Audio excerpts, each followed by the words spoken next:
Hello. Ngasi February gi tarik ani yaipharaba leibak pokpa numit asida nungsiraba Manipur University Student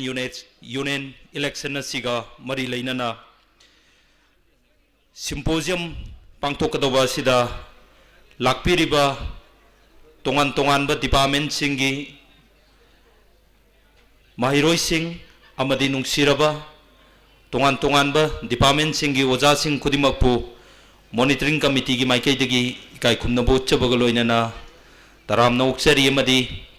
nungsiraba ichilinau iraisa kudimakna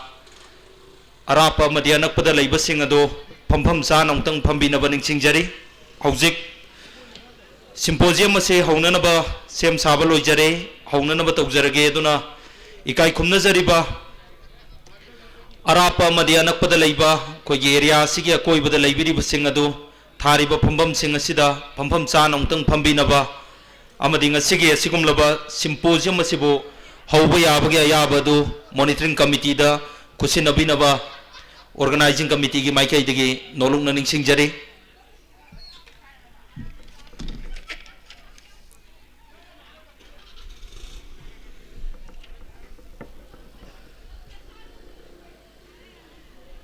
ngasige sigumlaba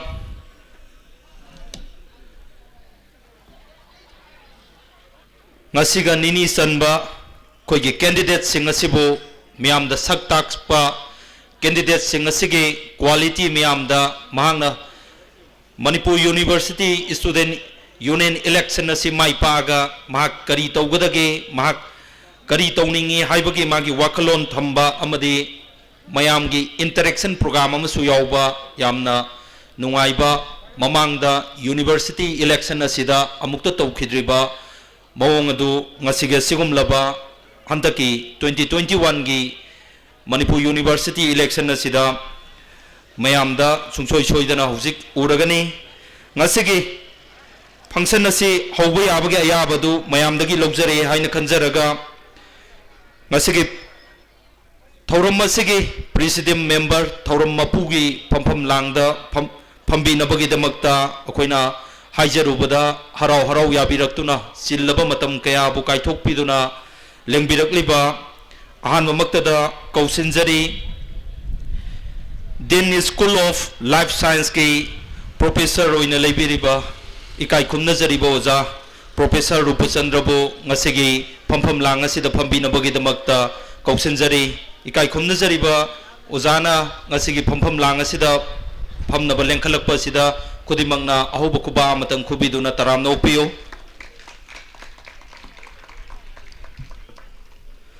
mathangda ngasigi monitoring committee gi convener gi thau pubiriba koi khwai khudimakpu lusingbiriba koi gi yamba ikai khumnajariba yamba thokchom suresh pu ngasigi Presidium member gi phampham langda phambinabagi damakta phampak thak asida kokhuchari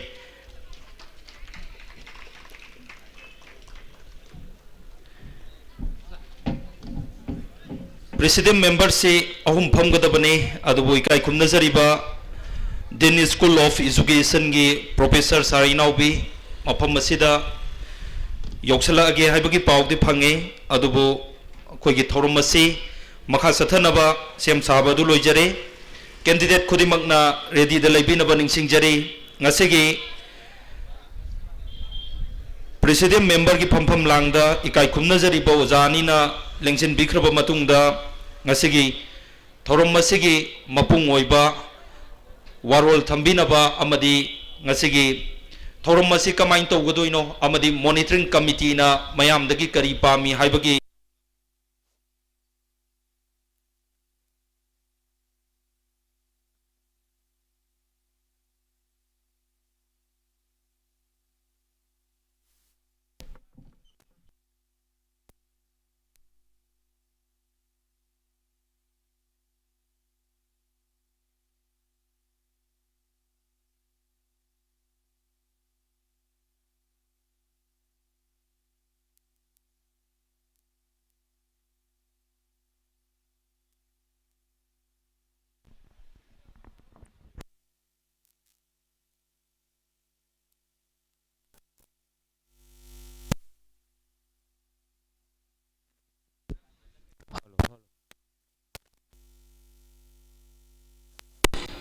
Hello.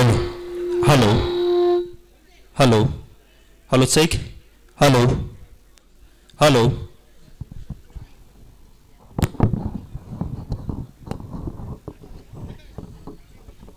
Ngakpigani. Ngasigi. Thorum masibu.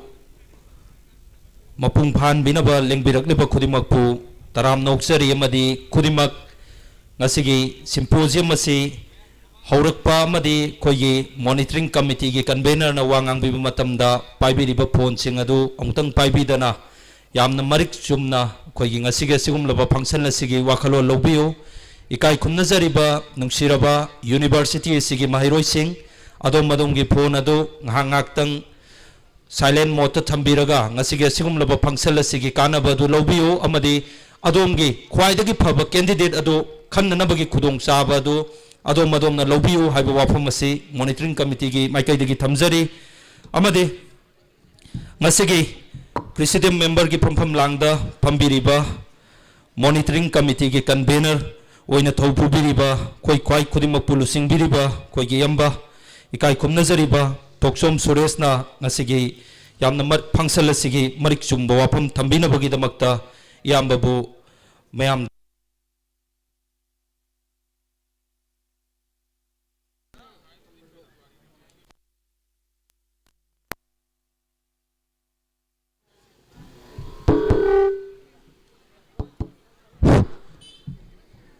कोई sound से सेनबिरिबा यामबना सोंगतंग फजना sound से हमतंग तलहन बिरक्तनबा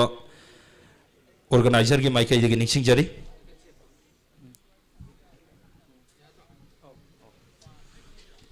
कौसिंग जरी इकाई खुमना जरीबा monitoring committee के convener अगी यामबा थोकसोम Suresh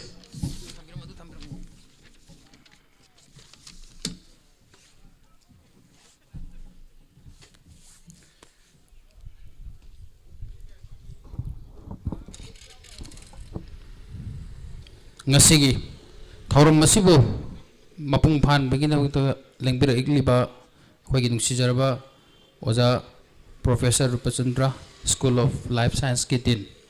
bo han bamata dikai khumla bo sari loina loina ngasigi thorum masibu saruk ya lengbira igliba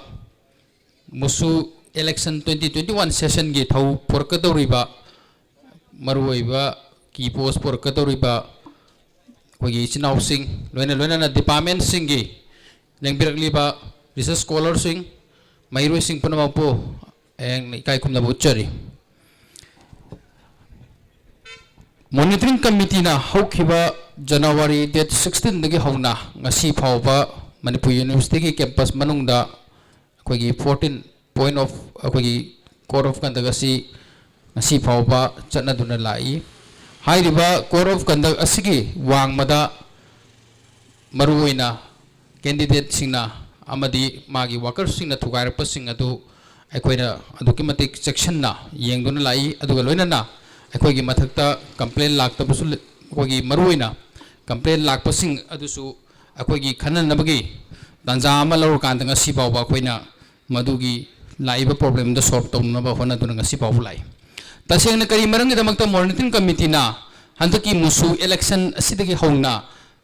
university सिगी campus ता code of conduct सिंग चनना रिबनो हाइबसे अखोई हान मंगजोंग ननसु अखोई मणिपुर यूनिवर्सिटी की महिरोई सिंगी मफमदा थमक्रबनी मरु ओइना इलेक्शन अमा पांगथोकप मतमदा मागी मनी पावर फिजिकल पावर अदुदगी हेंदोक्तना अखोई अनएक्सपेक्टेड अखोइना खल्लुदबा अदि नीउदबा थौदोक वाथोक मयाम थोकसलकपा असिगुम्बा मयामसिना मणिपुर यूनिवर्सिटी ता तम्मीबा मैरोसिंगना अखोगी तुंगी हौरकलिबा मणिपुर की सोसाइटी नत्रग मणिपुर की स्टेट असिगी अखोगी तुंगी लुसिंगबा अमदि तुंगी मैरोन अमा पिरप nganggadoriba अखोगी मफम सिदगी हौखिबा मैरोय क्याना असिगुम्बा इलेक्शन असिगी अमोटपा अखोगी यामना मवोंग मरिन तादबा ngasagi board se kana na bohonar pa matamda nataba pambai kya seasonarpa masigumba yamna akogi yamna mawong malinta da ba nature mayam Manipur University da sang na akogi culture mo ina chathaduna lai hairi basing asi matam sana thingaudrabadi akoina matik saba mahiroi ama matik saba lusingba ma khanba habsi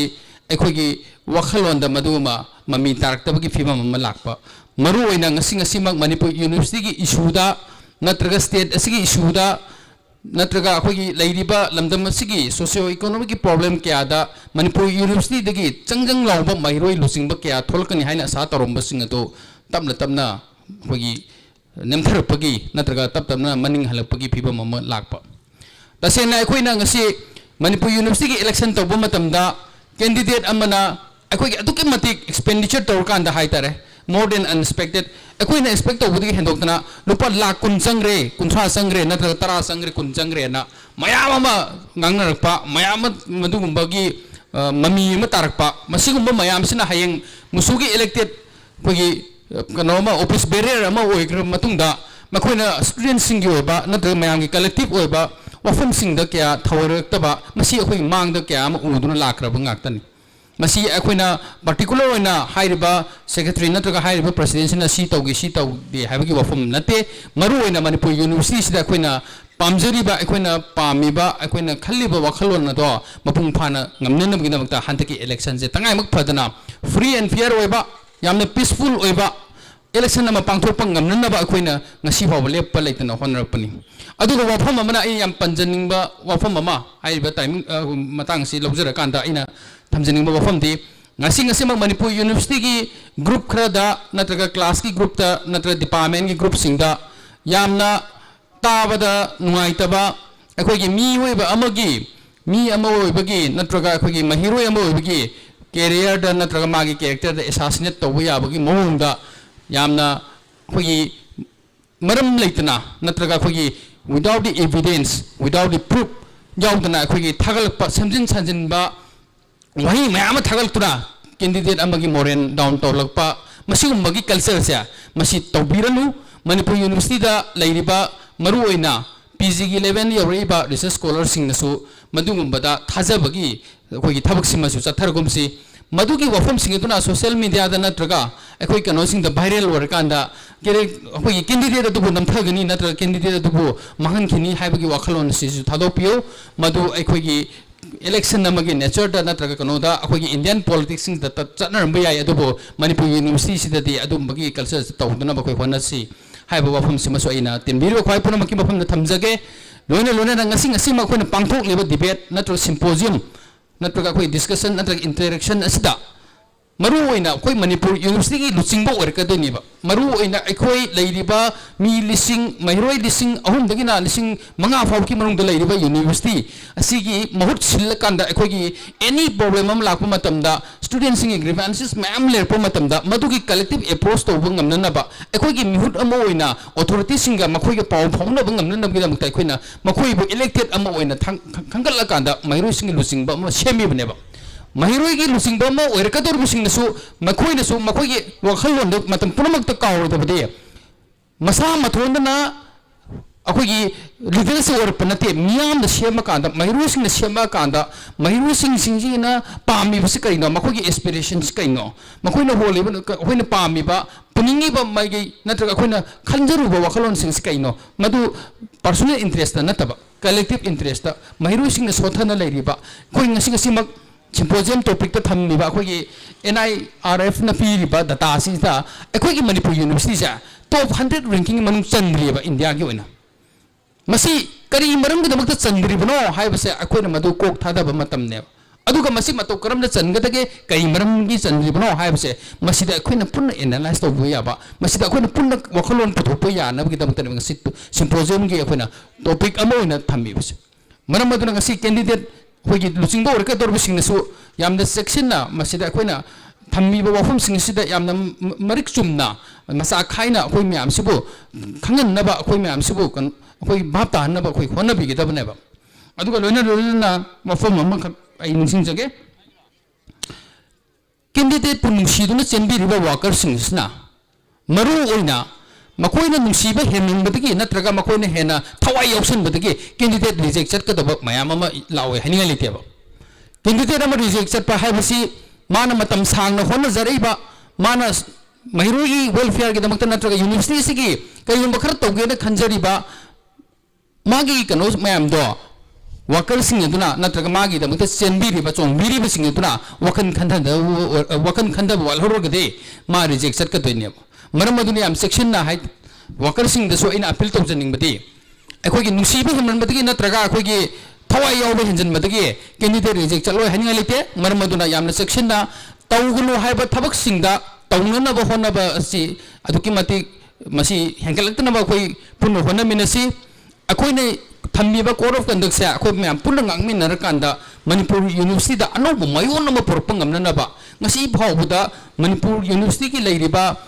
ओइबा फिबम सिंग से मलेम की थाकता पुखप ngamnaba amadi Manipur की लेरिबा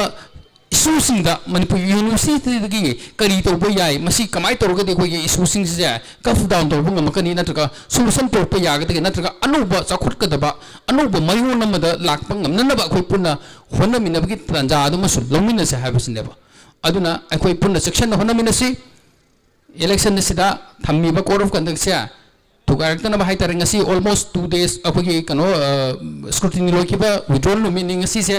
अदुना मसिदगी अखोई ballot paper number अदगी election के process हौगदरोबनी मरम अदुना हुजिक लेरिबा 4 days असिदा यामना section ना candidate सिंगसु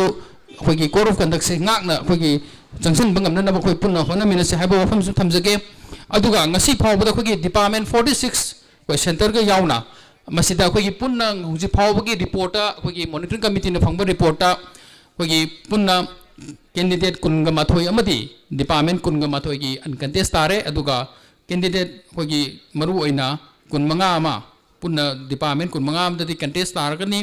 aduga office barrier gi oina maru oina ki post gi oina candidate tara ama khoi election asida contest tawnagadori punna manipur university Musu election 2021 session da punna all together candidate IT1 na akhoi marai buk lep ka dorubani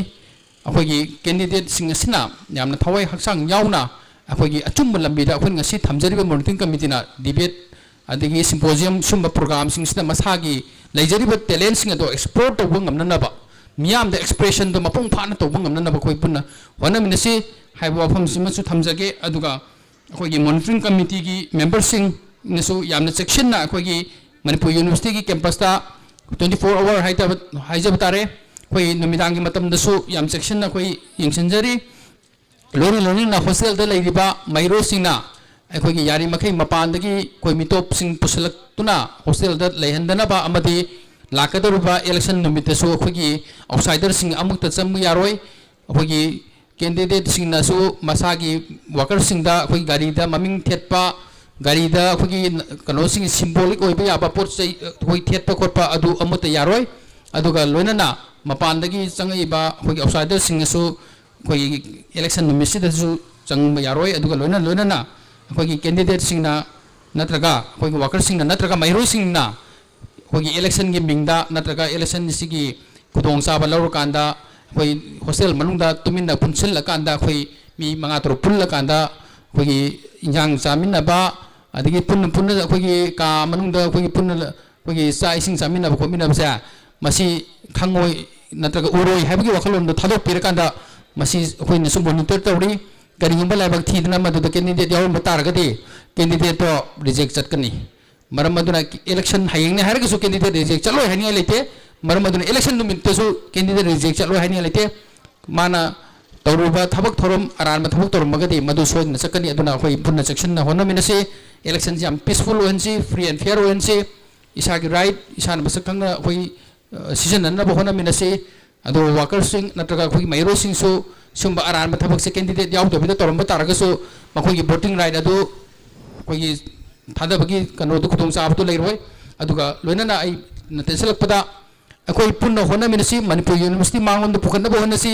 Manipur university ngasi फावबा India की top ranking 100 के मनुंग चनबंग मक्तबसे अखोई पुन्ना मक्की लाइबक थीबनी अदुना अखोई पुन्ना होना मिनाकांदा university से मांगलोंद पुखतपा ngamnaba honasi लोइना Manipur से अनौबा अखोई मायो नमदा अनौबा कनोमा ओरकनबा अनौबा अखोई मणिपुर अमा ओरकप ngamnaba अखोई यूनिवर्सिटी तम्मीबा महिरो सिंग सिना अखोई पुन्ना होना मिनसे हाइबो वफम से थमजरगा पुन्ना मपु अमुकन करमजरे thank you all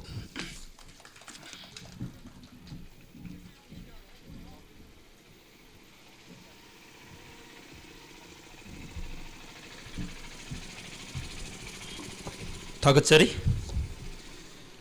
Monitoring Committee ki convener Aigi Yamba Toksom Suresna Yamna Marik Sumbo Apam Tambikrabagi Matungda Nungsiraba Ichilina Widai Sing Koinga Sigi program asi Kanglei Biugi YouTube channel da live thazabani tongan tongan ba mobile internet ki kuthang da yum da amadi Manipur gi mapan da Manipur University gi election asibu karmai tawgado jano handakti pura awon ba mani haiduna monitor tawna ba yengna ba YouTube live channel da mayam amasu yengbiri ba khuding mapusu monitoring committee gi maikai dagi kai kumna bu chabagaloina na taram noksari amadi koi gi lengsen biriba mairoi singna yamna phajana discipline laina ngasi gi function asi awbudagi loibu fawba laibinaba ningsingjari monitoring committee gi convener na yamna marik sumba wafam thambikhrabagi matungda makha tarakpada ikai khumnajariba Din School of Life Science ki ikai khumnajariba oza Professor Rupachandrana marik sumba wafam miyamda thambigani ozabu amtang somda kausinjari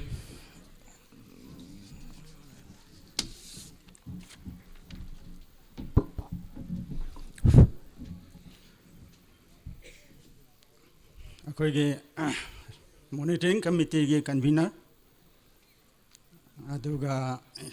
akoigi chatra chatri sing amadi marwa pang sing no ko aina krum jaboga loinana afam khara thamjage akoigi ngasigi monitoring committee na siliba Symposium based on the ranking by the NIRF and poor performance in the result of the ranking process siga mari lainana akoina khannagadoriba asida aibu invite to birabugidamokta yamna thagajaba pokjari aigi mota su ngasigi election siga mari lainana election da lepiriba candidate singna symposium asida participate tawraga mokoi masamapu assessment tawnabagi sadragi population da chance ama pibibasi Mokoi mafanda so aina mokoi mafanda so ahagna nungai ba phomdok chari mokoi na assessment asida subject tohanja base mokoi si candidate matik chaba candidate oiba pamba khoi gi university si yamna achumba lambi da Lamjing ba pamba candidate sing haina ina lawjai akhoi gi symposium asina NIRF ki system si karino akhoi general population of student highlight to within natna makhoi gi candidates dugi assessment to bagi chance ma pigi dorbani akhoi gi NIRF Haiba assessment ranking systems ya kogi universities inge marakta comparative assessment ama tawraga rank to piak panina akogi satra singna karamba university na khwaidagi hena laik tambada phagani haina khanba yanana bagi chance to pi Asiga loluna ako university ni marakta competition nama thoi afaba tanabagi competition nama thoi madayda ako ge Manipur University su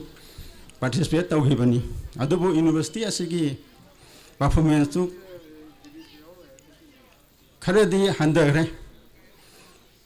aduga handagi base aikoina masi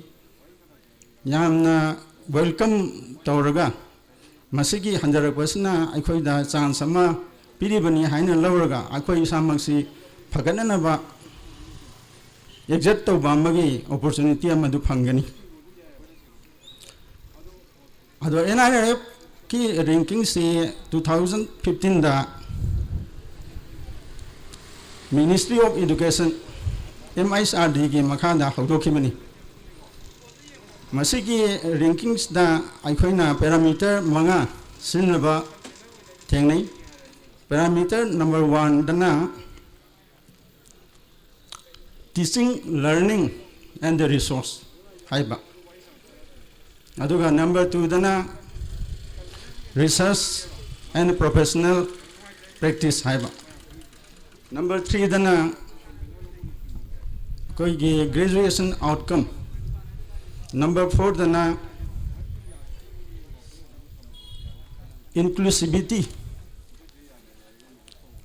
outreach and inclusivity haiba aduga ahum subadana peer koigi perception haiba adu haiba kaino singse term singse assessment gi term singse asi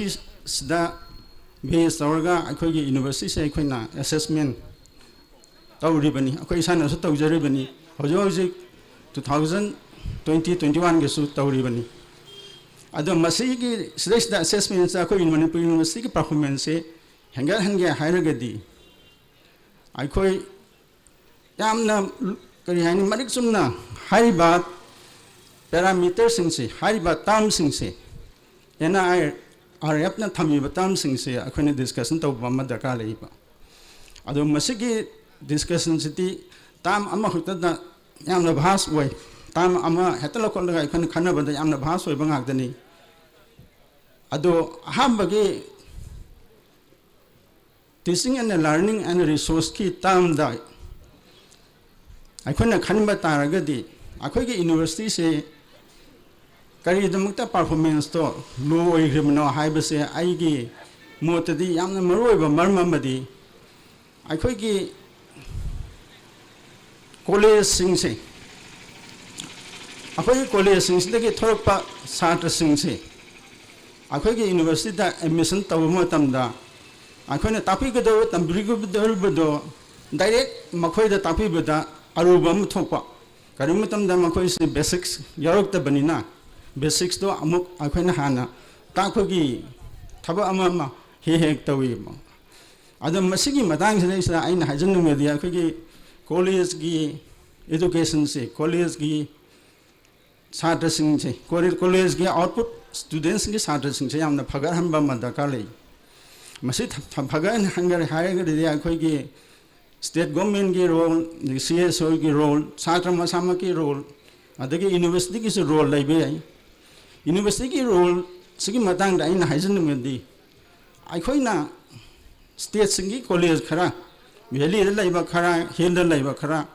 adopt तौरगा अखोइना academic level दा college दुबु मतेंग पांगबा college दु अखोनि adopt तौबा academically adopt तौबा अदुगुंबा मा चथबा याबगी possibility लेबरा हाइना आइना खंजे अदो मसिगी सि मयामना debating तौबा मतमदा ओइथोपा याबा point अमरा चनबा याबा मसिगी exercise तौरगा अफबा result फंगदरा हाइबा खनबदा याबिरकनी हाइना आइना लौजै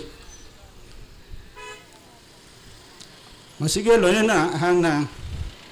अखोगी मॉनिटरिंग कमिटी बु अमुगाना थागचरी आइबु इनवाइट तो बेरपुगिमदमता अदुगा मतांगसदा आई सुपचनजरे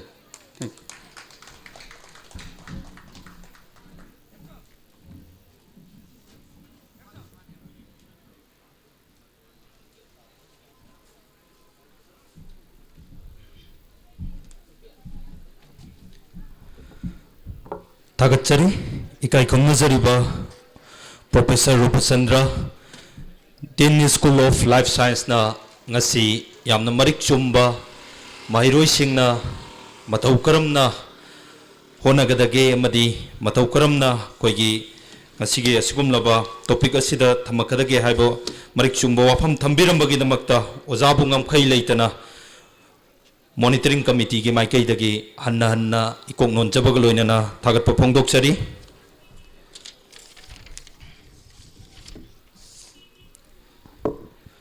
Hojekti मियामना खौरांग ngainariba symposium gi topic ki symposium hai batare koina thamjariba se ngasi gi symposium da NRF National Institute Ranking Framework na piba data da Manipur University na India gi top ranking 100 university gi manung sanba ngamdabagi maram amadi matau karamna sangadage haiba topic asini khoina ngasi thamjariba se ngasi gi symposium yaubi gadaba nungsiraba candidate singna symposium da khoina thamjariba se 7 minutes minute taret amadi ngasi gi topic asida ngangbi gadabani aduga 3 minutes amana isa isa na lepiba ki post aduda ai president oina ai secretary oina ai finance oina board karga miyam gi damakta kaidaugadage amadi aina board sida secretary ki post asida lemning bagi maram asina sigini haiba magi sub introduction nama ki post tu gi maram da 3 minutes thambigadabani aduga 4 minutes amana laibiriba mayam sina koigi interaction nama ngasagi koigi thoglaiba candidate sida kari maram gi thoglaino natraga na si adom na vote kabiraga kari tawgadage haibana singba maki wakalon khangdokna bagi damakta 4 minutes ki interaction program amaga hapsari nungsirabai chilinau kudimak nasu ngasigi candidate sing ngasigi makoigi personality makoina ki ngasigi university election nasi vote kagraga makoina paiga doriba ki posting asida kayamuk yamna matik sana thabak torkadage haibadu kudimak na miyeng tabiyu yengbiyu haibaduni thamjariba se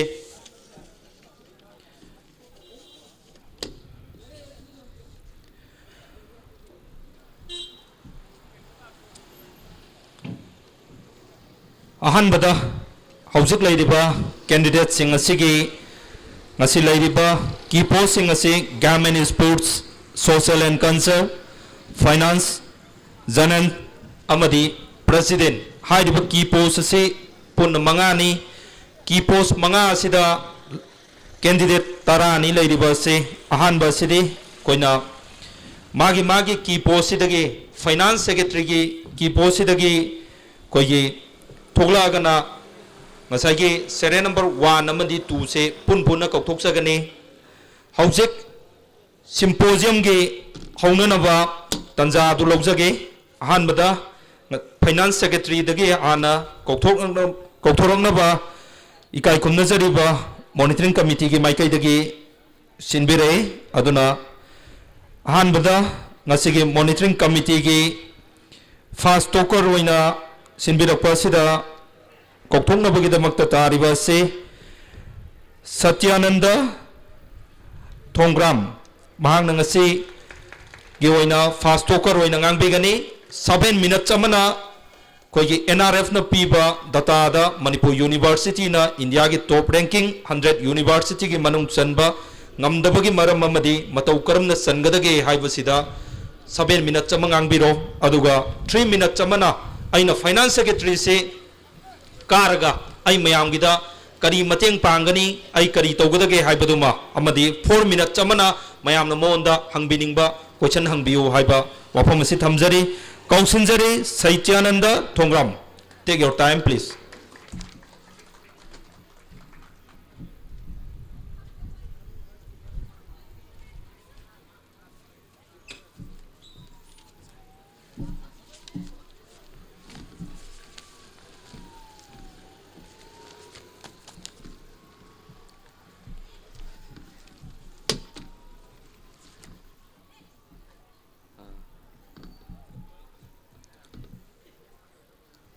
Good afternoon, everyone. Ahan maktada aihak Satyananda Thongram Kaujai and the Lakadar Musu election sida finance secretary ki post candidate oina thokjabani aihak MBA first semester tamjari MIMS department dagi aduga aihak na handak phangjari ba serial number asi 1 da phangjabani ahan maktada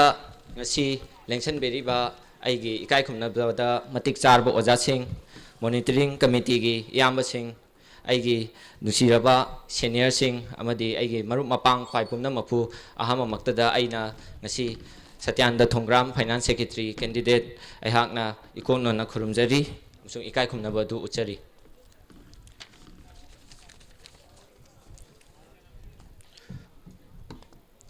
Ngasigi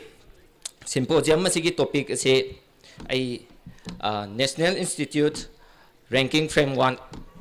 NIRF na piba ranking da akhoi gi university asi chama gi manungda chandriba si kari maram gi no amadi kari tawraga di chanba yagadage haibagi matangda ngasigi symposium asi sinbi bani adubu masisida aihakna as a financial candidate finance candidate amoina aigi oiba kamai tawraga kari tawraga di akhoi gi university asi chama gi manungda ranking asi chanlakpa ngamgadage haibado ai mayam gi mafamda ai khara share tawjage haiba sida aina yam haidana yam khang haidana adugumba aina mayam gi mafamda aina share tawjabana chade aina ngasigi topic asigi maramda khara thijanjaruba pajaruba khara aduna aigi mayamda aigi oiba opinion adu pijabge khana thokjarapani masida soigi belan ki ba yawrabasu mayamna aibu ngapi gani NIRF National Institute Ranking Framework haiba akhoi framework asina akhoi university sing ase rank pibani ado masisida akhoi ase akhoi MU ase 1 dai 100 baud chalaktre ado NIRF ranking che akhoi ojam na sunga sai haibigre ado maje parameter manga da base toraga akhoi ranking ase pibani parameter manga sing adudi teaching learning and resource haiba first up aduga second na research and professional practice ahum subadana graduation outcomes mari subadana outreach and inclusivity manga subada perception habane ado haidiba parameter manga sing asi ai briefly mayamda khar kharadang ai phongdok charamge matamdi yamna 7 minutes ki manungda ngangadamnina aina ngangningba kayam leirabasu madu oithoidabnina aina ngasidi khedi tang oiba hariba parameters sing briefly mayamda ai samlapa aigi share oina tawjage hariba teaching learning and resource hariba sida khoina yauriba magi main oiba point sing di khoigi university sida leiriba students ki strength the students ka faculty singagi magi ratio amadi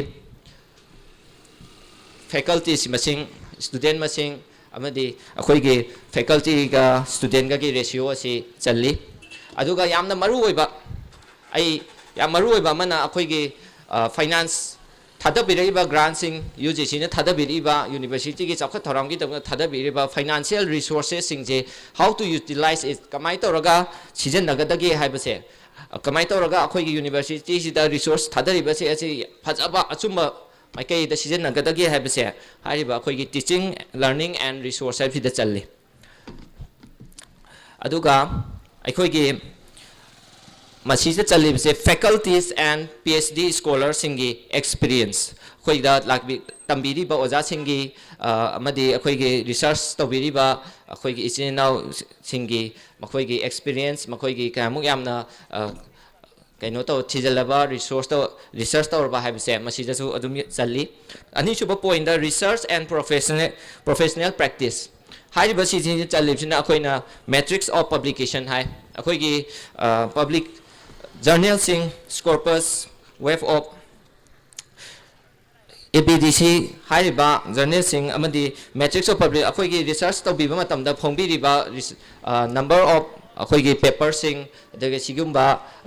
journal sing ase masida research and professional practice da challi masida sunatana quality of publication ju challi akhoi gi public akhoina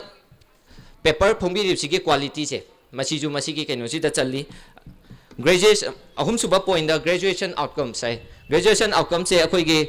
gi masters level yaura abakanda akhoi gi master kaya akhoi kaino master oiraga phangaga akhoi gi human resource oiba kaya ama adugi leire aduga PhD scholar graduate sing number of PhD scholar graduate singchu masisida university asidagi kayamu yam puthokpa ngamge amadi examination matrix of examination se singje sahi mada kayarak tawi adoga exam kam kanda haidu e amadi masigi fulfill tawba examination mada tawgadaba maji haidokpa matam kamai pangthokadage how frequency mayam se masigi akhoi graduation outcome sida challi mari subda outreach and inclusivity and inclusivity se yamna aigi oina di masi yamna nungai jaba haitare yam pamjaba kaino khoigi parameter mo oi maramdi masi sida khoigi economically backward classes khoi punamak se khoi loina makti nungai ai phaba imung makti natte adubo university thakta like tamningba akhoi chatra sing akhoi mayam chu leiribani masi sing che kamai toraga kyamuk akhoi university sida accommodate tawba like tamba haibase haiba sing asigi outreach and inclusivity sida yawi aduga percentage of women nupi sing matamamada nupi sing na like tamba yade nupi singi like se yamna hantharambado akhoi percentage of women akhoi masters level da and higher education level sida akhoi yawbase akhoi hariba NIRF ranking sida university amagi phaba phataba yemga matamda masi masu yawi aduga masida sunatana akhoi physically disabled oirba akhoi persons akhoi mayam chu university thakta kyamuk yamna laik tamningba leibido adu tamba phangi kyamuk yamna challi haibagi masigi tammi haibagi kaino siju masigi parameter sida yawi aduga atopa state sing degi hariba atopa state sing degi hariba specific university duda atopa state tudagi chatra kyamu yam laaga laik tamge haibase masiju akoina hariba hujiki outreach and inclusivity hariba parameter sida yamna mayek sengna yauri aduga aroibada peer perception hai ojana sunga sai khoi manga se dum panbada yabi grabani peer perception je akhoi university asigi thabak tobiriba akhoi authority sing amde university faculty sing amadi makoiduna akhoi university sida makoina fill tawba kayamuk yamna university asigi phare patre haba masi survey amadi daka oi am paksan ba survey amadi daka oi ado hekta haijin basu yaba sunate masigi peer pressure gi masi ji maju oire aduga student sing duna magi tamjariba akhoina tameba akhoi university asigi khoi apen pen da masi leite habase masi su hauji hariba perception gi sida akhoi yamna mari sumna yawi aduna hariba NIRF na piriba parameter manga sing ase fajana fulfill tawba ngamba targadi tawde haibadi nasade adubo akhoina hujik 1 daina 100 power sida channabagi damakta akhoina chan kamai tawra chan hangadagi hairagadi akhoi pumna makna hairiba parameter sing ase yamna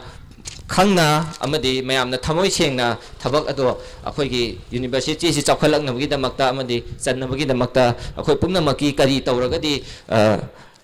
changadage haidana authority sing student union sing amadi teaching and teaching staff akhoi pumna makna kok chungjanaraga akhoi university si aphaba mayon amada purakpa ngamgani haibada aigi oiba achepa thajabani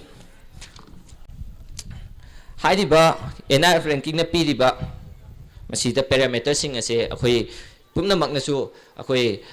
hotnaminaraga student sing oja sing authority pumna hotnaminaraga akhoi university si chama gi manungda 1 to 100 bau gi manungda channaba chalakani habaje aigi achepa thajaba leijai hauji ki oinadi aina chum yengjaruba matamda akhoi university si akhoi 2019 gi data dadi akhoi 150 to 200 ki marung da chalambane adubo mamangi akhoi musu pabiramba isinau singna amadi authority singna kanno honabi badagi hojik 2000 kaino gi dadi 20 gi sidadi akhoi 100 tagi 150 baugi manung dadi chanba ngame adu karigumba aikhoina aihakna laiba phaduna mayamgi seba toba ngamba ujaragadi aina masigi 100 ki manungda channabagi namakta aina thawai hakchang yauna ai mayamga khoigi laibak phaduna kabira kedoi ba executive mayamga tanna jaraga amde authority singa tanna jaraga ai thaba adu tawjage haina ai mayamga famda su ai haijari mayamna su support tobigani khanjai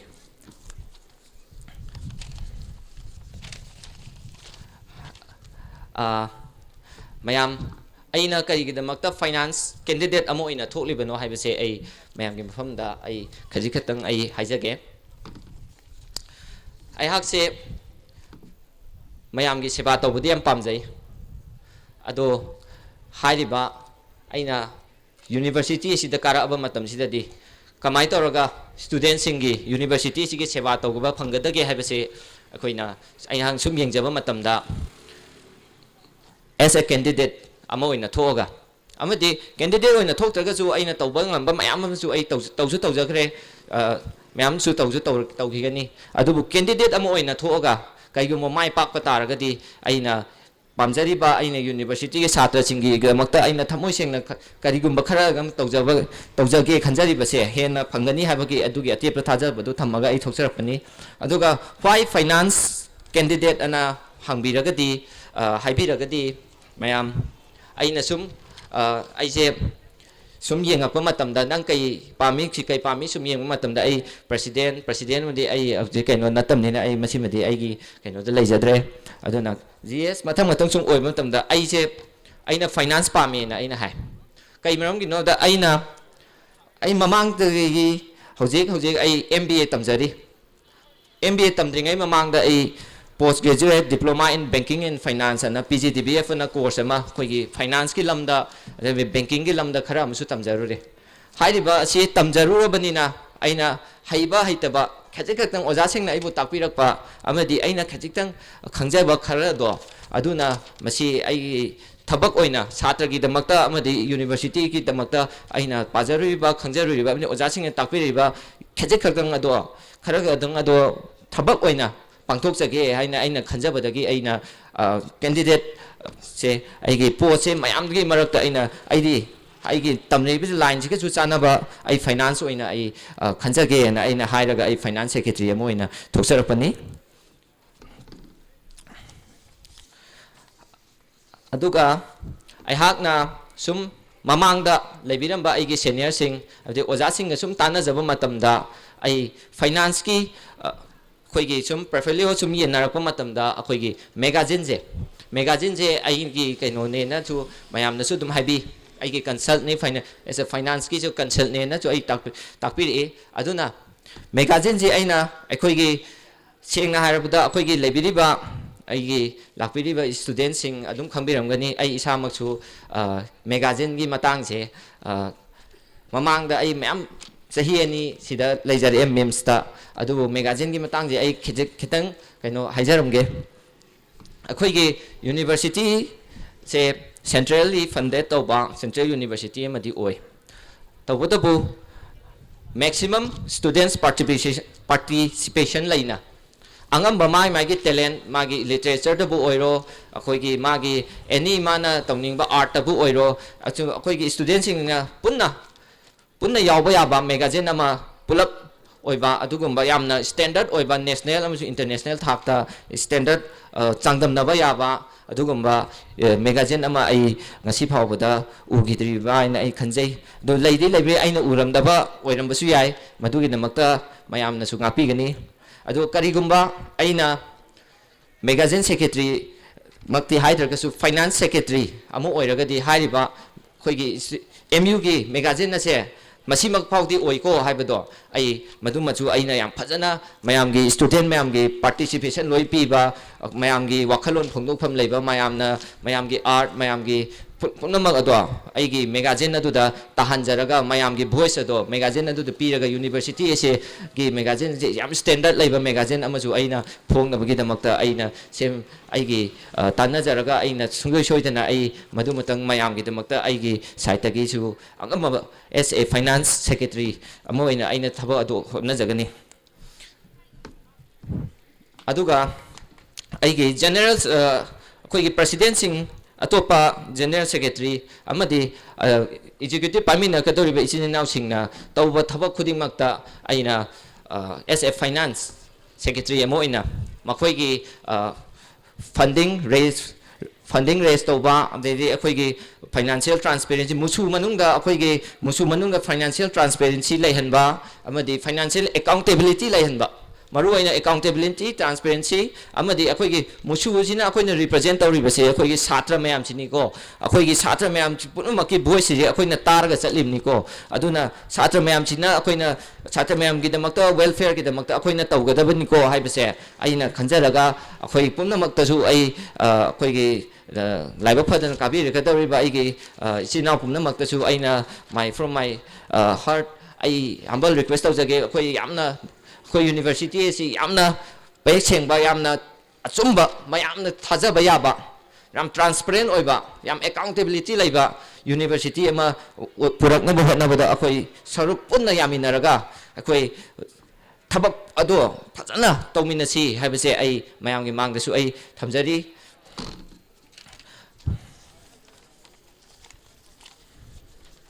ado mayam finance ki se ai point amatanga ai haijaram ge masi ma hairam draga di ai se khitang nungai doi dore akhoi ge oja sing na su tapirak pa matam da ai je mamang da gi su akhoi ge organization institute ki maram da mims ta tamjare e ado akhoi na oja sing na su tapirak pa matam da adade ai na isamak na su masi ya je kai no habada institute ama lairaga di organization ama lairaga di magi financial structure se masi yam patana afaba room da malai pham thoe haibase ai masi machu ya je maramdi akoina masi akoi gi hakchang ga changdam da yeng matam da masi akoi gi e gumbane e jina hakchang ji da chelaga akoi gi oxygen puraga carbon dioxide puraga chelaga akoi gi hakchang ase hingi bane aduna samanana institute amada finance haibase yaudragadi masi ge life blood ne ko finance institute adu ki di organization life blood ni masi yaudragadi institute adu organization adu kaidong nung da chu chawkhalakpa afaba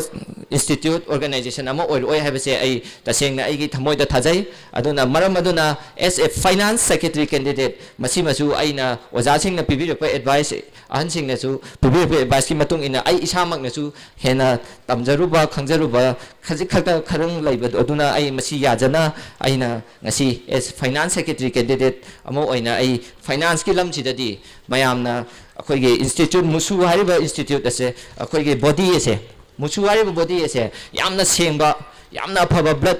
ama oina bagi damakta aina thawai hakchang yauna ai hona jagani amadi satra mayamna aingonda thambiriba responsibility pibiriba responsibility adogi trust ado ai kaidong nung dasu manghan jaroi habase ai thaijaraga loisanjage ai hakimeng satyananda thongram I have live Musu election is the finance secretary candidate amo in a toxabani. I have na serial number 1 Fangjay. Aduna Mayam no Shibiduna. I have ku Mayamgi Mamalam lava boat a keep boat of the Pibiduna. I na thousanding ba Kazi Karak ase Mayam Nasu. I should do in a talking adobo. Howziki aina hiding a matam delightum nina. Howzik hide Katanga say I taseng na pamjaba che ai mayam gi damakta ai tawjage amadi mayam na su support tawbiu mayam na su aibo nungsibiduna mayam gi pakholo hanbi haib che ai haijaraga timbiriba mayam pumna maktagi ai bidai lawjari. Thank you everyone.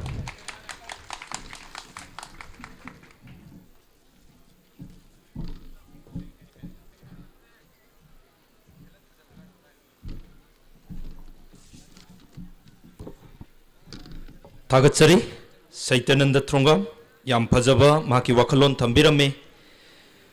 Matanga City Ngasigi Finance Secretary Kogi Sare number 2 Saitanandaga Kogi Board Fight Tobigadaba Nungsiraba Inau Kaisam Alex Koksinjari Kaisam Alex Amusung Mahaki Matam Lobio Aduga Alex ki matungda koige Saitananda ga makhoi ani se mukara ga mayamna interaction program mayamna hangbining ba question sing adu hangbiyo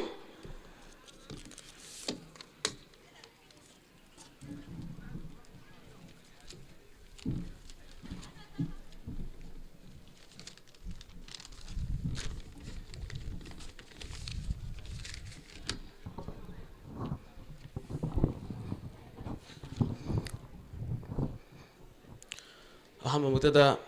tinbiriba mayambusu ai nikongno na khurumjari amade ngasigi pangthokliba ahum suba khoi open symposium amade debate discussion program na chingba khoi key post mayamgi wakhalon ꯐꯣꯡꯗꯣꯛꯅꯕ ꯇꯥꯟꯖꯥ ꯑꯃ ꯄꯤꯕꯤꯕ ꯑꯃꯗꯤ ꯂꯦꯡꯈꯠꯄꯤꯔꯤꯕ ꯑꯩꯒꯤ ꯑꯣꯖꯥ ꯕꯨꯁꯨ ꯏꯀꯥꯏ ꯈꯨꯝꯅꯕ ꯎꯠꯆꯔꯤ ꯑꯩꯅ ꯍꯥꯏꯒꯗꯕ ꯋꯥ ꯑꯗꯒꯤ ꯍꯥꯏꯔꯣꯏꯗꯕ ꯋꯥ ꯍꯥꯏꯕꯁꯤ ꯃꯌꯥꯝꯒꯤ ꯀ꯭ꯔꯥꯎꯗꯅ ꯍꯦꯟꯃꯟꯈꯤꯗꯅ ꯁꯣꯏꯈꯤꯕ ꯂꯥꯟꯈꯤꯕ ꯌꯥꯎꯔꯒꯁꯨ ꯃꯌꯥꯝꯅ ꯉꯥꯛꯄꯤꯒꯅꯤ ꯑꯩ ꯏꯁꯥꯒꯤ ꯃꯤꯡ ꯍꯥꯟꯅ ꯑꯝꯇ ꯇꯥꯛꯆꯒꯦ ꯁꯛ ꯑꯝꯇ ꯍꯥꯟꯅ ꯇꯥꯛꯆꯒꯦ ꯑꯩꯒꯤ ꯃꯤꯡ ꯑꯂꯦꯛꯁ ꯀꯩꯁꯥꯝ ꯂꯥꯛꯀꯗꯧꯔꯤꯕ ꯃꯨꯁꯨ ꯏꯂꯦꯛꯁꯟꯁꯤꯗ ꯐꯥꯏꯅꯥꯟꯁ ꯀꯦꯟꯗꯤꯗꯦꯠ ꯑꯣꯏꯅ ꯑꯩ ꯐꯥꯏꯠ ꯇꯧꯖꯕꯅꯤ ꯑꯗꯨꯒ ꯑꯩꯒꯤ ꯗꯤꯄꯥꯔꯠꯃꯦꯟꯅ ꯌꯣꯒ ꯗꯤꯄꯥꯔꯠꯃꯦꯟ ꯂꯩꯐꯝꯅ ꯌꯥꯏꯔꯤꯄꯣꯛꯇꯒꯤꯅꯤ ꯉꯔꯥꯡ ꯁ꯭ꯀꯨꯇꯤꯅꯤ ꯂꯣꯏꯈ꯭ꯔꯦ ꯑꯩꯒꯤ ꯁꯦꯔꯤꯌꯜ ꯅꯝꯕꯔ 2 ꯐꯪꯖꯩ ꯑꯗꯨꯒ ꯁꯤꯝꯄꯣꯖꯤꯌꯝꯁꯤꯒꯤ ꯃꯇꯥꯡꯗ ꯑꯃꯨꯛ ꯑꯩ ꯂꯥꯛꯆꯕꯗ ꯁꯤꯝꯄꯣꯖꯤꯌꯝꯁꯤꯒꯤ ꯇꯣꯄꯤꯛꯇ ꯍꯥꯏꯕꯤꯔꯤ NIRF na piba datada Manipur University na India gi 100 University gi manung chanba ngamdribagi maram ade amadi matau kram na changadagi haibagi maram smaina phajana si handaki lakadaiba musu election sigida symposium sigi oina topic oi bidi yamna phaba Manipur University awanba ma porakpada ngasi smaina pangthoribase awanba pore e na ai khanjai awanba pusu pure sumaina pangtho e adagi interact donaba adagi key post mayam gi interact donaba gi program sumai pangtho pase awanba pure e na ina ngasi khanjar baga loina na chandabagi maram se ai yamna sangna haida bidrasu akhoi mayam hena loina khangaba ngatani NIRF long form da kayana haibiri National Institutional Ranking Framework hai framework sina kaida point manga akhoi parameter point manga ngasai ozana so hai bigre ai gi hek opponent na so hai bigre hena khange mayam na so point number 1 the teaching learning and resources adagi point number 2 the research and professional practices adagi number 3 the graduation outcome number 4 the always inclusive number 5 the perception point manga sida oina include tawraga mayamna hena khangeba NIRF na sigumba point manga se yenga kana sida thim yawriba kholiba mayam singsi yenga kana university na sigi university je 100 ki rank ta chanba yai sigi 100 ki manungda chandaba yai habse recognize tawe maram aduna teaching and learning resources habsida teaching habsida ozana satra da takpiriba kayam connectivity legi habse mayam su nainabiu learning haiba matam sida ozana ai ngasi class lawduri ozana sim di tawduri haiba matam da kayam hena khangage habse masisu dakar oidabra dakar oina ai khanjai akhoi gi resources se universities da lairiba resources se central university gi leigadaba chang du da leibani haina khanbibra mayam si singji yamna nainabam thoe si singji matungina NIRF na piri bane ranking myam se si larektaba dagi akhoi chan bangam dri bane ba Manipur universities da ai dum haijage leiriba student sings ratio myam siga leiriba ozagi ratio siga kyam tina khena ge do khanbiyo satra hena crowd yamingi dina oza class satra class chandab su yauri chandaba do kamaina manage tawgadege habasu akhoi class tamak tawi manage tawnabadi amata honadaba kadai dano kari dano sori base khanbam su khangdaba asi khantoga phajana akhoi gi university ji di central university ni hairaga dum leiba central university gi tawam thokba thakpak dudi amda tawdaba resources ni hai central university mi myam hai university di central university on gre 2018 da university hunkalaki 2005 da central university on gi 5 the central university on gi begi akhoi gi nungai ba central na sumaina tawbire khole ha nungai bam di myam le adubu central university on gi begi matungina central university gi phangpham thokba hak phangpham thokba resources phangpham thokba criteria adagi funding pa kai da legrage ha se akhoi khangde maram aduna NIRF na piriba ranking khudimak se sigi point sigi matungina research sidasu maru oina khale waro biroi university da leibiriba aigi iyamba iche research tawbiriba khudimakta su aina appeal tawjari afaba topic खल्लगा research तौबिग्रबनी अफबा topic तुदा अफबा research तौबिरगा Manipur university से मसक ताकपदा थौदांग चावना लुबियो करीगुबा मतमदा रिसर्च तौबदुदा टॉपिक तुदा थौदांग चावना लौरगा नेशनल की ओइबा मणिपुर की ओइबा पेपर सिंगदा यहन बंगम थारगदी करी तौबगी मणिपुर यूनिवर्सिटी मीने हेना खंगोइदोइनो हेना खंगकनी हेना बास ओइना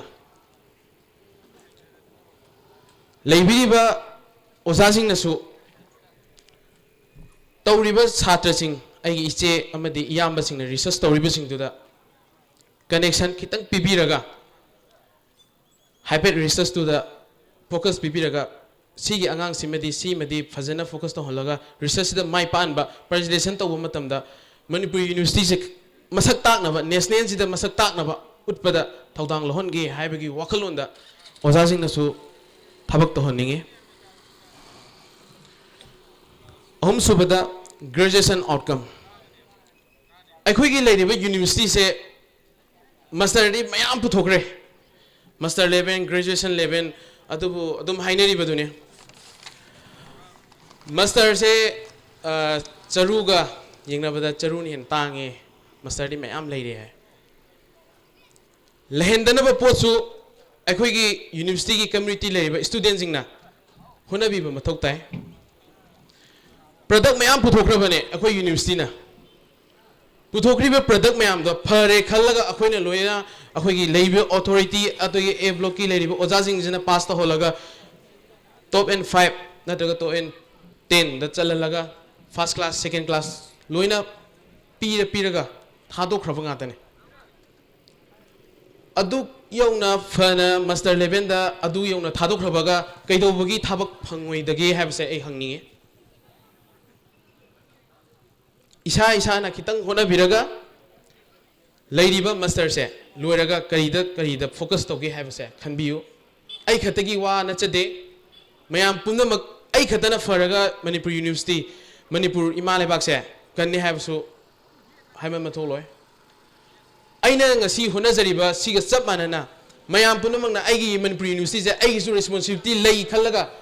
पुनमकना इसा इसा की थौदांग नी खल्लगा होनबदा कैदौनुंदसु मणिपुर यूनिवर्सिटी अतोप अतोप यूनिवर्सिटी का चांगथमनबदा नो पॉइंट आई खले मरी सुबदा आउरेस एंड इंक्लूसिविटी आई ngasi सुमाइना ngang फंगजब मतमदा आई याम हराउजे आइगी पामिबा पांदम आइना मयामगीदा ममांगदा थोगा ngangnabagi पांगल ngasi पिबिबा मॉनिटरीशन की यामबजिंग अमदि इलेक्शन सिगी सिनबिरिबा मयामबो आइना हाइनिंगाइ ले थागले अखोई पुन्ना हिंगमिनबा अमदि अखोई पुन्ना लाइक तमिनबा हाइबसे मथौक ताइ लाकदोरिबा मुसु इलेक्शन से मरिक चुम्बा यूनिवर्सिटी ओहनगे इलेक्शन ओहनगे हारबदि अखोई खोई थौदांग ले अदुगा अतोप अतोप यूनिवर्सिटी मयामदगी लाकपिरिबा इचिनाउ सिंग अतोप अतोप कम्युनिटी मयामदगी लाकपिरिबा इचिनाउ सिंग मणिपुर यूनिवर्सिटी से फरे मसिन मणिपुर यूनिवर्सिटी से तमगी खन्ना लाकपिगी बंगातने अदुबु मखोइदा निंगनबा मयाम ले चंगुरबा मतमदा लेरमीबा फैसिलिटी मयाम अदगी इंफ्रास्ट्रक्चर मयाम से उरुबा मतमदा आइगी युमथंगना लेबिरिबा मणिपुर गे युमथंगना लेबिरिबा नागालैंड मिजोरम दगी लाकपिरिबा अमदि अतोप तोप स्टेट दगी लाकपिरिबा मयाम सिंगसिना हे हे लाइक तमसे मनिंग हनबदौना तवे मसी हलंदनबा अखोइगी एडमिनिस्ट्रेशन की ले थौपुबिरिबा अमदि ओजाजिंगना होनबिबा मथौ तायना इ खंजै मंगा सब पॉइंट दा परसेप्शन थोइदोंना हाइनिंगाइ लेजदे परसेप्शन सिददि ngasai ozana su haibigre mayam marik chumbawa la kadoriba akhoi kenoje study material adagi la kadoriba class tagi kaide mayam laiba mayam singse akhoi loina punsanaraga simadi togda yade haibai wakhalonda tongminaba student lamadi ojaga correlation fajan leiba leibadugi matung ina अफब university ओरकनी हाइबा आई हाइजनी तौबदबु यामना हाइबदबु यामना लाइबे वानी तौबददी याम लुई ओजागा कोरिलेशन लेबा हाबसे लोइनमक पुनबगी तंजा फंगदे अखोई यूनिवर्सिटी की ओजा सिंसु वरोबिरोय खंजै इसा इसा की थौदांगनी मणिपुर यूनिवर्सिटी दा लेबिरिबनी हायरगसु सक्ताकनबा हुनबदसु ओजासिंगिसु थौजांग याम लई हाबसे आई हाइजगे अदुगा नुंगाइबमना अइना यामना हराउजखिबदी यूनिवर्सिटी अमा मसक ताकपदा हंदकी कोरोना वायरस तुदा मसक ताकखिब्रना आई खंजै लेबिरिबा यूनिवर्सिटी की डिपार्टमेंट केमिस्ट्री डिपार्टमेंट लाक कोरोना वायरस तुगी मतुंगिना सैनिटाइजर सारगा कथोगा अहिंग नुंथिन नाइदना कथोगा सैनिटाइजर सारगा मयामदा contribution तौगिबा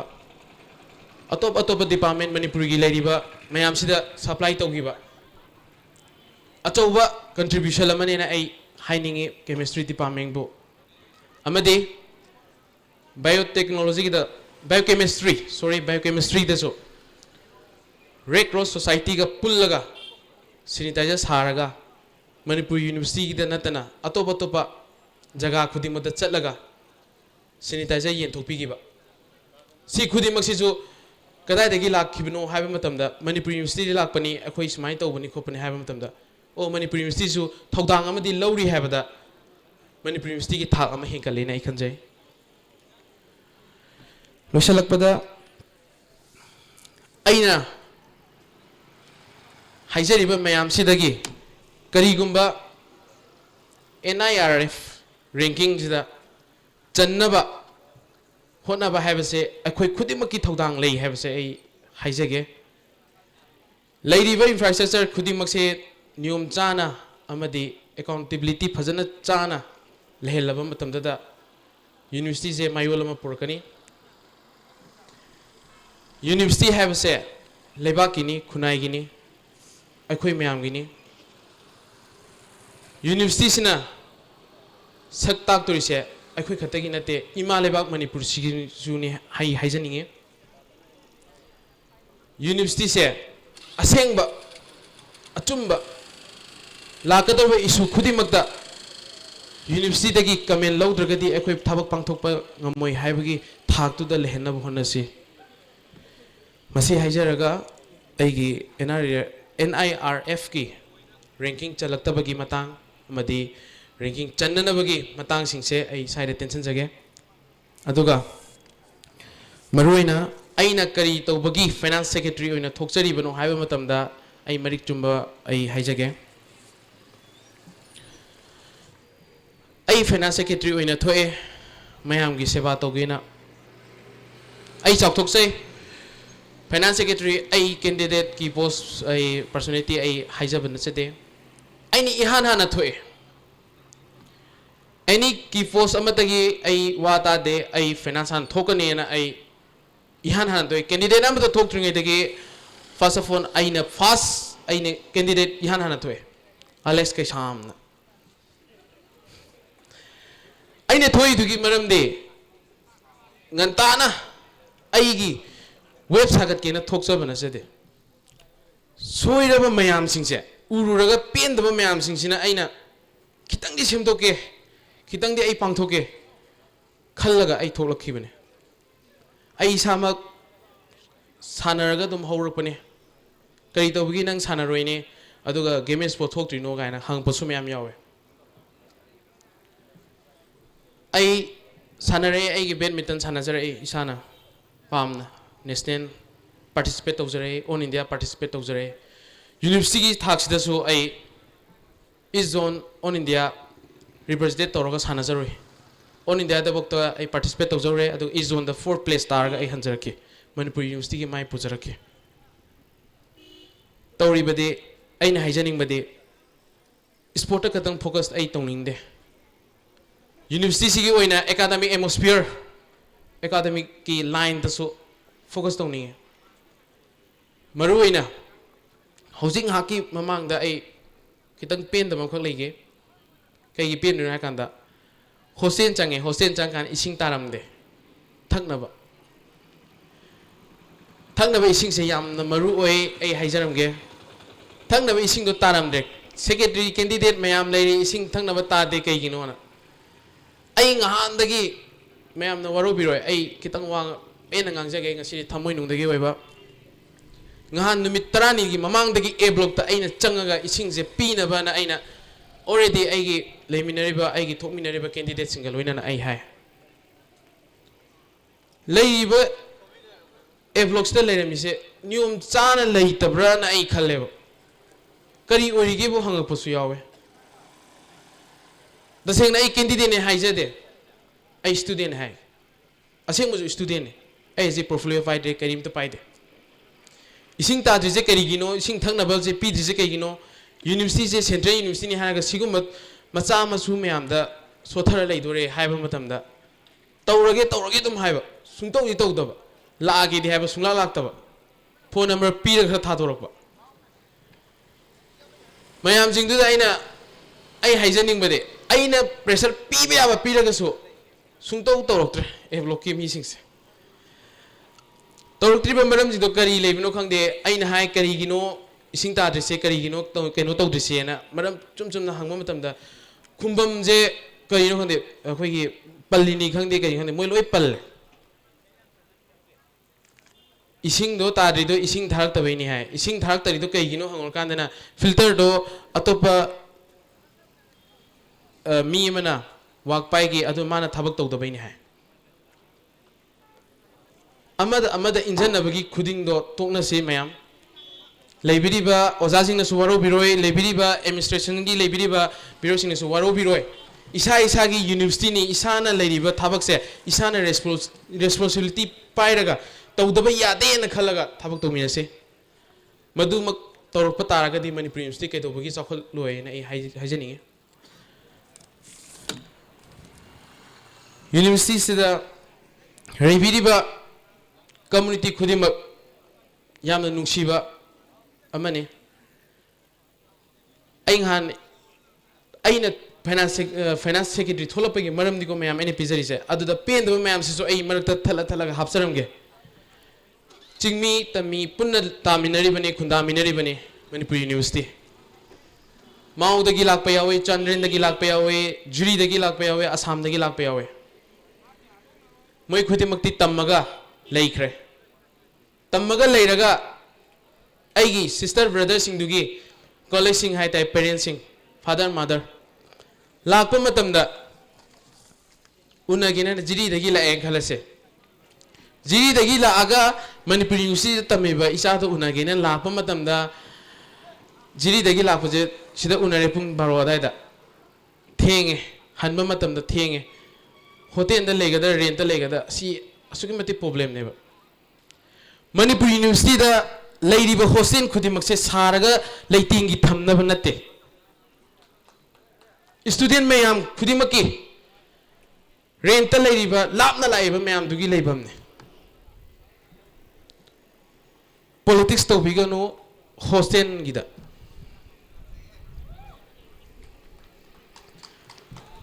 politics to bigano hostel gida politics to bigano arap laiba ichin naw sing chingmi tami mayam laiba mayam do lehen biyo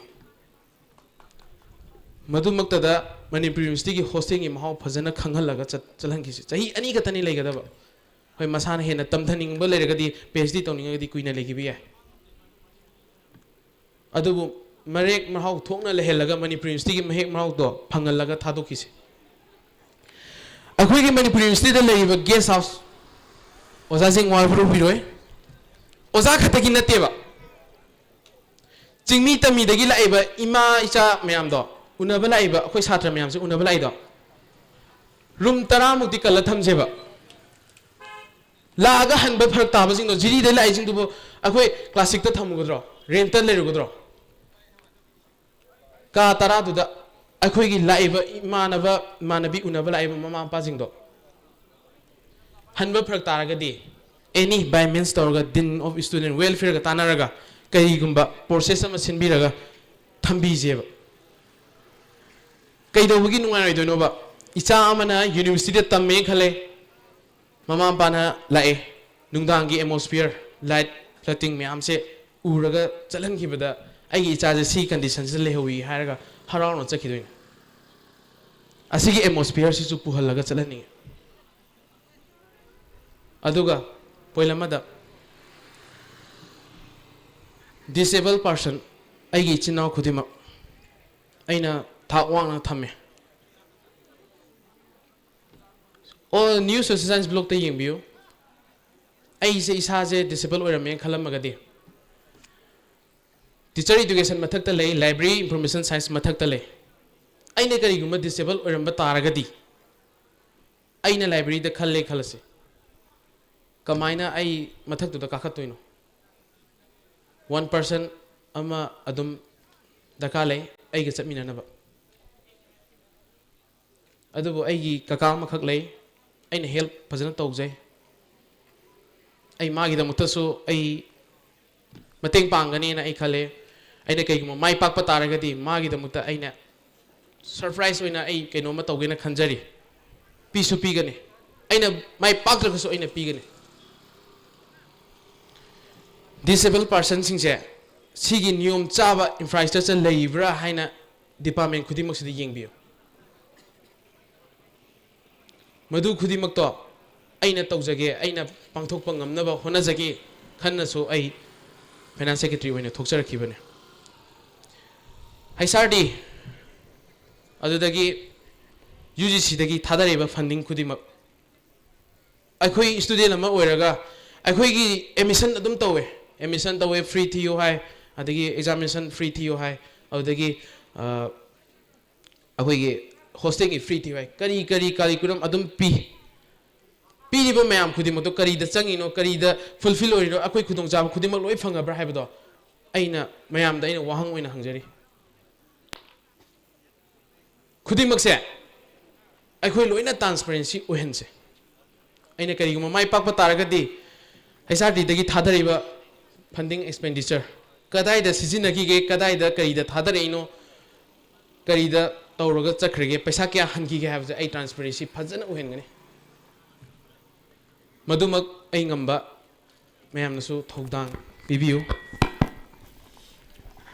कोई मिनिट मतम लोइसले अदुना खितंग थुजन बिना निसिंगजरी अरोइबदा हाइजनिंगबदे कैसु लेजदे मयामना अवनबा पोरपदो पोरएना खंजरगे अदुगा मयाम पुनमकना सपोर्ट तौबिरगा हंतक लाकदब मुसु इलेक्शन से अचुंबा असेंबा इलेक्शन अमा ओहनसी हायरगा अलेक्स के सामगी माइकैदगे नुलुना खुरुमजरे हेलो अखोय हुजिक फाइनेंस सेक्रेटरी कैंडिडेट अनेगी सिम्पोजियम दा वाफम थंबिखरे अदो मबानीगी इंटरेक्शन वाली की पोस्ट कैंडिडेट तरामक फंक्शन नसी हौबदगी लोय होरेन लोयदि फावबदम लेंगदना मफम सिदा लेबिनबा निक्सिंगजरी सिगी मरक्थना फाइनेंस सेक्रेटरी की इंटरेक्शन तौद्रिङै मांगोइना मॉनिटरिंग कमिटी की को convener याम्बा इनाउबिना ngasiगी function amasung hojik leiriba fibam asida tangai fadana lauthokta do yadaba wafam singkhra leiba dugi wafam thambina bani singjari tentakna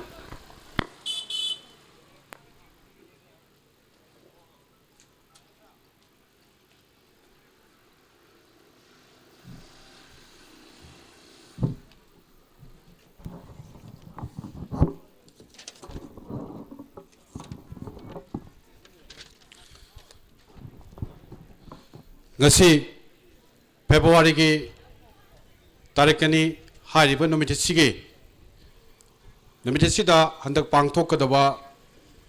musu election asigi asiga mari leinana ikoi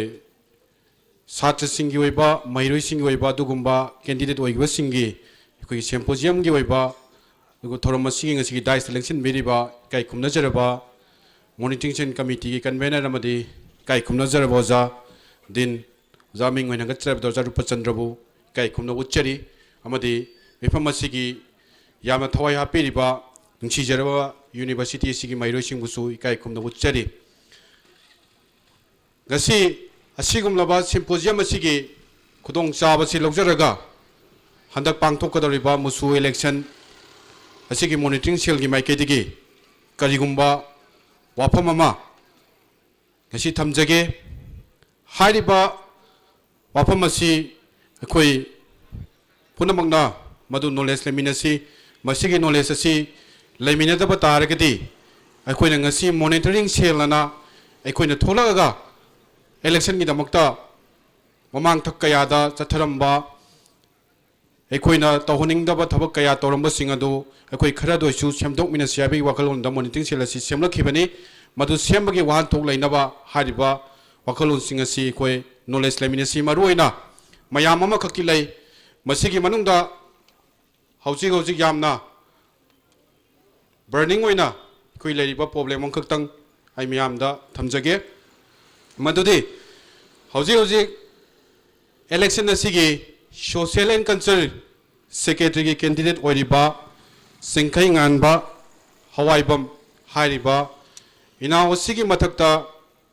aikogi social media da mahaki mathakta SARS mayam amakak tawraga tawrogriba SARS sing asi aikoi monitoring cell na hojik phawda yamna kumna thijilaba matungda monitoring cell da phangba report ki matungina hojik phawda monitoring cell gi da phangba report ki matungina mahaki mathakta lairiba SARS tawriba mayam sing asi karigom makhal amata asigumba SARS sing asi lairam drive asi hojik phawba ngasai ayuktagina hojik phawba da monitoring cell ticket padagi sigi SARS sing asi leitre haibasi ekoi khangma ngambadagi masigi wafam sima ngasigi monitoring cell na ngasigi mairoi singi mafam da lautoksabo loinana thamjaning wafam de hariba no singkai nganba hawaibam asigi matakta siriba maran ekoi gi hoji social media da sandoiba lairiba wahi wata sing asi hojik masida tinbiriba nungsijaro mairoi singi marakta yaubiragadi hojik khudaktagi madu delete tokthokpiyo madu kanagumba WhatsApp group natagar WhatsApp ta madu share to bigano kanagumba WhatsApp amagi status madu thambigano kayumba Facebook to thagat bigano kayumba thagalamba madu thengnaramba taragadi madu monitoring cell na hairiba miyoi sing adugi mathakta yamna akanba ikoi action nama logani haibasi monitoring cell na achetpa thajaba miyamna thammi madugi action adu so koi soidena logjagani maduga loinana karigumba thawoidadana masida darkar oidena khallaganda toromagani madu action do sabchan logani haibasi aikoi punamangna masi kawbiroi haibasi monitoring cell gi maikai tagi achetpa thajaba thamjari ngasi monitoring cell da laijari ba members sing asina asigumba channa kangon asi aikoi chatlagadi hariba university ge sigi election asida aikoi soidena karigumba khara achumma porakani habi wakhalonda ngasi aikoina chingjabai wani thabak oina pangthokadoriba sidi aigi mang election beriba nungsijaraba university asigi mairoi singna cooperation pira kanda aikoina changjaliba khongjang asi mai pakadoribane haibase masi aikoi punamangna kaugdoba phai haiba wafam simasu ayak thamjage aduga aroibada amuka suana makhatana hariba inau social and cultural secretary candidate oriba sengkai nganba hawaibam mahaki matakta siriba maran singasi monitoring cell matakta siriba social media da mahaki matakta sirakliba maran si hauji phawboda koina thijilubu matamda maral amata leite haibasi koi punamangna masi koi yamina si haiba wafam si amuka suana appeal toboloina mayamdagi tisinjage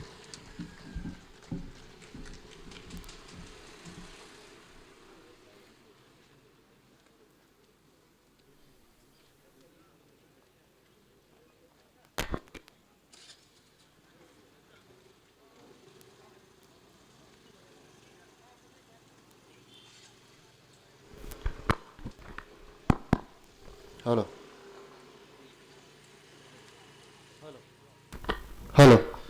Koigi finance secretary gi candidate ani satananda thongram amsung Alex kaisam Alex koi stage ta mohana kakat piro aduga convener gi ya baloga daista pambiri ba oja amadi yamagi ya balogeraga koi symposium si makha koi dijum tawjare loinana candidate ani gi mafam da lebi crowd na student sing na koi question ani khaktang koi lokhat chagani aduna akoi question ani asi lebi ba koi gi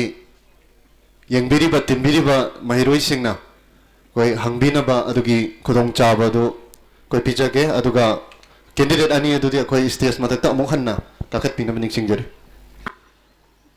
ꯇꯤꯟꯕꯤꯔꯤꯕ ꯈ꯭ꯋꯥꯏ ꯄꯨꯝꯅꯃꯛꯀꯤ ꯃꯐꯝꯗ ꯋꯥꯐꯝ ꯑꯃꯈꯛꯇꯪ ꯊꯝꯖꯍꯧꯒꯦ ꯀꯣꯏꯁꯟ ꯍꯪꯕ ꯃꯇꯝꯗ ꯌꯥꯝꯅ personal ꯑꯣꯏꯕ ꯃꯑꯣꯡꯗ ꯕꯥꯏꯁ ꯂꯩꯕ ꯃꯑꯣꯡꯗ ꯃꯤꯒꯤ ꯁꯦꯟꯇꯤꯃꯦꯟ ꯍꯔꯠ ꯑꯣꯏꯕ ꯌꯥꯕ ꯃꯤꯒꯤ ꯀꯦꯔꯦꯛꯇꯔꯗ ꯑꯦꯁꯥꯁꯤꯅꯦꯠ ꯑꯣꯏꯕ ꯌꯥꯕ ꯋꯥꯐꯝꯁꯤꯡ ꯄꯨꯈꯠꯄꯤꯒꯅꯨ ꯑꯩꯈꯣꯏꯒꯤ ꯃꯔꯨꯑꯣꯏꯅ ꯑꯩꯈꯣꯏꯒꯤ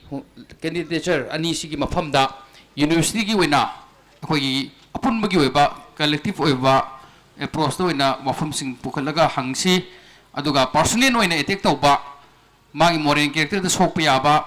ꯅꯠꯇ꯭ꯔꯒ ꯑꯩꯈꯣꯏꯒꯤ ꯁꯦꯝꯖꯤꯟ ꯁꯥꯖꯤꯟꯕ ꯋꯥꯐꯝꯁꯤꯡ ꯑꯩꯈꯣꯏ ꯀꯣꯏꯁꯟ ꯑꯣꯏꯅ ꯑꯣꯟꯊꯣꯛꯑꯀꯥꯟꯗ ꯃꯗꯨ ꯑꯦꯔꯥꯏꯁ ꯇꯧꯗꯅꯕ ꯉꯁꯤ ꯃꯣꯅꯤꯇꯔꯤꯡ ꯀꯃꯤꯇꯤꯒꯤ ꯃꯥꯏꯀꯩꯗꯒꯤ ꯑꯃꯨꯛꯀ ꯍꯟꯅꯁꯨ ꯇꯤꯟꯕꯤꯔꯤꯕ ꯈ꯭ꯋꯥꯏ ꯄꯨꯝꯅꯃꯛꯀꯤ ꯃꯐꯝꯗ ꯅꯤꯡꯁꯤꯡꯖꯔꯤ ꯍꯜꯂꯣ ꯑꯗꯨꯅ ꯀꯣꯏꯁꯟ ꯑꯅꯤꯈꯛ ꯃꯌꯥꯝꯗ ꯑꯣꯄꯟ ꯇꯧꯖꯔꯦ ꯑꯗꯣ ꯍꯥꯏꯔꯤꯕ ꯀꯣꯏꯁꯟ ꯑꯗꯨ ꯍꯥꯏꯔꯤꯕ ꯋꯥꯍꯪ ꯑꯗꯨ ꯀꯦꯟꯗꯤꯗꯦꯠ ꯑꯅꯤꯃꯛꯅ ꯃꯊꯪ ꯃꯅꯥꯎ ꯅꯥꯏꯅ ꯈꯨꯝꯕꯤꯒꯅꯤ ꯑꯗꯨꯅ ꯂꯩꯕꯤꯔꯤꯕ ꯉꯁꯤꯒꯤ ꯇꯤꯟꯕꯤꯔꯤꯕ ꯑꯩꯈꯣꯏ ꯃꯍꯩꯔꯣꯏꯁꯤꯡꯅ ꯑꯩꯈꯣꯏ ꯀꯣꯏꯁꯟ ꯑꯅꯤ खितंग ममांग का कर कैंडिडेट क्वेश्चन अनी खक हंगबीना निसिंगजरे सी ओपन ओइजरे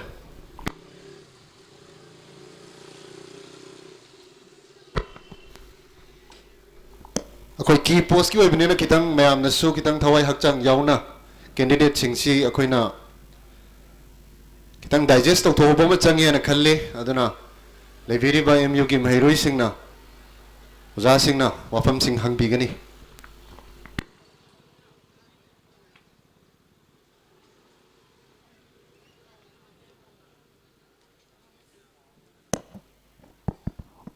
ये क्वेश्चन हंगी से महिरों सिंगी मफम दा क्वेश्चन हंगबगी थौना से लेत्रगदी डिपार्टमेंट अमगी क्लास दा कमाई तोरंगदोन हाइबरा कोई खनबद मम्मी मरमदुना तिम्बीर बखवाई पुना मंगना वफम अखोई मरुइना क्वेश्चन हंगबगी कनो से थौना से लेत्रगदी हयेंग मखोइना का खरकांदा नत्रग मखोइना अखोई रिप्रेजेंट ओइना मुसुगी सखरकांदा मखोइना तौनिंग तौरपोदा अखोई पुना मंगना अयाबगी कंसेंट पीरे हाइना लौजगनी अदु मरमदुना हंगनिंग क्वेश्चन सिंग अदु कोई थोपिरा कांदा अदुम हंगबियो हाइबो वफम से हमको निसिंगजरी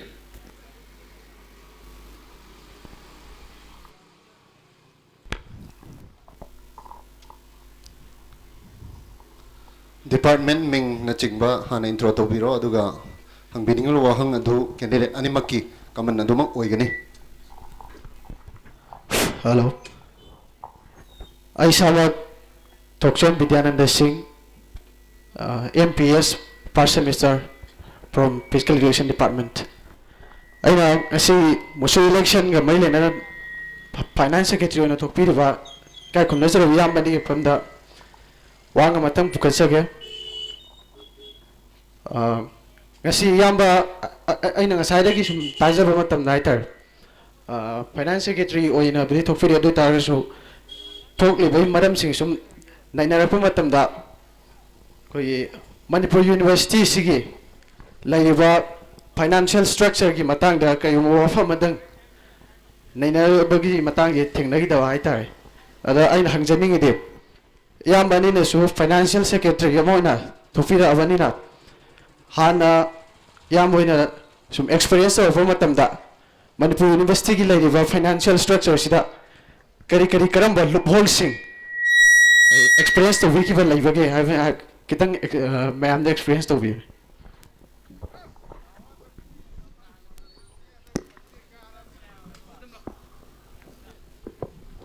सेरेन वाइस तो इन खुमजे हाइरी सिमसि मैम अया बलै ब्रो या से होय serial wise the khum batar ni ai nan khum jarage khoi ge inaw na hangbirami question na se ai khum jarage mayam gi magda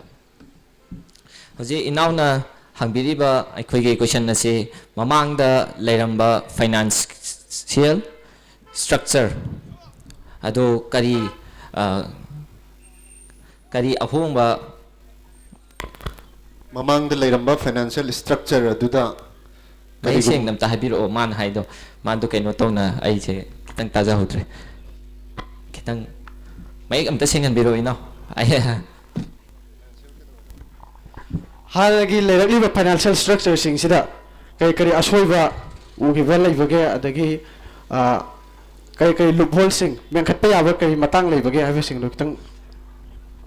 ꯍꯣꯏ ꯆꯨꯝꯃꯦ ꯑꯩ ꯍꯥꯏꯖꯔꯒꯦ ꯃꯁꯤ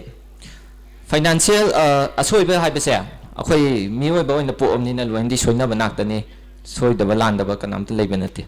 ꯑꯗꯨꯕꯨ ꯌꯨꯅꯤꯚꯔꯁꯤꯇꯤ ꯑꯁꯤꯗ ꯏꯅꯥꯎꯅ ꯍꯪꯕꯤꯔꯛꯄꯒꯤ ꯃꯇꯨꯡ ꯏꯟꯅ ꯀꯔꯤ ꯁꯣꯏꯒꯦ ꯍꯥꯏꯕꯁꯦ ꯑꯩ ꯃꯃꯥꯡꯒꯤ ꯐꯥꯏꯅꯥꯟꯁꯤꯌꯦꯜ ꯁ꯭ꯇ꯭ꯔꯛꯆꯔꯁꯤꯡꯒ ꯑꯩꯈꯣꯏꯒꯤ ꯃꯃꯥꯡꯒꯤ ꯐꯥꯏꯅꯥꯟꯁ ꯁꯦꯀ꯭ꯔꯦꯇꯔꯤꯁꯤꯡ ꯄ꯭ꯔꯁꯤꯗꯦꯟꯁꯤꯡ ꯄꯥꯏꯕꯤꯔꯛꯑꯝꯃꯤꯕ ꯑꯣꯖꯥꯁꯤꯡꯒ ꯑꯩ ꯑꯗꯨ ꯍꯛꯅꯗꯤ ꯑꯩ ꯇꯥꯟꯅꯖꯔꯒ ꯑꯩ ꯀꯩꯅꯣ ꯇꯧꯖꯗ꯭ꯔꯤ ꯑꯗꯨꯕꯨ ꯂꯥꯏꯕꯛ ꯐꯔꯒꯗꯤ ꯑꯩ ꯇꯥꯟꯅꯖꯒꯅꯤ ꯑꯗꯨꯒꯤ ꯃꯁꯤꯒꯤ ꯃꯥꯅ ꯑꯩꯈꯣꯏ ꯏꯅꯥꯎꯅ ꯍꯪꯉꯤꯕꯁꯦ ꯑꯩ ꯄꯔꯁꯅꯦꯜꯂꯤ ꯑꯣꯏꯅ ꯑꯩ ꯑꯃꯨꯛꯇꯪ ꯈꯨꯝꯖꯒꯦ ꯑꯩꯍꯥꯛꯁꯦ ꯃꯃꯥꯡꯗ PGDBF ꯑꯅ ꯑꯩꯒꯤ ꯉꯁꯥꯏꯁꯨ ꯄꯟꯖꯈ꯭ꯔꯦ banking and finance post graduate diploma in banking ꯐꯥꯏꯅꯥꯟꯁꯁꯦ ꯑꯩꯁꯦ ꯇꯝꯖꯔꯛꯑꯦ ꯃꯁꯤꯁꯤꯗ ꯑꯩꯈꯣꯏ ꯃꯌꯥꯝꯅꯁꯨ ꯑꯗꯨꯝ ꯈꯪꯕꯤꯔꯝꯒꯅꯤ ꯑꯩꯈꯣꯏ ꯈꯕꯔꯗꯁꯨ ꯑꯗꯨꯝ ꯍꯥꯞꯄꯒ ꯅꯣꯇꯤꯐꯤꯀꯦꯁꯟ ꯊꯣꯛꯄ ꯂꯩꯈ꯭ꯔꯕꯅꯦ ꯃꯅꯤꯄꯨꯔ ꯌꯨꯅꯤꯚꯔꯁꯤꯇꯤꯒꯤ ꯑꯩꯈꯣꯏꯒꯤ BCꯅ ꯑꯩꯈꯣꯏꯒꯤ ꯀꯟꯁꯜ ꯔꯦꯖꯤꯁꯇ꯭ꯔꯥꯔꯅ ꯑꯣꯏꯗꯣꯏꯔꯥ ꯑꯃ ꯊꯣꯛꯄ ꯂꯩꯈ꯭ꯔꯦ ꯃꯗꯨꯗ ꯍꯥꯏꯔꯤꯁꯦ ꯑꯩꯈꯣꯏꯒꯤ ꯀꯣꯔꯣꯅꯥ ꯃꯇꯝꯗ ꯑꯩꯈꯣꯏ ꯃꯃꯥꯡꯒꯤ ꯑꯗꯨꯝ ꯈꯪꯕꯤꯔꯝꯒꯅꯤ ꯃꯃꯥꯡ ꯇꯝꯕꯤꯔꯤꯕ ꯃꯤꯁꯤꯡꯅꯤ ꯀꯣꯔꯣꯅꯥ ꯃꯇꯝꯗ ꯑꯩꯈꯣꯏ ꯌꯥꯝ ꯋꯥꯅ ꯐꯥꯏꯅꯥꯟꯁꯤꯌꯦꯜ ꯑꯩꯈꯣꯏꯒꯤ ꯌꯨꯝꯗ ꯌꯥꯝ ꯋꯥꯅ ꯐꯥꯏꯅꯥꯟꯁꯀꯤ ꯌꯥꯝ ꯋꯥꯅꯕ ꯇꯧꯔꯝꯕ ꯃꯇꯝꯗꯨꯗ ꯑꯩꯈꯣꯏꯒꯤ ꯄꯩꯈꯥ ꯊꯥꯕꯒꯤ ꯄꯔꯤꯈꯥ ꯊꯥꯕꯒꯤ ꯑꯩꯈꯣꯏꯒꯤ ꯄꯩꯁꯥ ꯊꯤꯔꯒ ꯑꯩꯈꯣꯏꯒꯤ ꯁꯦꯀꯦꯟ ꯁꯦꯃꯤꯁꯇꯔ ꯑꯣꯏꯈꯤ ꯁꯦꯀꯦꯟ ꯁꯦꯃꯤꯁꯇꯔꯒꯤꯁꯦ ꯊꯤꯔꯒ ꯑꯩꯈꯣꯏ ꯀꯩꯅꯣ ꯇꯧꯍꯟꯈꯤ ꯑꯦꯛꯖꯥꯝ ꯊꯥꯍꯟꯈꯤ ꯑꯗꯨꯒꯤꯗꯣ ꯑꯩꯈꯣꯏꯅ ꯁꯥꯇ꯭ꯔꯁꯤꯡꯅ ꯈꯔ ꯄꯨꯈꯠꯄꯤꯔꯛꯄ ꯑꯩꯈꯣꯏꯒꯤ ꯀꯥꯎꯟꯁꯤꯜꯗ ꯑꯩꯈꯣꯏꯒꯤ ꯁꯥꯇ꯭ꯔꯅꯦ ꯑꯣꯖꯥꯅꯦ ꯄꯨꯟꯕ ꯑꯦꯀꯥꯗꯃꯤꯛ ꯀꯥꯎꯟꯁꯤꯜ ꯑꯗꯨꯗ ꯊꯥꯡꯒꯠꯄ ꯃꯇꯝꯗ ꯑꯩꯈꯣꯏꯒꯤ ꯔꯤꯐꯟ ꯈꯔ ꯁꯝ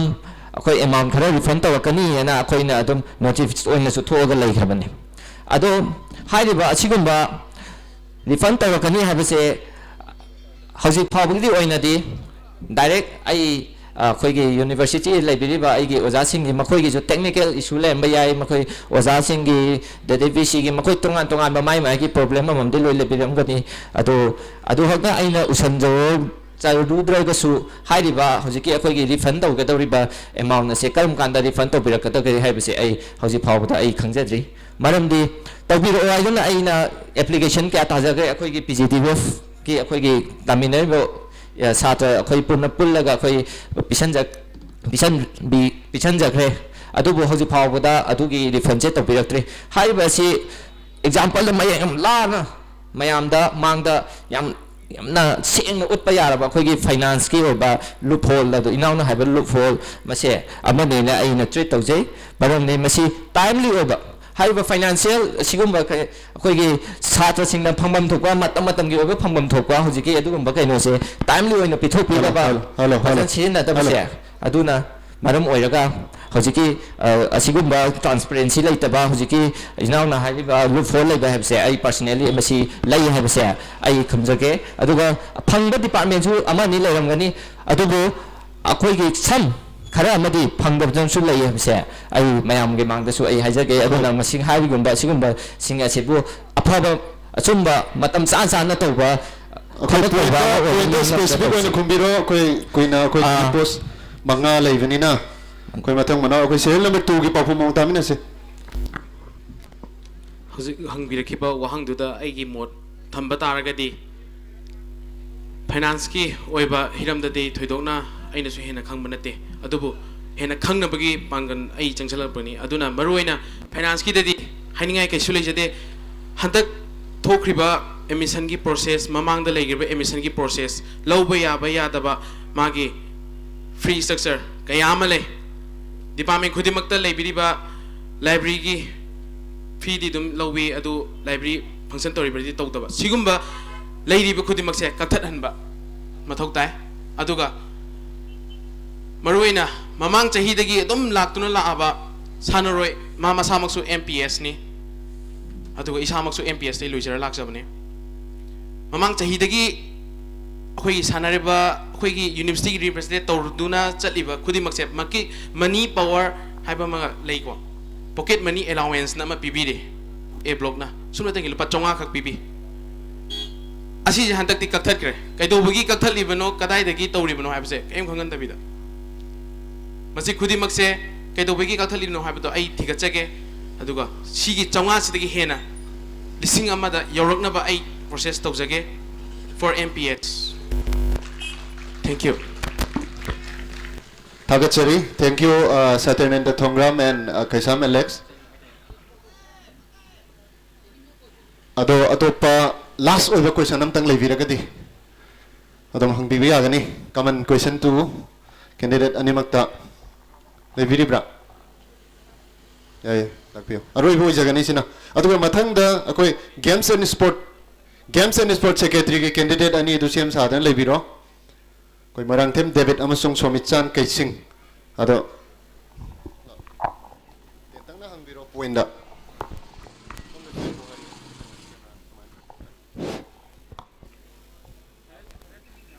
Good afternoon. Candidate animakta ina hangning basi NIF ranking gi matang da koi criteria khara dum haibi khre oja sing na so haibi khre. Aina hangning ba question sin akoi gi maruina Manipur University da akoi gi ranking si wangak te maram si asoi ba point taret khata haibi point taret khata aduga oi finance secretary candidate oin so tholak pasi aina uzabada aise hana 2019 gi akoi geography gi share oi lejarambani ada छात्र सिंजे मुसुगी executives सिंजे आयाम्बा financial matters दि यावसल लेबा faculty नतबा नोय candidate मसा से executive सिंजे यावसल लेबा कारा मतुंगदा मसीसी यावसन दबिदा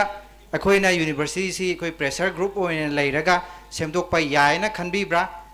अदो अखोइ सुमेना अखोइगी इन्वॉल्व सुतौ तौदना तौबसी आई स्टूडेंट यूनियन अतोपा यूनिवर्सिटी दा थेंगनरे मोइसे अदुम इवन ऑल इंडिया लेवल दा अदुम फजना वर्क तौवे अदु मोइ लुपा आम चादना अदुम फजना तौवे अदु कोइ एमयू ददि सिगिसि उब सुफंग फंगदे अदु आई मिंग हाइजरंग आई मिंग लिसान हाना एक्सीडेंट ज्योग्राफी डिपार्टमेंट लेजरमनी हौजिकना जेएनयू दा रिसर्च तौजे हेलो अखोइ पॉइंट दो एक्सप्लेन तौदबिदा पॉइंट दो इन सच थंबिरमो अखोइ एक्सप्लेनेशन के कोइ मतम फंगद्रे कोई हाइरिबा हंबिरिबा पॉइंट सिंगदो थंबिरम कांदा कोई डिस्कशन फाइनेंस सेक्रेटरी को नोलेशन जगने आई हौजिकी स्टूडेंट मुसु पाबिरिबा सिंगना यावसले ना हौजिक हाइबिरिबदो अदो कमाइना यावसले हबसे कमाइना खंबिगे हाबजे आई हाना आइगे आंसर गे ओइना आई क्वेश्चन अमा हाना आई आंसर ओइना आई क्वेश्चन ओइ तौजगे कमाइना खंबिरिबिनो यावसले हबसे सीआर ओबिरामगा मसी यम सांगना कनो तो उदे पॉइंट दो इन हाइना से इन हाइजगिबदो अना नतरी डिस्कशन और ऑन थोखरने बा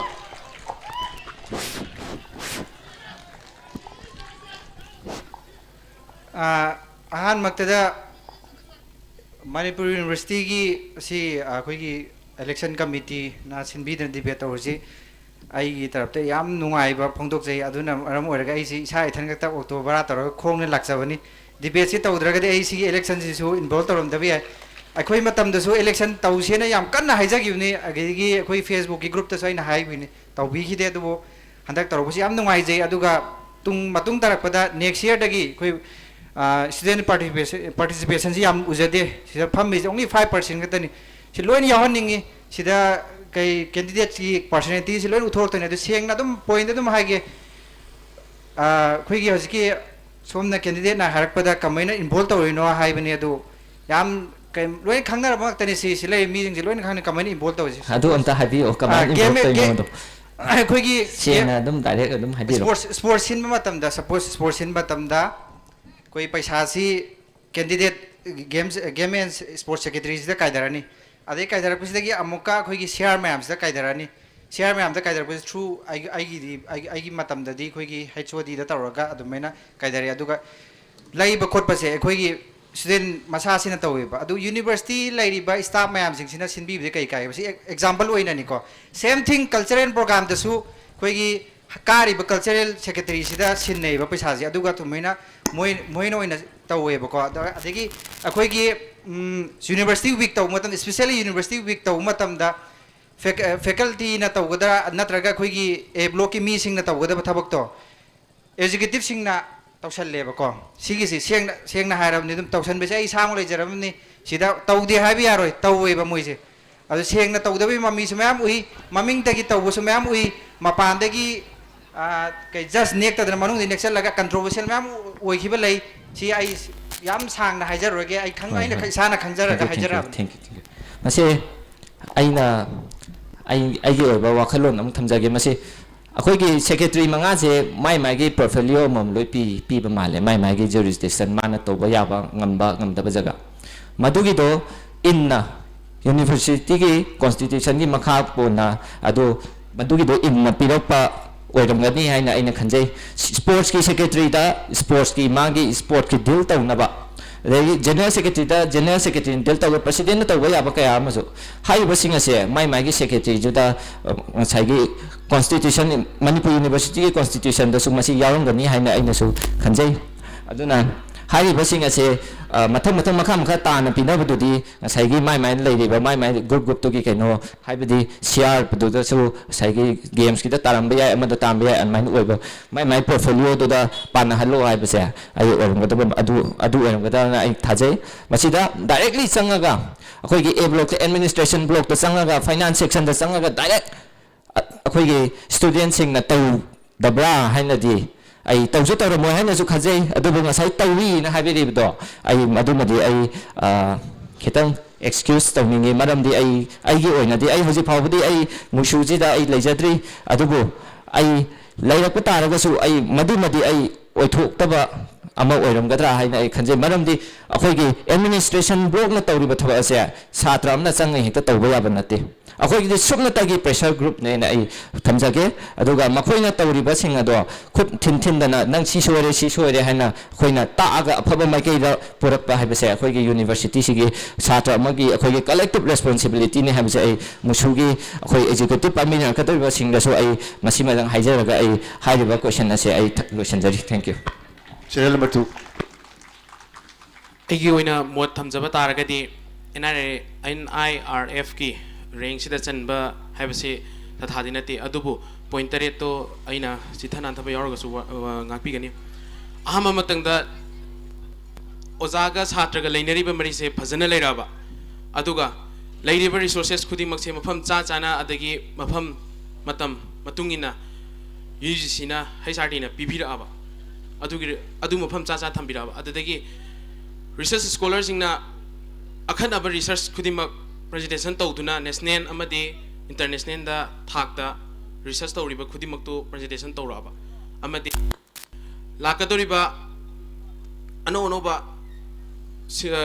presentation national gi oiba seminar oigera international gi seminar oiba matamda Manipur University dagi maximum da participate tawraga presentation tahorba si mayam singje torpa taragadi akhoi university kaidongda on the ranking da adagi NIRF ki 100 ta chandaningai leiru habse haijage aduga akol mada musugi keno tawba virus singna kaidobagi sida financing da involve toroga keno tawde haise ai sigi samlapa ai wadi pizarabada ai samakse magazine phongna mi manena ubigano ai bot kare khalaga madi bot kare madi magazine phone ne na adu oinu bigano maya ai se Manipur University sigi leader amani ma se pakholoini khanbiu simtang har thamjage Thank you. Koi matang asida koi finance secretary ginung siraba inawani koi lengthabirakna niksing jari mathang da serial number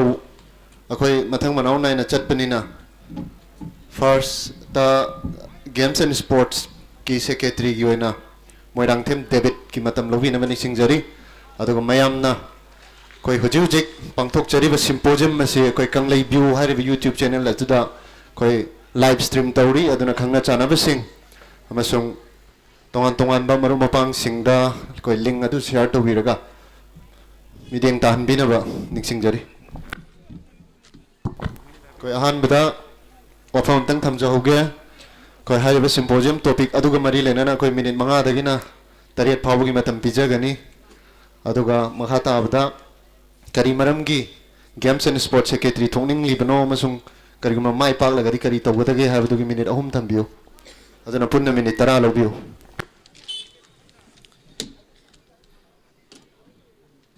Ahanbamaktada Taibang Mahikol Manipur University asibu konbiriba ima kansi lairembi amadi ibido pakang babu thamoi nungda chena konsinjaraga mangda lengsin biriba ozadin amadi monitoring committee gi convener yambabusu ikai khumnabu chari aduga ngasi monitoring committee na sembiriba symposium asida saruk yaba lakpiriba aigi mahikol asida taminariba isina pumna pusu ikai khumnabu chari ngasi gi mamal yamlaba tanja se lawjaraga aigi sangming amtang taksage aigi ming marangthem David Singh laifamna thangadagini hauzik Department of Peace the first semester oina tamjabani aduga loinana 2017-18 da Khelo India represent tawrabu matung inter university tournament kaya Manipur University bu represent tawraga saruk yarabu matung hauzik Eastern Sporting Union da center forward amoina professional player amoina sign tawraga leijabani asigi makha tarakpada monitoring committee na senbiba monitoring committee na symposium ki topic oina thambiriba NIRF na piba data da Manipur University na India ki top ranking 100 ki manung chanba ngamdaba gi maram amadi matau karam na ngamgadage haiba sigi matang da aya ki oiba waru khara thamjage India ki manung da leiriba university singna NIRF na piba top ranking 100 ta change haiba taragadi Ministry of Human Resource Development na piba parameter manga khang leijai adubu parameter sing adu ai isama games and sports candidate amoina games and sports ka mari leina balamda haijage mayamna waro biroi Ministry of Human Resource Development na piba parameter manga sigi manungda teaching learning and resource haiba parameter asigi manung channa metric for sports and extracurricular facilities activities asigi matangda aigi oiba mot kitang thamjage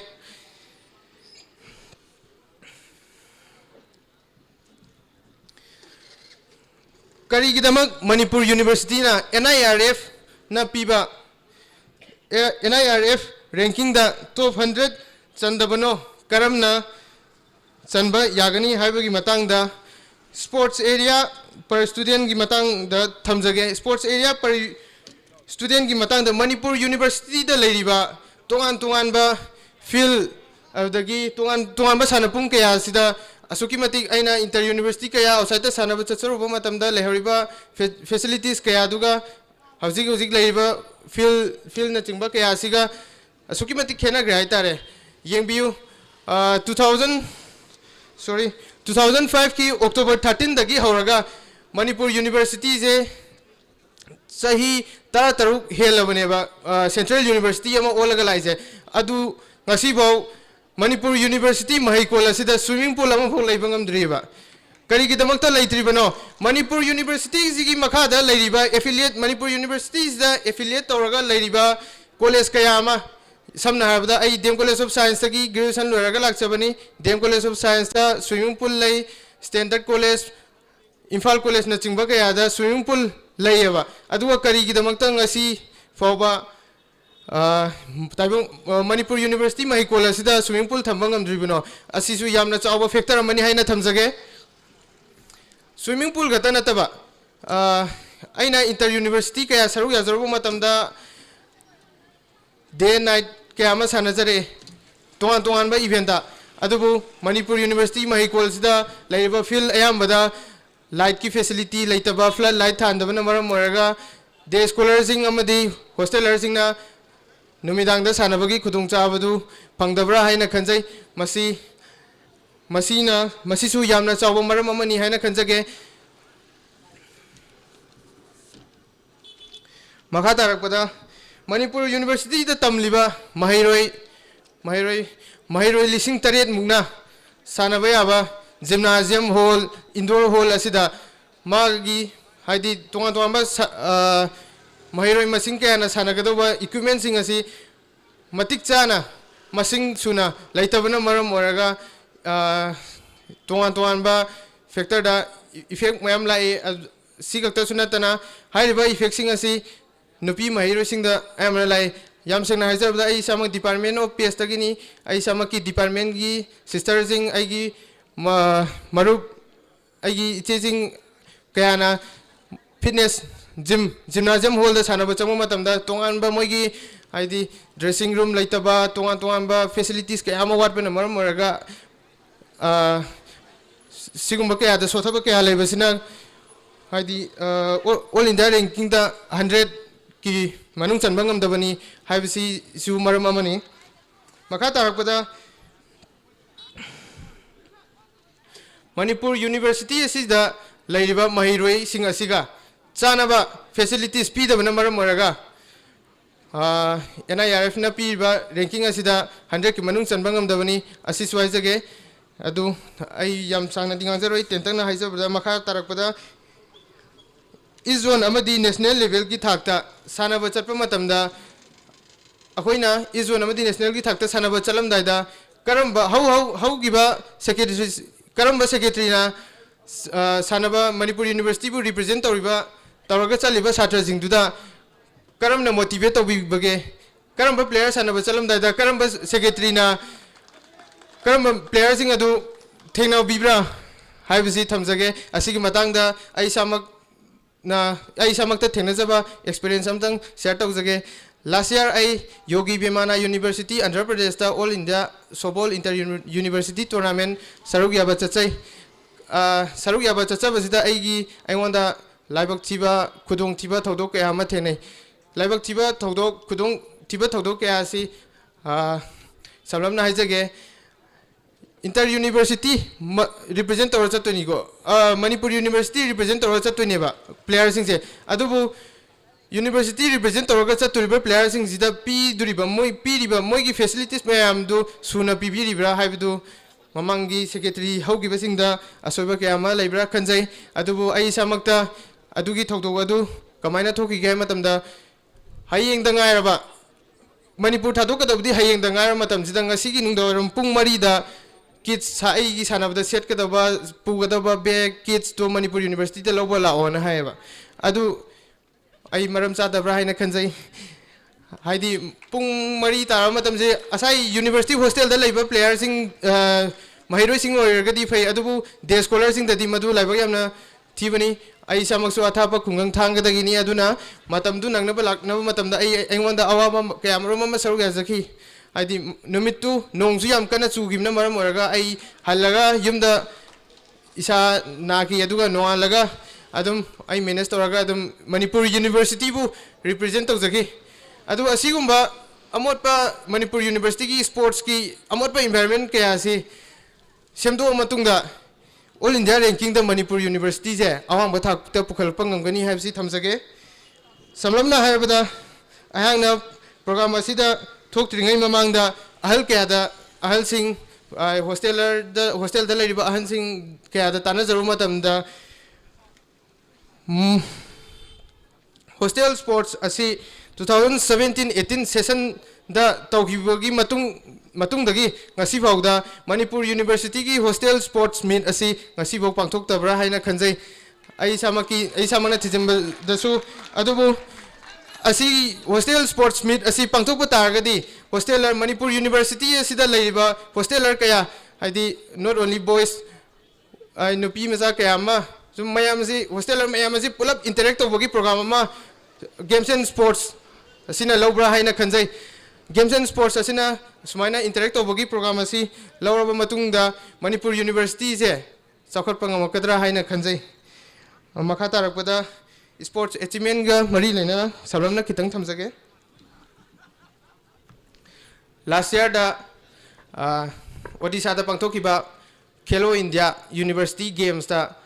event mari khak Manipur University dagi saruk yai lawn tennis men's lawn tennis women's badminton fencing amadi judo haiba event mari khak sigak saruk yai adubu karigidamukta event mari khak tang saruk yaribano yabangam libano haiba sigi matangda kitang awatpadu kitang thamjage kitang tujan biro ko matam je tasale Manipur University हाइबजी मणिपुर हाइबजी sports की power house अमने ना मयामना खंगनरी बनेबा अदुगा करी की दमकता Manipur university सिना तोंगान तोंगान बा इवेंट कया मा द रिप्रेजेंट तोंगम इवेंट मरी खतंग represent तोंगम इबनो even Thangta Khelo India the चलीबनी football Manipur मचा प्लेयर अफोब मयाम अमा लेग्रे हौजी हौजी सु लेरी करी की मणिपुर यूनिवर्सिटी ना खेलो इंडिया द रिप्रेजेंट तो हनबा ngam असीगुम मयाम असी सेमदोगा तहोलब मतुंगदा सिगी मतंग द सबलमना खितंग थमजरमगे वारो बिरोय मणिपुर यूनिवर्सिटी की स्पोर्ट्स हारगा sports department physical education department खक नतबा तोंगान तोंगान बा डिपार्टमेंट सिंग द प्लेयर मैम अमा लेरीबा असी मैम से खोमजिलब मतुंग द ट्रायल सिलेक्शन कया पांगथोगा ट्रायल सिलेक्शन लोर मतुंग द कोचिंग अमु पांगथोगा मणिपुर यूनिवर्सिटी बु रिप्रेजेंट तोहलगा ऑल इंडिया रैंकिंग द ऑल इंडिया टूर्नामेंट कया द सरुक याहला मतुंग द अदुमाइना तौरगा मणिपुर यूनिवर्सिटी से अवांग थाक तक पुरक्पा ngamgadra haina khanjai makha tarakpada kari gi damak ai samak games and sports secretary अमो इन थोइबनो हाइबदु मयाम द थमजगे आई सामक पीलिंगै दगी होना सानबबु यामना पामना हौजरे मरम असिना हौजे जुसु प्लेयर अमा प्रोफेशनल प्लेयर फुटबॉलर अमो इना लेजबनी मणिपुर यूनिवर्सिटी की स्पोर्ट्स इंटर कॉलेज कया अमदा आईगी ग्रेजुएशन लेवल दगी हरगा इंटर कॉलेज खुदिंगी सही खुदिंगी फर्स्ट सेमिस्टर दगी होरगा फिफ्थ सेमिस्टर बो आइना सरुक यादुना लाक्से सरुक यादुना लाक्से बसे आइना इंटर यूनिवर्सिटी टूर्नामेंट सरुक या फंगजबसदी ओनली फिफ्थ सेमिस्टर गतनेबा अदुबु फर्स्ट सेमिस्टर अमदी थर्ड सेमिस्टर ददी आई इंटर यूनिवर्सिटी टूर्नामेंट सरुक यानबा ट्रायल सिलेक्शन की दमक्ति कौखलेबा अदुबु सही अनिरक आई वेटिंग लिस्ट थमजै वेटिंग लिस्ट थम इबसे आई परफॉर्मेंस की हैना खंजदे परफॉर्मेंस येगा खनबोय तारगदी आई सामक्सु इंटर यूनिवर्सिटी टूर्नामेंट दो चाही अहुमलक चलमगदरा हाइना खनजै अदुबो असिगुम्बा अमोटपा एनवायरनमेंट कया से सेमदोक सगे खनबदगी आइना ngasi आई सामक फर्स्ट सेमिस्टर ओइना चंगपदा गाइना आई गेम्स एंड स्पोर्ट्स की सेक्रेटरी अमोइना थोक्सबनेबा असिगुम्बा कया से सेमदोकबो ngamboi जगे अदुगा matang asida ai sangming amuktaga hana taga loisinjaramge ai gaming marangthem David Singh lakadurbe musu election asida ai games and sports secretary na thoksabani aduga ai gi serial number 1 ni ngasi mayam symposium asida tinbiba mayam na games and sports bu nungsibiba taragadi mayam na ibu support tobiu Manipur power sports ki power house oiba Manipur University na all India ranking da chanbangam dribase Manipur University dagi sports ki web ama puraba matungda all India ranking da awang bathakta amtang pukhatmina si haraga matang swaida tension jage thank you all hello marangthem David loikre maki matam ada koi candidate sing ki post ki koi leviri betara mafam sidagi lengbi gano koi yamna maru ina pangthokpa symposium ni aduga sigum basida hena mahirui singna thawa yausin pamthoi aduga serial number 2 mathangi games and sports candidate Somichan Kaising gi matam lawi na manik singjar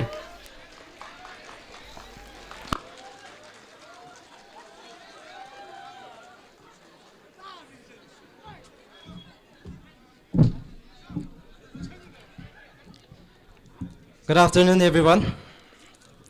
Ahan badmaktada skruti ngasigi symposium sisa mapung pha naba lakpiriba election monitoring cell amadi oza bu ikai kumna bu chari amadi Manipur University sigi election ase yamna aikoi satra singi mihut ama khanbada aishu saruk yagani haina amadi aikoi gi university gi mihut oigadawriba singsi kanano hai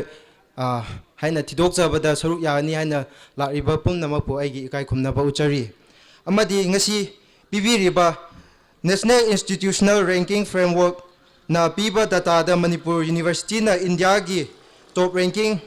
100 university gi manung chanba ngam dabasi kai gino amadi kamaina changadage haibai matang da ai salappa agi warol thamjage Manipur University ase aikoi India gi university chani hena laiba manungda aikoi yamna aikoi chanba ngamde adubu aikoi north east gi di university manga madudi Guwahati University Nehu amadi Mizoram amadi Dibrugarh University si chanba ngami ꯑꯩꯈꯣꯏ ꯃꯅꯤꯄꯨꯔ ꯌꯨꯅꯤꯚꯔꯁꯤꯇꯤꯕꯨ ꯍꯦꯟꯅ ꯃꯤꯁꯤꯡꯁꯨ ꯄꯤꯛꯄ ꯃꯤꯖꯣꯔꯥꯝꯒꯨꯝꯕꯅꯗꯤ ꯆꯟꯕ ꯉꯝꯃꯒ ꯑꯩꯈꯣꯏ ꯀꯔꯤꯒꯤ ꯆꯟꯕ ꯉꯝꯗ꯭ꯔꯤꯕꯅꯣ ꯑꯩꯈꯣꯏ potential ꯂꯩꯇꯕ꯭ꯔꯥ ꯑꯩꯈꯣꯏ ꯁꯥꯇ꯭ꯔꯁꯤꯡꯁꯤ ꯑꯩꯈꯣꯏ ꯇꯧꯕ ꯉꯝꯗꯕ ꯃꯤꯔꯥ ꯑꯩꯈꯣꯏ ꯇꯧꯕ ꯉꯝꯕ ꯃꯤ ꯑꯩꯈꯣꯏ ꯃꯌꯥꯝ ꯌꯥꯎꯔꯤꯕꯅꯤ ꯑꯩꯈꯣꯏ ꯆꯟꯕ ꯉꯝꯒꯅꯤ ꯍꯥꯏꯅꯁꯨ ꯑꯩ ꯆꯦꯠꯅ ꯊꯥꯖꯩ ꯑꯃꯗꯤ Tamil ꯅꯥꯗꯨꯁꯦ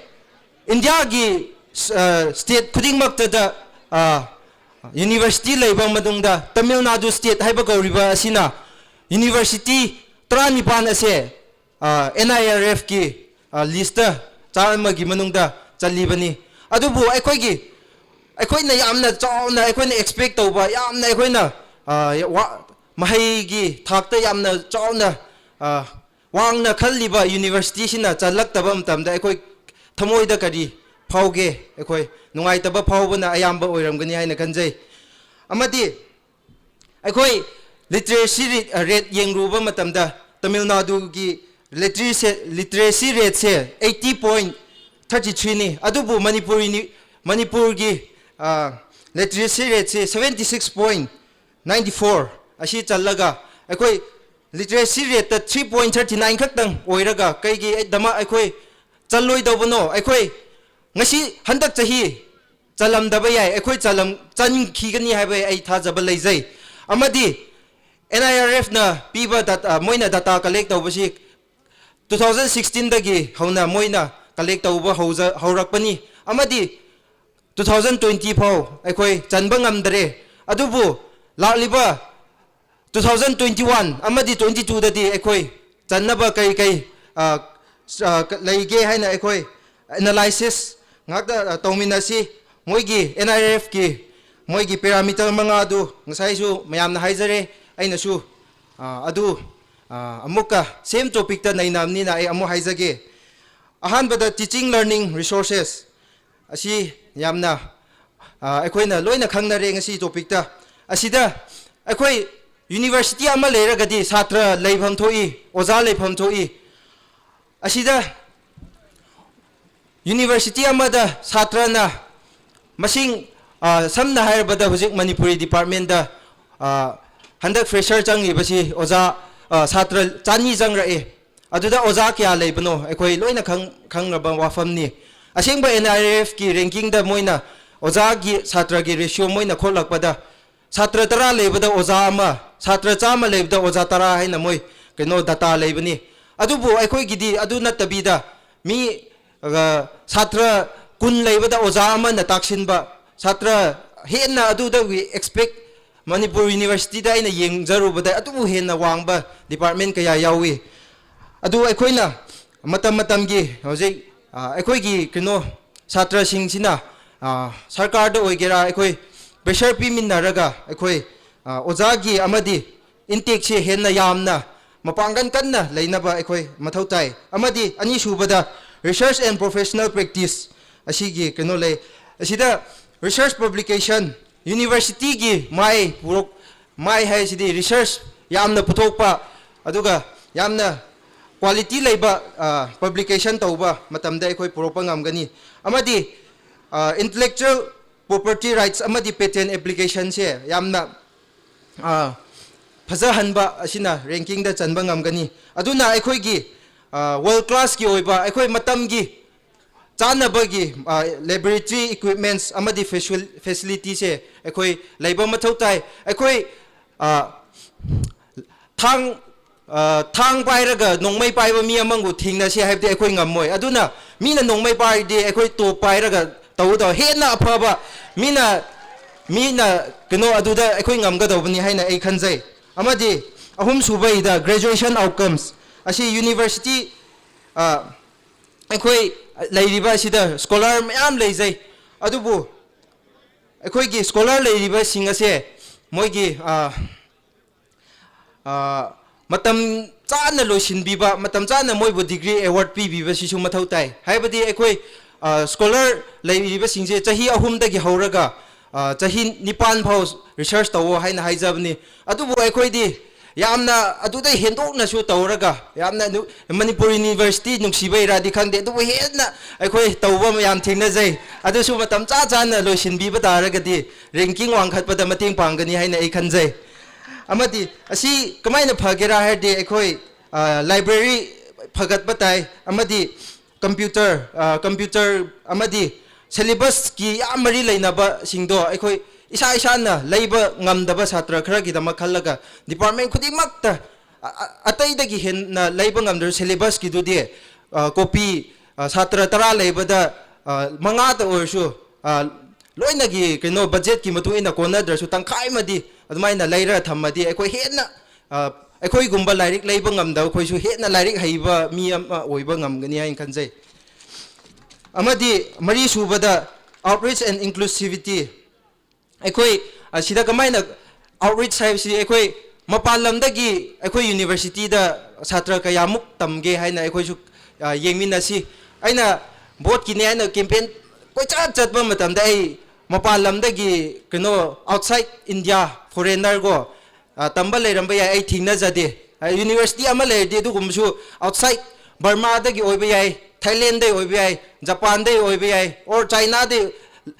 yumron nariba lebak singdagi university amada tamningba wakhalon leiraga tamba tangai phadaba lei amadi aina chacharubada Shillong dai ne haina ahum mari forestry department da I thingna jai adugum na hadi department do attract aina hai si example have the attraction kamaina akoi Manipur da le tar su akoi JNU da tamningba gumna mi na su Delhi da le su Manipur University di tamjarage haina moibu yamna thogatlaga lakningbagi adugumba mathau tai adu aina example hairabada isamak Southeast Asian Studies tamjariba keno amani asi gumba si India gi university atai da yamna leiba subject nate JNU da lei haina dita jai asi gumna amadi NSS gumba yamna mapan lamda suppose Manipur University da leiba department ase Nagaland da su chap chana subject leiba tardi lapna laktra su aduda dum tamba moi tamgani adubu aduda phangdaba subject singdo Manipur University da henna department hapchin ba tardi ekoi attract tawraga ekoi tamba phangani haina ai khanjai amadi ekoi department andauba aigi kino jurisdiction da leiramdaba yai adubu chanaba hairakpanina ai kino Asian African Studies kumba have the university da sida leite adu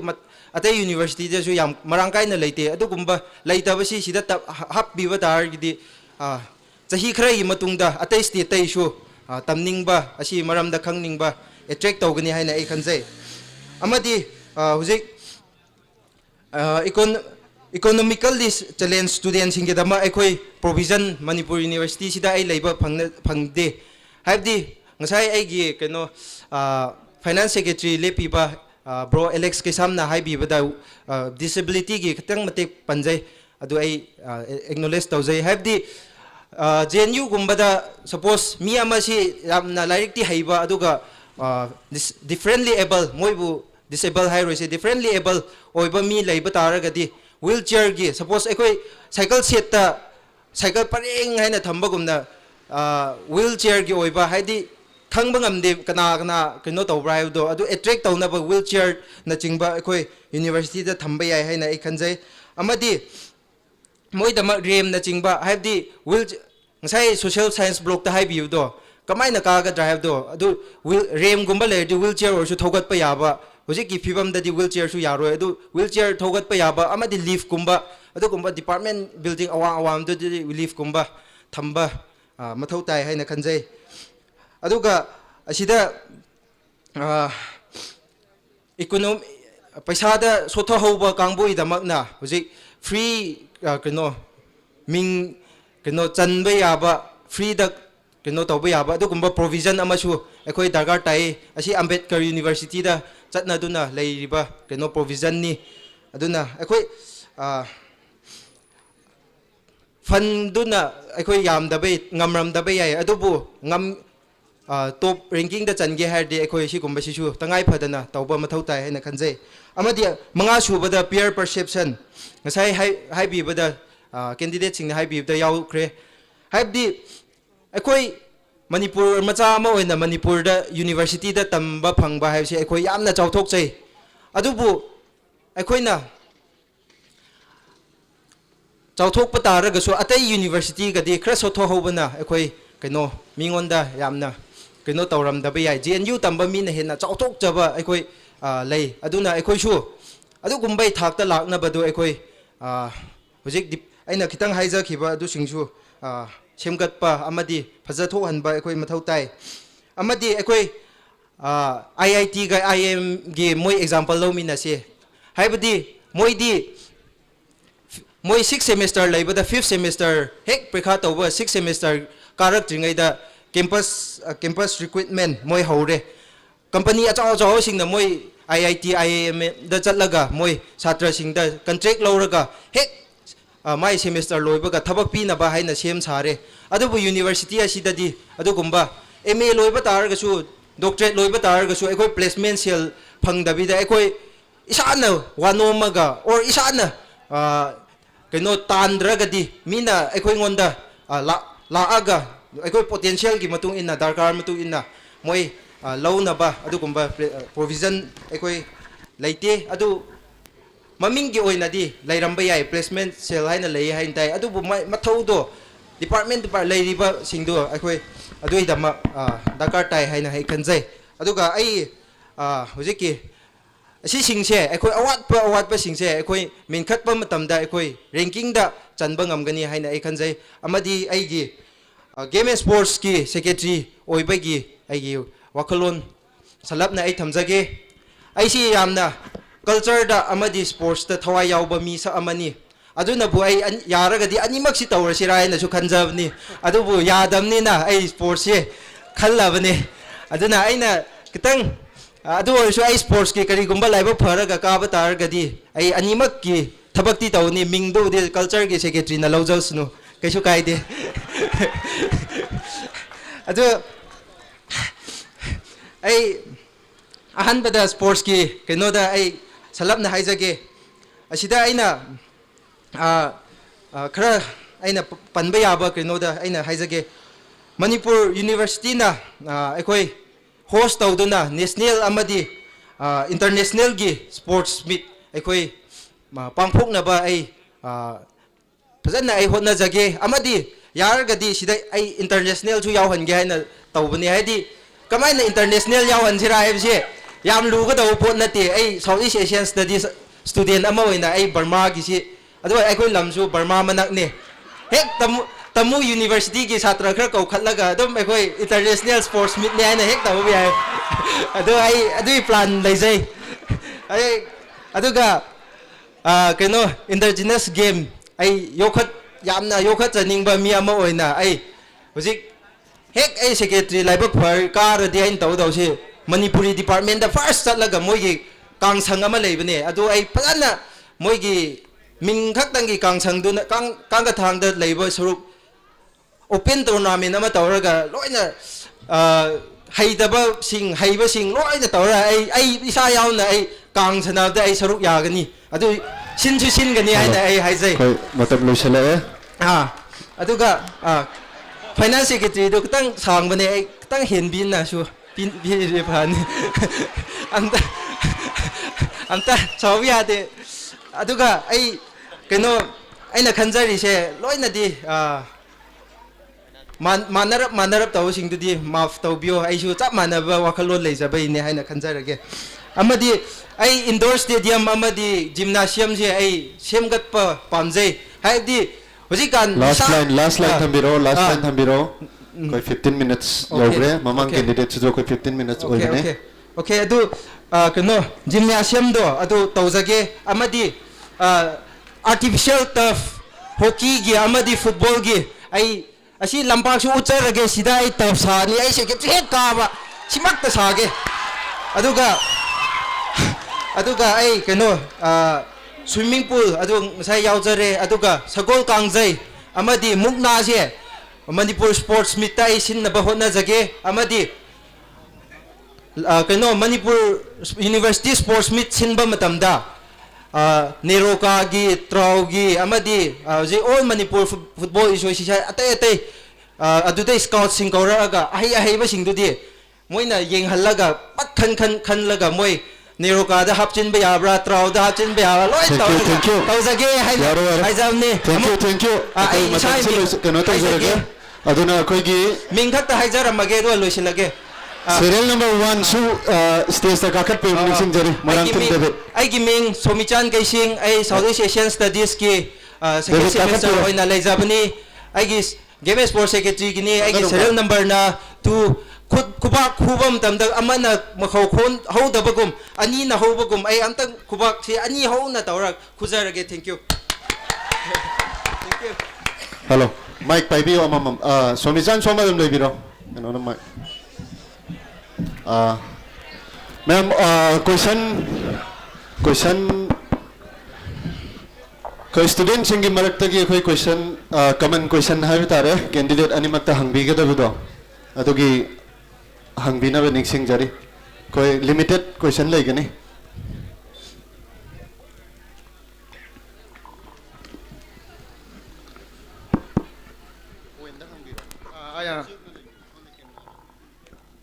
I give me Kasamdoni MU da Delhi University Master lo Germany 2018 da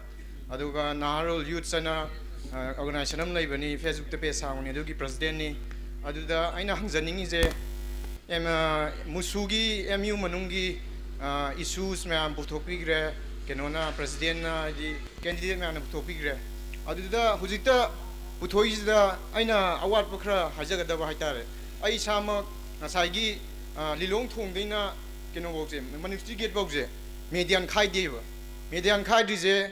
Ministry of Roads and Transport na haji thabak che yangjan na pabung biren na thabak che yangjan na pangthok tabdagi accident nam thokone hanne adudi keno je Manipur University da laiba chhatra ayam je southern side gi laiba adudi life risk se yam wange haji yam life risk se yam wange habidi adugi point duju musugi haujuji lebiriba candidate ka jina thangatpiraga musugi makaidagi pabung biren amadi Ministry of Roads and Transport da thangatpina bana hajari aduga question je atai kim natte the fact of the matter is powers that be still exist in Manipur University, powers that be that I don't want to mention, that is constitutionally and legally allowed in the Indian regime hagiba sigi matangda candidate gaina raise to bigadra moina keno phampara matungda na hangjage powers that be specifically university is a free space never university da army came thambaje yabra yadabra okay direct question point da hangabada university da army came lai bisigi mod tentak na 1 minute hadabi da thamnasi. Thank you for the question.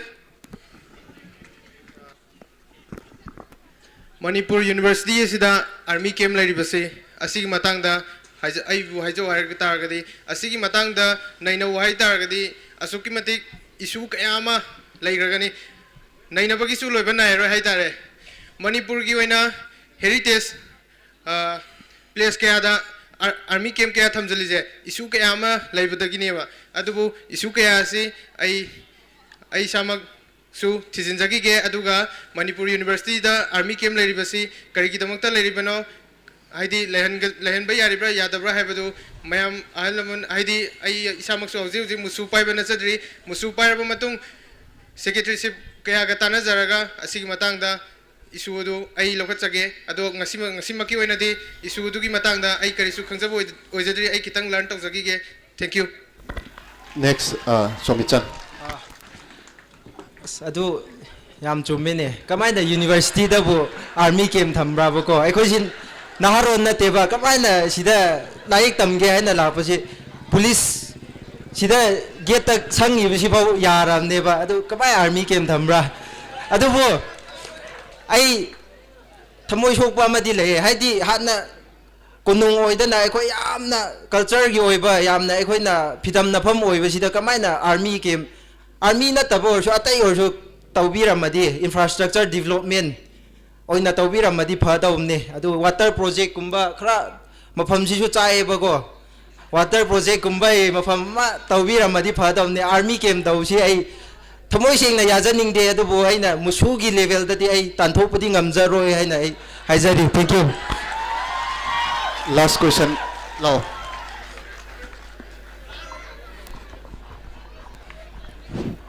Ahan mamaktada ngasi monitoring cell na sinbiraga pangthok iba aikoigi symposium asi tasing haragadi apaba candidate khanje haibani aduna aisu yam chamba wahang amtang di hangjage aduga ahan bada warogi bedi yade Manipur University da MA tamdana research tawdana sahi nipan mapan musi university laijarabani ai isamaksu bot lepada victim oiro misamani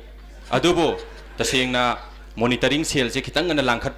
lakpiramagadi adum kimatik ngai gani khale khoju kuina leira abani na bo jawrabani dum khangi candidate amana bol lemna ko tholakpa matamda nang paisa kaya leira haibasi number 1 wahang oinarami bani adubu afaba thaba ama tawba haibasi hawdokpa masangi aduna ngasi hawdoiba handa kitamdagi hawdoiba thabak sina tungkoina university asida lehauraga afaba university ama oinaba kar aba matungda so afaba thabak tawrakani haibagi thajaba thamjai adubu tasengna aikoina ngasi siliba symposium ase taseng na maki achauba role lawgadabadi ngasi bot bibi gadawriba university asida tambiriba scholars sing mahiroi sing sine haina khanjai aduna wahang symposium ama laire hairagadi lairibo topic mari leinaba wahang gumba khara hangba ya afaba sing sidi aikoina kari haitare analyze tawbiraga question semaga pubira amagadi yamna nungai gani na khanjabane adu wahang hangbasi yam latna thoe thokpa ikai bagira natragana ngasagi candidate sing sina thambi point sing sina adu enough oire na haibiribra adu mi loksin bangam jadre aduna ai isama Manipur kenoda DMR sata mingai da football sanajaraga aikoigi DMR represent tawraga adum Manipur University gi inter university oiba football adum yaujare aduna sanabu pamjaba aduga thawa yaujarakpa oina wahangje hangjage tawbani homework ti phajana tawbire candidate sing yam phajana aikoi kai haitarage basan di phajana piraba hayeng board kara matung da kari tawrakadwa haibadudi pass amajing future dudi khoi yingminaba tari hangjaningi ba question di tasengna Manipur University da student union ama laira kanda sports game and sports secretary nama hape aduna game and sports ka lairiba university na tragana student singi marakta kari mari lainai haiba wafum da tentak thambiraga ti nungai. Thank you. Thagatsari for tentak na thamsi.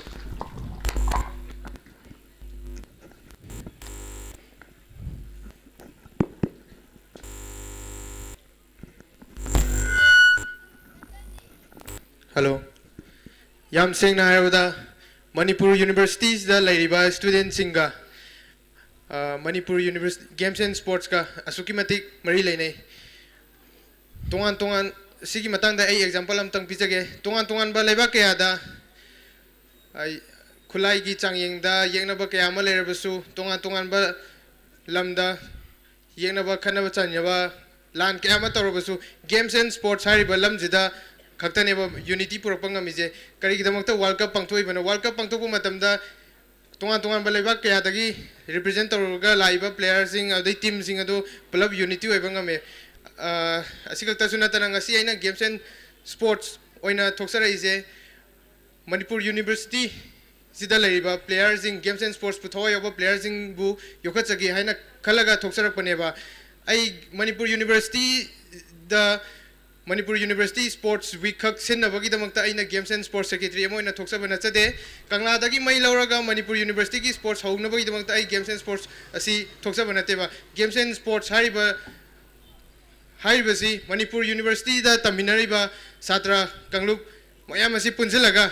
Manipur University sida Games and Sports haribasi amtang yokamina je khanduna aina thoksarakpani adubu Manipur University sida Games and Sports हाइबसी असुकिमति की मरु ओय सी हारगा लोसिनथागे thank you अहनबा मक्ता याम्बा बु थागचरी हाइबदी vote लेपदा victim ने आई बु हेना victim लेरमोय आई CC का बेगाजिन जेके tree लेपे them college ता जयस अनिरक लेपने my पाखिदे आमदोम न लौजै हाइबदी अतुगुम्बा Meena यामना concern leina sports ki mata ai bu khudong ja pi se ai yam lumna lojai amadi ai se ai khoina khangba yai habdi university activity kwai da gi secretary marakta activity kwai da leifam thop se sports secretary ni haina ai lojai maramdi ai khoi board ki dama haina smaina wangang ringai sida asomda lampa ki da ball sana lei howi ji u ne habdi adu batik niti gi ayuk tang de nungdang ta tawni aduda university sports secretary ni haina sanari ba singdo marak ta hapta amada amrak ra tha amada amrak hai mahi puroga kitang orsu thapminna ba ama tawminna di henna sanaroi singsu thogat poina oh ekoi busu concern lei go ekoi sports secretary si haina moi lojagani haina khanjai amadi ekoina sports sanaba wana sida lampak da sanare ising thak ningai leite aduna aina khan yaragadi sida filter ama chawba ma tawraga thaknaba ising afaba sports sanaroi bu thogat boina ai pamjai amadi sanaba loiraga sida mapan thoke haina laoba phulla leihomne adu ai hek ai atai gi sports ki like ye ai hek ka ta municipality kauraga hek leibom kai chingthua ai ising koi thana habaga ai sports sanaba sing bisu thogat boina ai tawjage aina haijam thank you Thank you, Moirang Tim David amasung Somisan Kaising. Ado stage ta dum length biro aduga akoi loi kraba candidate sing asi akoi gi finance secretary ga games and sport ka candidate mari mak mafam sidagi lengdana adumak laibiu mayam gi interaction sing asi candidate sing giwena candidate sing goina amasung akoi university goina yamna maru oibani haibasi ko gi wakhlonda lep laitana thamina se mathanga social and culture serial number 1 Hawaii bam singkhai ngan ba gi matam lawi na manik singjar Hawaii bam singkhai ngan ba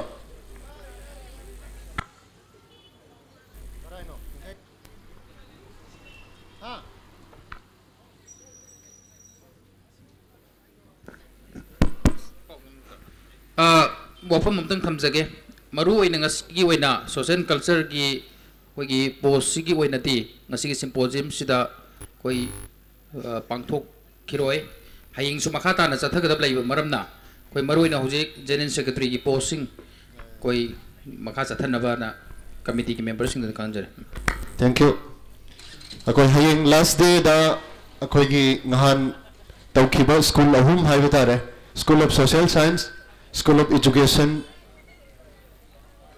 aduga School of Life Science hariba school ahum sigi CR sing akoi loikra numitu da laghogda CR sing sungchoi choidana hayeng lakadabani aduga wana uba school ahum gi CR sing chu hayeng sungchoi choidana lakadabni karimba CR sing na amasung kipo sing na asung web program asi di present of the taragadi makoi gi mathangda koi election committee na amasung monitoring committee na akan action local kani hana muktang remind tawjari adra mathangda serial number 1 Kangujam Naresh Kumar Singh gi matam lowi na manik singjar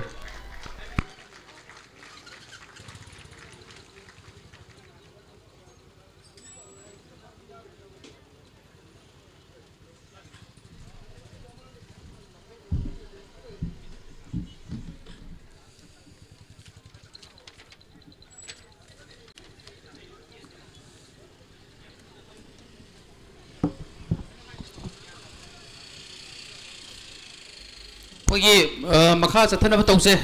kanagumba complaint tawning ba leirgasu tongana waido phajana gyan ta sanan na babta ho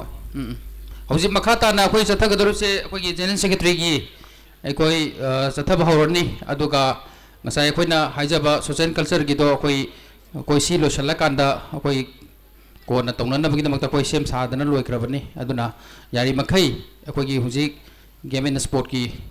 koigi loikrab matungda Finance Secretary aduga hujik General Secretary gi wena pangthok na bagi damang takano tor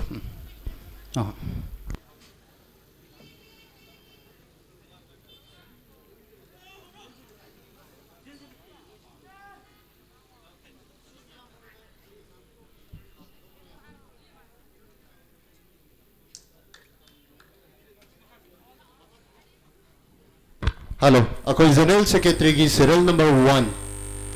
akoi Kangujam Naresh Kumar gi koi matam lobi na baning singtari अहानब मक्तदा Manipur university बु कोनबिरिबा इफुतौ पाखंबा मदि मा कांसिलारिम बु इथानों दसेना थागुन जबगा लोइना खुरमजरी अदुगा ngasi symposium masibu simbiriba monitoring sen gi yamba singbusu ikai khun baga loina nolok pasari aduga ngasi monitoring sen simbiriba symposium gi function asibu yauba lakpiriba manipur university gi amadi ato topa university gi lakpiriba amadi social media gi khudang da biyang tabiriba ichina khudima pusu amuka na ikai khun baga loina nolok pasari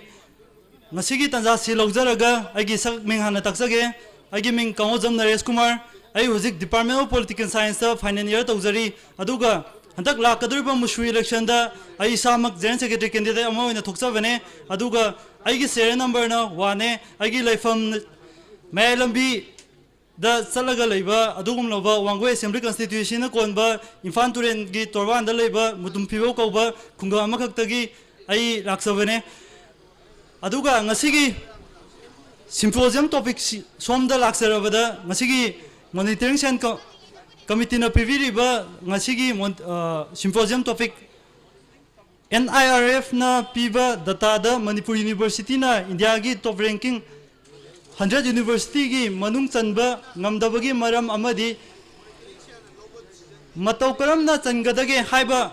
ngasigi wafam sing asida ai gi oiba wakhalon sing thamjage kari maram gi damakta top 100 university ki manung da chan bangam dribano haibo wafam si hana ai masa khaina thamjage akhoi gi Manipur University asi ato topa university singa changdam na bada nobloi daba adugum ba university ama khangna haibo wafam si ai hana thamjage Manipur University da JRF masing adagi PhD scholar masing marang kaina puthoi ya batare adubo puthoi ba अखोगी Manipur university की JRF सिंह अदगी research scholar अदगी मोगी PhD तौरीबा मखोय मैम सिंह असिगी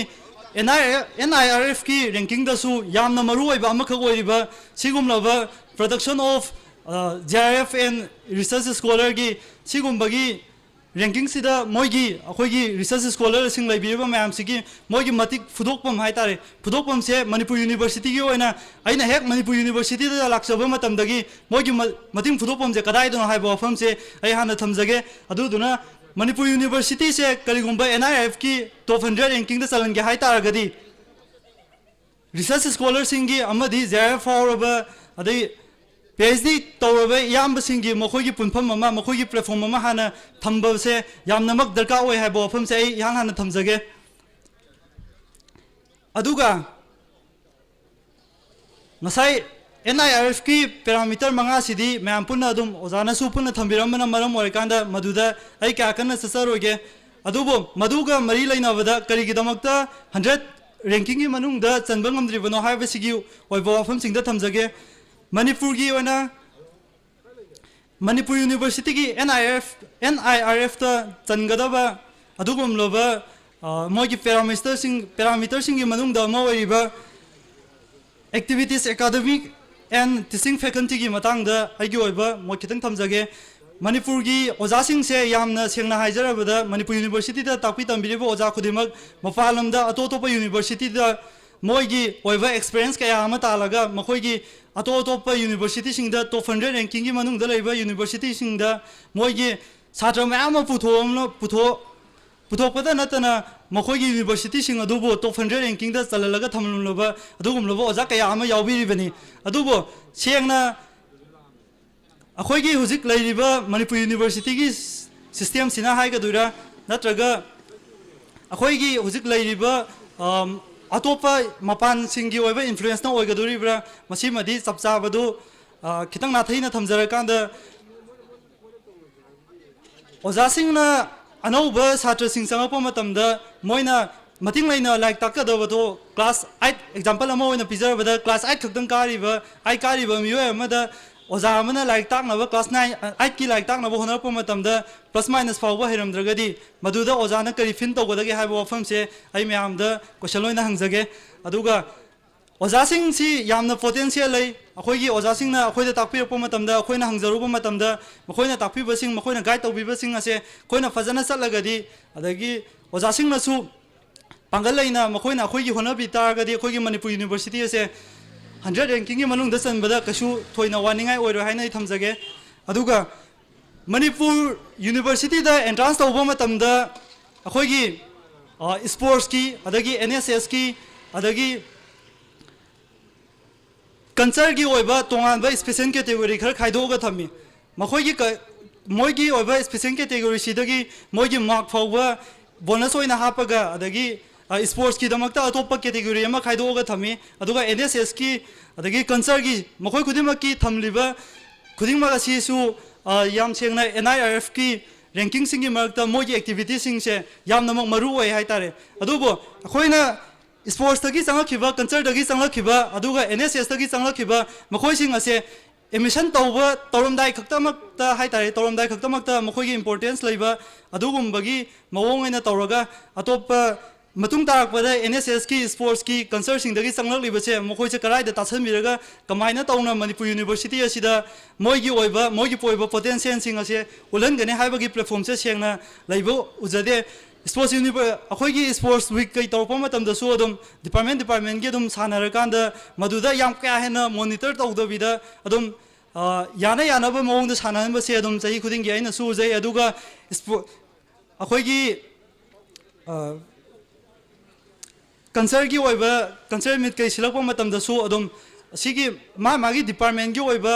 मोइगी हाना कल्चर दगी लाकपा अदुगुम्बगीदो अदुदे हेना एम्फेसिस पिपिबा नतबिदा डिपार्टमेंट की ओइना माइ थोक्तबा यादे हाइबगुम्बगी अदुगुम्बगीदा ओइना थोगा यामना कॉम्पिटिटिव कंपटीशन से वांगदबिदा खितंग तौबसिसु अइना सुम खंजबदा सिजना सुम एनआईआरएफ की ओइबा रैंकिंग सिदा खितंग काखतपदा ngamaktawne haina aina lojage aduduna aina खंजरीबसे करिगुम्बा मणिपुर यूनिवर्सिटी से एनआईआरएफ ता चलनबगी दमकता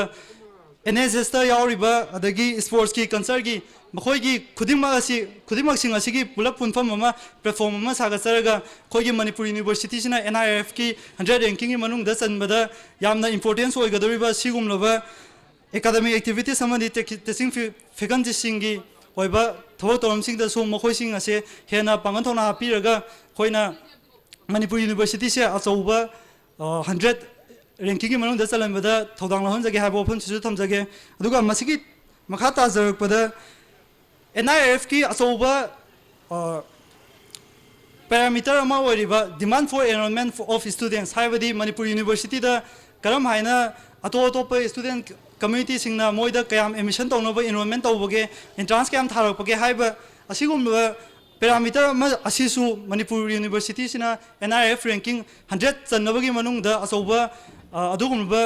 मफम पॉइंट अमा खंगने हाइबा तारे अदु अखोइगी मणिपुर यूनिवर्सिटी दा अतोप लमदमदगी माइरोय कया अमाखक सिदा एडमिशन तौरगा मणिपुर यूनिवर्सिटी दा खोइगी क्लाइमेट सु यामना नुंगाइबा मफम अमाखक ओइबनिना याम सेंगना मणिपुर यूनिवर्सिटी दा तमजनिंगबा मयाम अमाखक लೈ अदुबो मोइना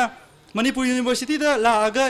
फॉर्म एनरोलमेंट तौबा एंट्रांस तौबा अदुगुम्बा सिंगदो अदु नत्रगदी मोइगी फैसिलिटी दो फंगदबना मरम ओरकांदा मखोइ कया अमा अखोइगी एनरोलमेंट तौरपगी लिसे सांग हंथबने आइना हाइना लौजगे अदुना करिगुम्बा मणिपुर यूनिवर्सिटी से एनआईआरएफ रैंकिंग दा 100 चलनदबगी दमकता मतुंग तारप एंट्रांस कुम्बा अदगी स्टूडेंट एनरोलमेंट की ओइबा थबक थोरम सिंगदसी ऑथोरिटी का तानरगा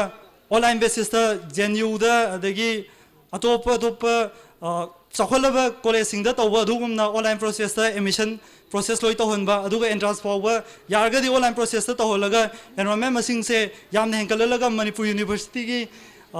यूनिवर्सिटी ना एनआईआरएफ की 100 रैंकिंग मनुंग चलकपा सिदा सु अचौबा थौदांग लहनजगे हाइबो फन सिसु थमजगे अदुगा मसिगी मतुंगदा मैमना सु मसाइ थंबिरंबा टीचर स्टूडेंट रेशियो की मतंग से आई इसामक डिपार्टमेंट ऑफ पॉलिटिकल साइंस हंतक फाइनल ईयर तौजबनी अदो हंतक हुजिक लैरिबा अइना फर्स्ट सेमेस्टर दा हेक चंगपदगी लैरिबसे टीचर स्टूडेंट रेशियो से 1:10 हाइबिबनी अदो यारगदी मिनिमम दा 1:15 फाव हाइबनी अदो हुजिक लैरिबा सिचुएशन असिददी 1:22 23 आइगी डिपार्टमेंट की ओइना हाइजबनी को अतोप डिपार्टमेंट सिगी सिदगी हेना खुदोंथिबा मैम सु लैरमगने हाइबसे अइना थाजजै अदो 1:22 लैरक्लेबा असिगुम्बा मफम सिदा कमाइना एनआईआरएफ रैंकिंग दा कंपीट तौरप मतमदा मांजिन थाना चप्पा ngamgadurimo haibo wafam sisu ai thamjage aduna NIF ranking da hingananabagi damakta student teachers ratio se NIF ki mafam da piriba singse matching tawba yananabagi damakta su community student community amadi atop university ki authority singa tanaraga kana honajage haibo wafam sisu thamjage aduga masigi tarakpada akhoi library se Manipur University ki oina NIF ki ranking ki sida su library ki oiba achoba thodang ama khaklei ado akhoi gi hojik laiba library se mamang dadi adum Musu gi yamba singna tawbiraga adagi akhoi dagi list pawba like ki list kai lawra kanda thambi ki ba laibi ki ba khare di dum thengna jare adubu library ba thambi ba sing ase yamna season aba yaba like sing dadi limited oiba hai tare aduna limited oibanina masida su यागदी हौजिक लैरिबा सिदगी चांग हेना equip तौजरगा हेना develop ओहेलगा मखोय NIF दा 100 ranking चलंबदा सो सौबा थौदांग लौनबाय कन होना जगे अमदि Manipur university की खुद authority खुदिमा का ताना जगे हाइबो fun सिजु थमजगे मतंग स्वाइदा सुम आइगी सिम्पोजियम की ओइबा सिम्पोजियम टॉपिक की हाइबदी करिगी दमकता मणिपुर यूनिवर्सिटी ना 100 रैंकिंग की मनुदा चंद्रिबनो अदुगा कमायना तौगना चनगनी हाइबो वफम सिदे स्वाइदा टेंशन जगे अदुगा मखाता बसिदे आइगी ओइबा आइना करिगी दमकता जेनरल सेक्रेटरी कैंडिडेट अमो ओइना थोइबनो अदुगा आइना थोला कांदा करी तौगनी हाइबो वफम सिंग असे मसिदा ओइना आई टेंशन थमजगे आई सेंगना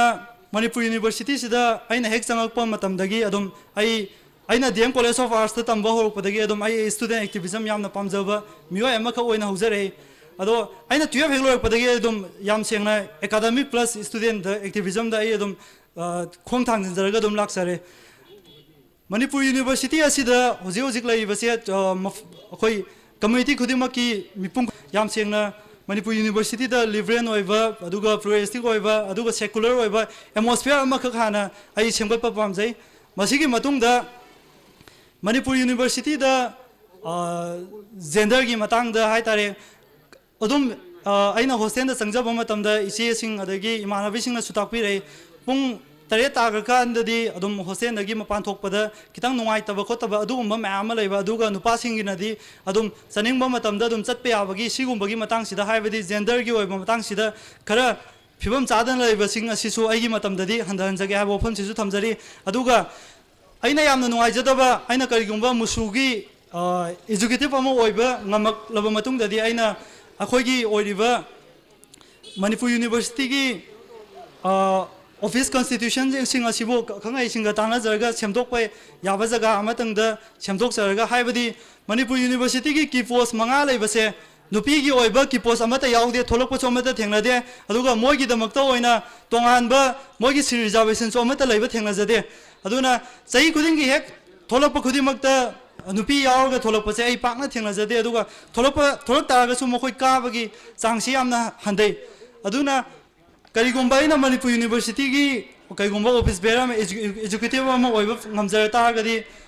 नुपीसिंग तगी ओइबा सिद अमदी रिजर्व तौरगा थमननबगी दमकता आई पुखचगे हाबो वफम सिसु थमजरी अदुगा याम सेंगना अखोइगी कॉलेज एक MU की हेक संगपा होरपदगी अदुम होरे अखोइगी प्रॉब्लम से मणिपुर यूनिवर्सिटी की ओना अखोइगी ट्रैफिक पॉइंट की ट्रैफिक की लैरिबा असवाइगी दैसुम हौरे दम ngасai यामबा ओइदुरा इमानबा ओइदुरा अमना सुताकपिरमबा अखोइगी रोड डिवाइडर लैते हाबसे सि सही खुदिंगी अदुम थेंगनरगा लालबा गातनी अदुबो ममांगी ओइबा मुसुगी यामबा सिंग अदगी इमानबा सिंगना सु मखोइना सु सोइदबि पुखलंगना हाबदि आई थाजबा लैजै अदुना आइगी ओइबा हंदककी ओइबा आइगी वाखलोन सिदा सु आइगी मुसुगी मतम असिदा सु सुंजोय सोइदना ट्रैफिक की ओइबा रोड डिवाइडर से आइना अंगम बसांगदे अप्रोच तौजरगा सुंजोय सोइदना थमनबा आई होनाजगे हाबो वफम सिसु मयामदा थमजरी अदुगा अखोइना संगलकपा मतमदा मणिपुर यूनिवर्सिटी से हेक संगलकपगा खोइना करिगुम्बा नुपीसिंग मरोइना नुपीसिंगना इमरजेंसी गुम्बा कइगुम्बा अमा लाकपा मतमदा डिपार्टमेंट फावबा चत्रगदी फरक ताबगुम्बा लैबा अदगी डिपार्टमेंट नत्रगना हॉस्टल फावबा चत्रगदी फरक ताबग लैबगुम्बा अदुगा हॉस्टल गुम्बा डिपार्टमेंट गुम्बा चंगलगसु इसिंगी गुम्बा प्रॉब्लम से यामना थेंगनबसे अदुम लाइब्रेरी यूनिवर्सिटी की इचिना खुदिमना थेंगनरंगना हायबसे आइगी अचेबा थाजजबनी अदुदुना करिगुम्बा आइना मुसुगी ऑफिस बेरा अमा हायबदी मुसुगी educative ओइबा ngमजतारगसी मथक तोंबा Manipur University ki authority sing da tana zaraga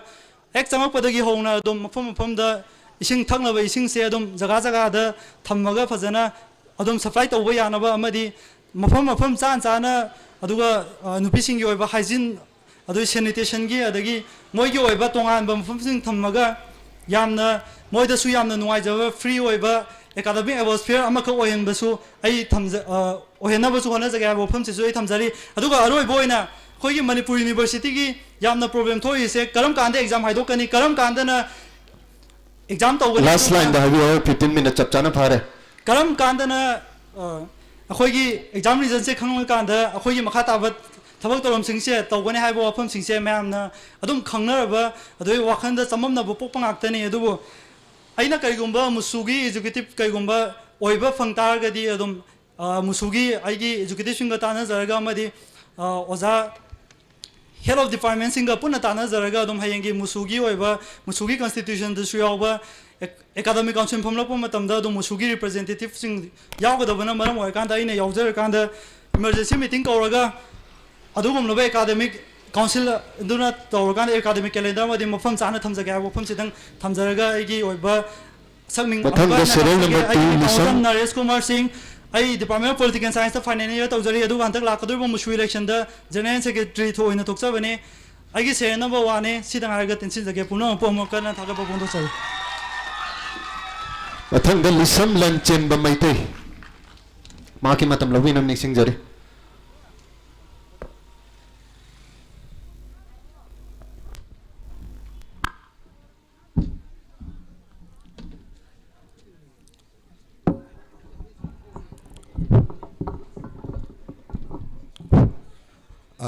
Aha mamaktada ai Manipur University sibu konbiriba aigi ibudo pakhangba amasung ima kanjilaren bibu ithanung da chena khurumjabaga loinana ai aha mamaktada akoigi stage mataga si dalengsen biriba akoigi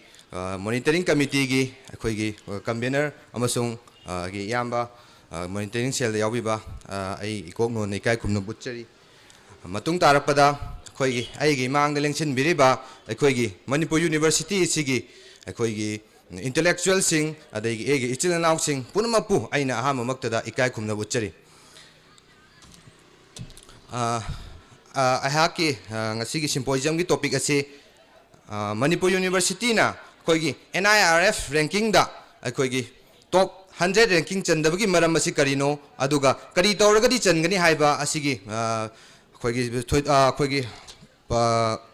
pointing ai samlamna haijege aikoigi parameters aikoigi oza Rupachandra su mayek sengna haibiramle aduga aina su supplement kharsu tawjage aikoigi parameters manga leibigi manungda ahanba parameters oirise aikoigi teaching learning and resource haiba ahanba parameters sida yamna maru oiba aikoigi manungda points ani hum yaujari mase ai ahama maktada mayamda thamjage aikoigi yawba aikoigi masida yawba yamna maru oiba points ama hairagadi aikoigi overall student masing se hengkadan ba haibase akoi university ama oiragadi aikoigi satra masing yamba adagi university ki product se yamna apapa quality leba adu product am puthok haibase yanan ba masigi akoi university amagi masigi kainone haibase ai haijage aduga overall student masing hengkadan ba aduga faculty student ratio se aikoigi NIRF na piba aikoigi ratio sidi 1:15 maximum da 1:15 oigadabu se aikoigi Manipur University di hujik oiriba aikoigi ratio si 1:19 haibadi akoina satra tara manga leibada oza amana takadabu se satra tara mapanda oza amana tai sumaina khena ba se akoi Manipur University di leidi haiba aikoigi 1:19 haiba aikoigi ratio si su uneven distribution haibadi department amaga manadaba adugu distribution da akoi Manipur University se hujik leidi masiga loinana akoigi amuk sigi akoigi teaching learning and resource haiba akoigi sigi parameter sida adugi manungda yawba akoigi points amasu mayamda haijage akoigi UGC fund adugu magi utilization se karamaina tawge adu karamaina tawguni matam chana sijinnaribra natragana magi UGC akoi utilization certificate se matam chana akoigi thagalibra sigumba akoigi thagatabana maram oirega akoigi Manipur University se NIRF ranking da akoigi 100 ki makhada leibne have se mayam dai thamjage asigi iroinana aina akoigi hajaki bada huji पनखिबदा अखोगी student मसिंग हेंकटहनबा हाइना आइन हाइजखिबदो NIRF ranking दा ranking हेंकटपदा अचौबा अखोगी पैरामीटर्स अम ओइरिबनी अदुदा मसी अखोगी मणिपुर यूनिवर्सिटी दा कैदौबगी याद्रिबनो नत्रगा कैदौबो ओथोक्ट्रिबनो हाइबदो मयामदा समनपना आइगी ओइबा आइगी वाखलोन खरदंग थमजगे अखोगी मरुइना साइंस स्ट्रीम दा लाकपा अखोगी इचिनाउ सिंगना अखोगी अखोगी यूनिवर्सिटी दा तमप मतम मसिदा अखोगी डिपार्टमेंट अमा अखोन एग्जांपल ओइना लौ मतमदा केमिस्ट्री नत्रगा फिजिक्स लौ मतमदा only 55 students only 55 students neba si lawri che adu chahi amada akoi gi physics da nataga chemistry da science ki stream da lagba akoi gi satra singna akoi gi pass tor gi chang di more than 5000 7000 adu gumba department sing da pass tor eba adu ga akoi gi manipur hai ba akoi pikraba akoi gi state da sida lei ba akoi gi university sida lawri ba akoi student masing sina only 55 students eba siga changdam na room matam da akoi gi larik tamning ba akoi gi master tamning ba satra sing di सात्र कयामा अखोगी master तब फंगदना कोई university तम फंगदना लाइखिबा लोइखिबा कयामानि मसिगे खंजरगा अदुगा अखोगी Tunga लाकदौरिबा अखोगी इनाउसिंग अदुगा लाकदौरिबा सात्रसिंग खल्लगा अखोगी Manipur university दा अखोगी Sartre intake हेंगतन बायबसे आइगी यामना अचेबा आइगी फिरेबा मनि हायबसे आइ म्यामदा थमजगे अदुगा सिगे पैरामीटर्स अनि सुबदा अखोगी रिसर्च एंड प्रोफेशनल प्रैक्टिस हाइरिबा सिगी पैरामीटर सिदा अखोगी मरुने यावरिबा से अखोगी रिसर्च पेपर अखोगी मसिंग हेना फोंगबा अदुगा अखोगी क्वालिटी लेबा पब्लिकेशन क्वालिटी लेबा जर्नल अखोगी मणिपुर यूनिवर्सिटी की ओइना फोंगबा मसी अखोई मणिपुर यूनिवर्सिटी की लाइबक थीबा मना अखोगी रिसर्च पेपर फोंगदबा मरांग काइना फोंगदबा अमसुंग अखोगी रिसर्च की journal publication sing se akoi manipur university ki oina quarterly natraga su akoi ki half yearly natraga na yearly adum phongba publication se research akoi ki research journal se leitabna maram oiraga akoi manipur university se NIRF ranking da 100 ki makha da leibane haiba se ai mayam da thamjage aduga aina hai khriba akoi ki sigi mayam se akoi na karigumba हेंगरम ngam taragadi akoi manipur university se sungsoi soidana NIRF ranking da 100 ki manung da sungsoi soidana changani haib se myam da thajab se thamjari aduga akoi na masida chandabagi maram kharadang haijage aduga akoi ki manipur university ji da leiriba akoi ki research scholar sing se aigi iyamba aigi ise sing se masi je research phongba ma paper phongba ngamdra haina khanjalurba taragadi akoi manipur university da international ki thak ta akoi paper phongba kaya aigi iyamba ise kaya ma leikre मसी अखोइना उबिदबा मसी अखोइना acknowledge तोबिदबा मोइगी अखोइना acknowledge तोबिदबा अदुगा मोइगी incentive कुंबा मोइ पोंगिंग थौगतनबा याबा अखोइगी award कुंबा करिगुंबा करिमता पिबिनबसे अखोइगी लैरिबा अखोइगी concern authority ना तोबिदबना मरम ओइरगा अखोइसे Manipur university दा research scholar सिंगना अखोइ paper फोंगदबने हाइबसे I मसवाइसिदा I पंजगे अदुगा करिगुंबा aina mayamgi representative oina tholok patargari akhoi gi manipur university da akhoi gi research scholar non research scholar sing lebiriba ai gi yamba iche singna akhoi gi tha da koi phangbiriba incentive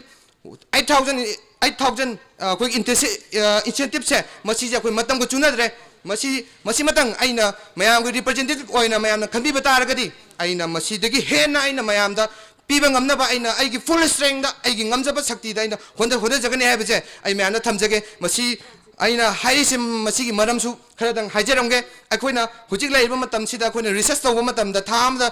8000 haibasidi akogi amna minimum oikre masina maram oiraga laigada equipment sing sizinnagadaba akoi research tawda sizinnagadaba akogi equipments parameters laiba mayam da adum konagi de aduna atopa research journal sing je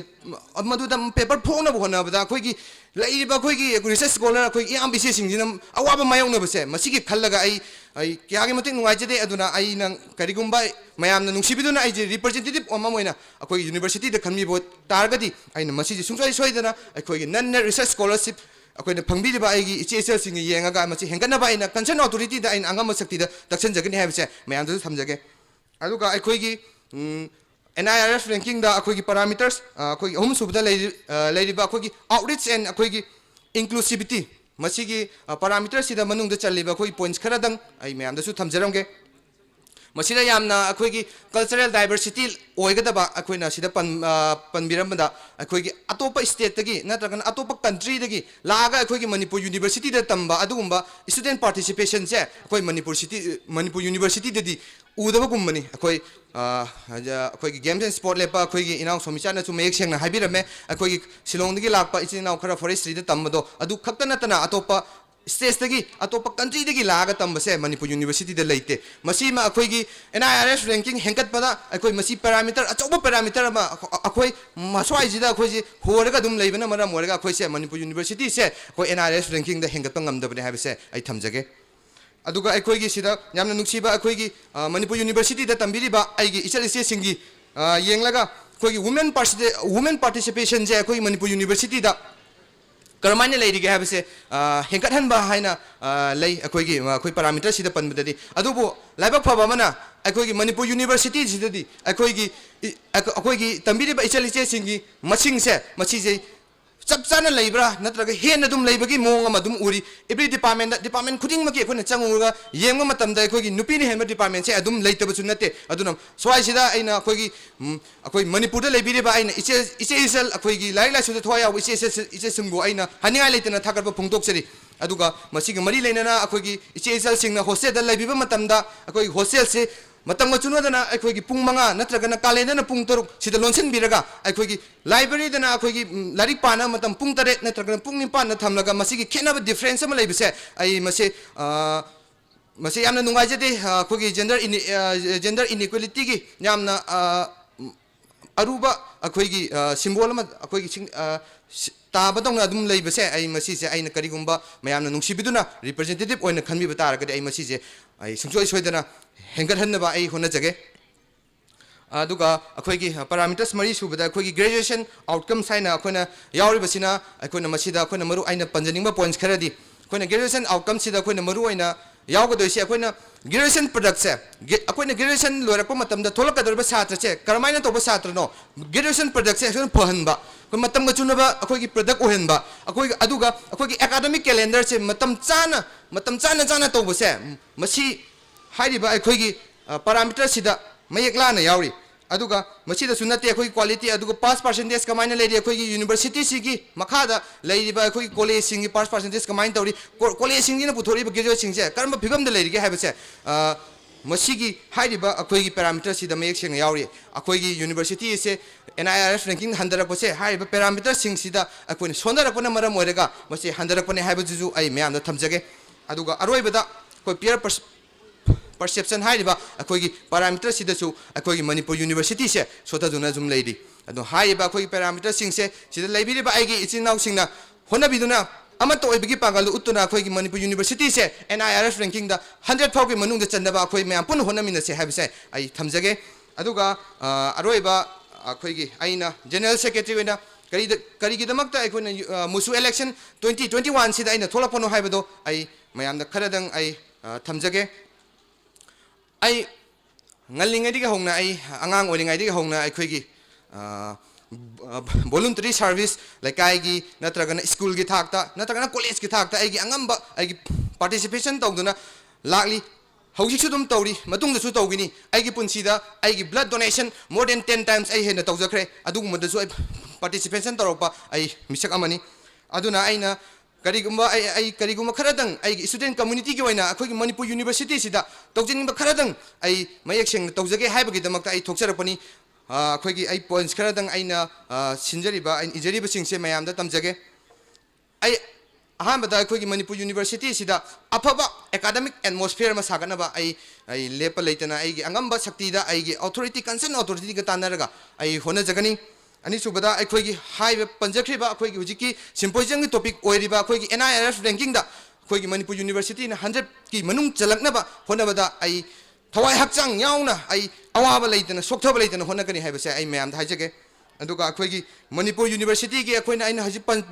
mamang da pankraba akhoi gi Manipur University Research Journal haiba journal ase mayam phongduna lakpase aina representative ama oiduna mayam na thagap piba taragati haiba research journal ase aina compulsory habiali or natrana quarterly phongna bai hone jagani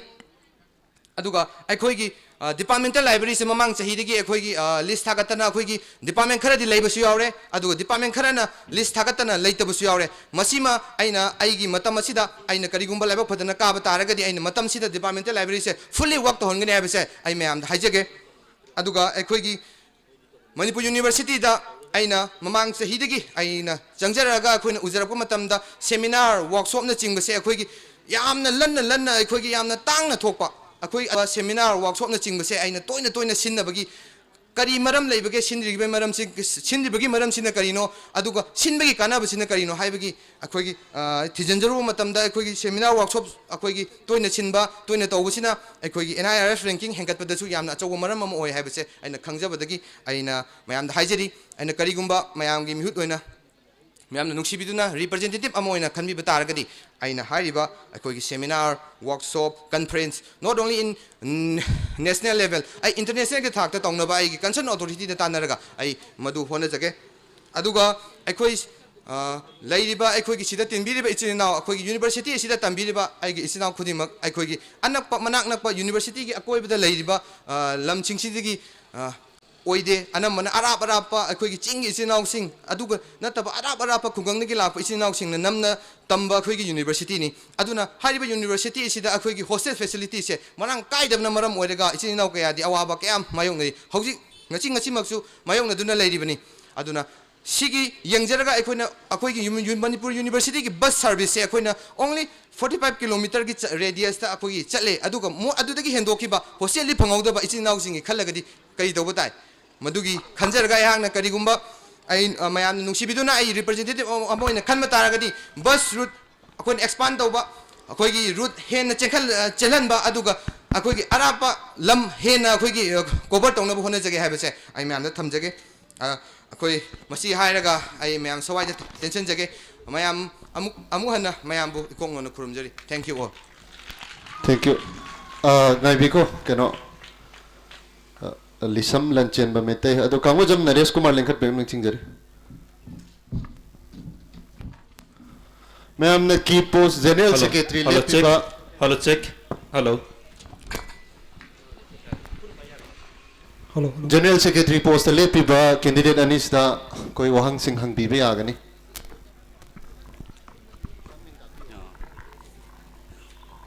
आइगी मिंग सोरामिनावा हुजिक political science department दा final year तौजरी आइना हंगजनिंगलिबा वहंग अनिखक हंगजगे अहानबा वहंग सिदी ngasi hujiki Symposium da pangthoi jida koi Symposium topic siga mari lenaba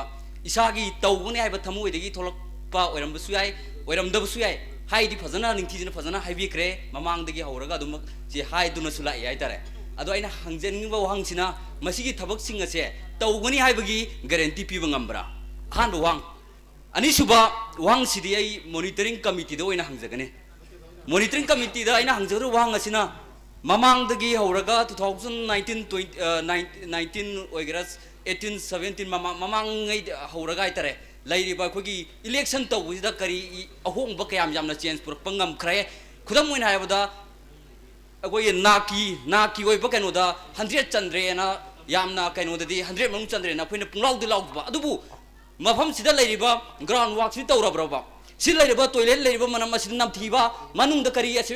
Sina ba yabra adagi lai ba mai roi gi damakta lakpe any lai phiba mama lakpada refund tawui matang oiro authority na paisa lauthok matamda aikoina president hai matamda president na authority gi damakta kayam jamna tabi khiba masi mamang khaktina tana lisang sina dum ayam kan torok thabak aktina itare library gi adum mamang du dum laubirami library semwat kani adagi army lauthok pagi gari dum haibirami atai tai thabak mayam tawgani haibirami adubu sigi tawbu je dum sungtong tawdon adum loisanki adu sigi je khon tawhonnaba karam ba yaba monitoring committee na kayam jam changjalaga mui ka khra matungda kayam ya khoiga lairiba miam ga nangna ba yaba lambien je kai dano miam ga unaba yaba lambien je kai dano sahi gi sida tha khudingira weekly gira sigi meeting simam thoktriba kai no si sindragadi kahan matungda mui tawgani haiba se khoina kayam jam thajadeno ba sida khoina si yawro kayam jam na khoina ahong purakte no ba maram asna Sigi lady about a winning I will guarantee to Tamira why we come together. Haiba manifesto तोंगान तोंगान बा candidate Singh manifesto से तौगनी हाबगी guarantee जे करी न पीगनी guarantee पीबियू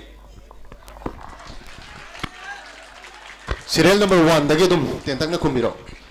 Itaw bana hang biram leba question sigi damakta itaw bo thagai pa phongdo sari ai ngamgani haina ai guarantee tawjage ngamgani haina guarantee tawjabagi maramdi adum profile oina haina zarabada aina Spider-Man film yengma matamda aina thena khiba makhak lei with great power come great responsibility haiba adum laba proba ma kai na thena jai ai hujik isama ai karim ta oiba ngamdre ai mam gi oiba ita oiga isama na ba student ama khak oi jari bane adubo kari gumba ina Manipur University student union election asida mai pak la gadi ai non fed office bearer ama oiga duni Manipur University gi ado aina Manipur University gi non fed office bearer ama oiba matam dadi ai adum Manipur University gi office bearer ama di oiba phang lagani aduda aina Manipur University gi oiba akoi constitution da su yauriba adugum loba niyom sing dugi makha da authority sing da angam ba pressure to jar kan da sengna musu ai se pressure group ne atai atai mana te moina student right ki da makta moina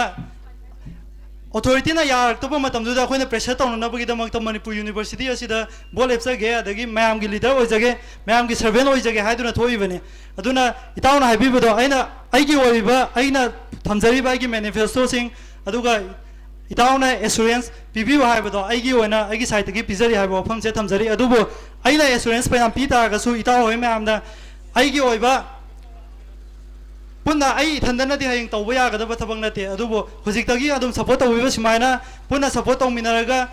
authority da ina takla taknaraga mak thabu khudimak to punna pangthok sake haibo pham se dang thambaga tension jage thing Serial number 2.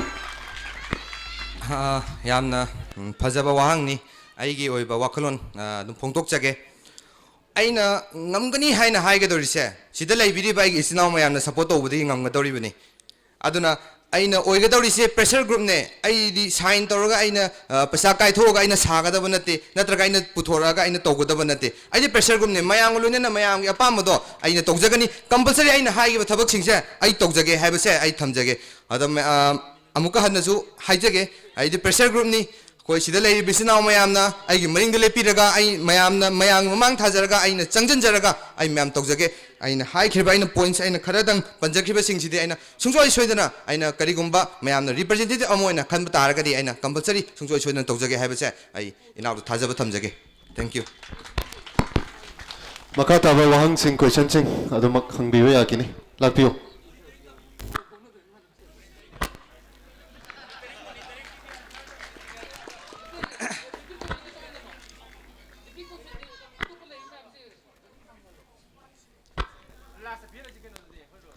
Monitoring committee se Manipur University election gi wena de hantak ki sahi sin ahan ba form to bane aduna initial stage ne aja ge tawgada ba lai ba sahi sing gi adugi matik lairi si akoi student sing participation yam daka oi koi lila oi di swai yam thandau mali isai lila la tam ni na koi mi lising taruk tamba university da koi mi cham khak pulle aduna si som tang khanta minas ado makha ta ba question sing hang bina ni sing jare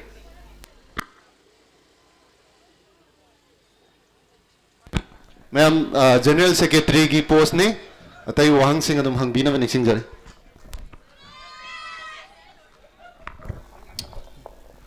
अहनबदा ngasi ge sigum laba musu election sigi han uramba masat adudagi anobo mayola madini laise sida khoi su hanik system do pamdre anobo ma hong sina olaiba mong sida support tok joboina wang amakak thamjage akhoi university ranking wangkhat pagi matang da yam ngangari ngasi overnight ta hang wangkhat ka dawsu laite aduga mathang sahida wang grand khalo ranking 100 challenge khalo 100 to san gram matung da olak ba sahida muk chan ngani habsu laite ba wan ta badi arai bani wan maintain to bujam lu yai tare ne aduna system sima phajana create to bam sangi system se sumna thambi bam sangi adu tension jaraga samlapa ina thamjani go point di universities da akoi matam da tamgi ba chhatra masing chahi chahi gi chhatra mem tamli drop out ki sangse am wangi machine maram oraga assessment akwa matam da su ranking je sanbangam da bi aso factor mo iganin khali aina open to jani question di drop out wangi ba sangse kari kari maram gino adom wakal da adom khangbi ba area sing da drop out ki maram chang wang ba ki maram sida satra mayam lai OBC gi SC gi ST gi scholarship mayam phangzalaga nambo poraga poyom pura yum dhan gi bna kongai ni si mayam se karam bari kari remedy lo khalaga di drop out ki chang se wang dan hai tare drop out se hanthalaga maximum Manipur University se tamli satra khudimak pass tawja kinaba or magi rank da chasa kinaba kari remedy adom adom authority da takna dawge kari remedy paikhaning ge thamiramu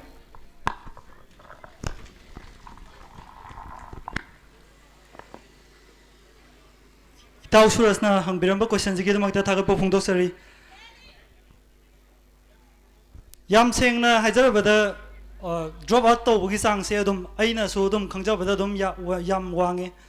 wangliba sing asigi maram se magi oiba tongan tonba personal problem di leramba ya en haina khanjai adubo aina oina aigi oiba view da thamjarabada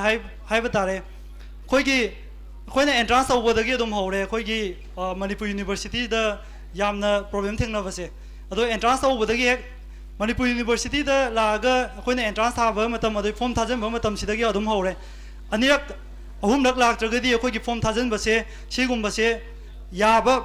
amukta lakpana final oiba ngamdaba adugumba yam yawi aduga entrance matam da soire entrance timing se sida tawgani kam kana tawgani haiba su mathom rang khangdaba adugum loba yam yawe aduduna adum ek karak pa horopagi Manipur University da tamba horopagi moy wakhanda karigumba Manipur University sida koina changaga tammakanda koina fangadurba wakhalon khodimakse funfin tawbanga moy haibagi adugum loba mokoida ninghanaba makhakti adum pohal haina I taw da hana thamjage aduga khoigi Manipur University se hostel sing leiba sing ase phajana sabalo shalakanda phajana season adabi mayam lei mayam khak lei rai tare aduna lakpagi problem sing leirakpa atotop singi lamdagi lakpiba adu araba pampham dagi lakpa pesin naw singdi lakpada khudong cha dabana marum mar kanda tokhibana hena yame haibo pham sidang thamjaraga hostel sing ase phajana semgalalaga phajana full work ta holaga aduga priority sing so adum araba hello priority sing so arapa mafam sing dalaiba student community khudimata pibiraga aigi drop out tawbugi sang sisu handarakane haiba wafam sidang thamaga tensin jaga thank you itaw suras ki question se am phajabu question ni I am appreciate tawi ai factors kharadang ai thamjage mayam da aina su mamang da ina haijakre aikogi Manipur University sida tambiriba aikogi ichenlaw khudimak aikogi well to do family digi lakpa nate aina ngasu hijackre economically and socially aikogi weaker section dagi lakpa anamba aikogi Manipur University sina tamuna maram oiraga aikogi mana aikogi nungti gi charging tawbanga maktaba aduguma maram kayam leibna aikogi aikogi Manipur University dagi aikogi draw up ki sangse si factor ama oigadra haina khanjai si atopa factor amana aikogi master tamala ba haibsi akoina imung amagi family amagi responsible person na moire aduna responsibility puna bo honara pum matamda somda akoina jangchel luriba akoi course da akoina mayon chumna natraga akoi chumna chatpa ngamdaba adugumba imanaba natraga imanabi kayama yaudaba nate ai ngasi maksu dum thengnari ai tinaba ai gi colleague sing adugi factor dagi ma akoi drop out tawgi besu kayama ni aduga akoi amu haijeningi bana akoi gi hujik akoi gi leiriba akoi gi student capacity siga akoigi leiriba akoi student capacity siga akoigi hostel capacity ga adum ki khenai aduga tamliba ina mamang na haijagi bedo tamliba koi student gi masing se arab pada lakpa akoigi student masing ni am hena yame aduna hostel facility phangdaba na maram oiga charging ji amoidi hena yam changba charging hena yam changba adu bus facility su moigi lamdu ta na yobu su ngamdaba adugumba jagadi mayam ama koi Manipur University si tamiba responsibility ju henkalakpa aduga yung economic people phajalakta adugumba condition mayam sum henjalakpudun maram oiraga factors mayam duna puda punjalakana masi main factor ama oirakanda akoi drop up tawbane habise ai thamjage thank you atai makha taba wang singadum hangbibe agani wahang sigida adum makha tabi ki yagani koi president mathangi kano laibnina adum wahang amani adum hangbi yagani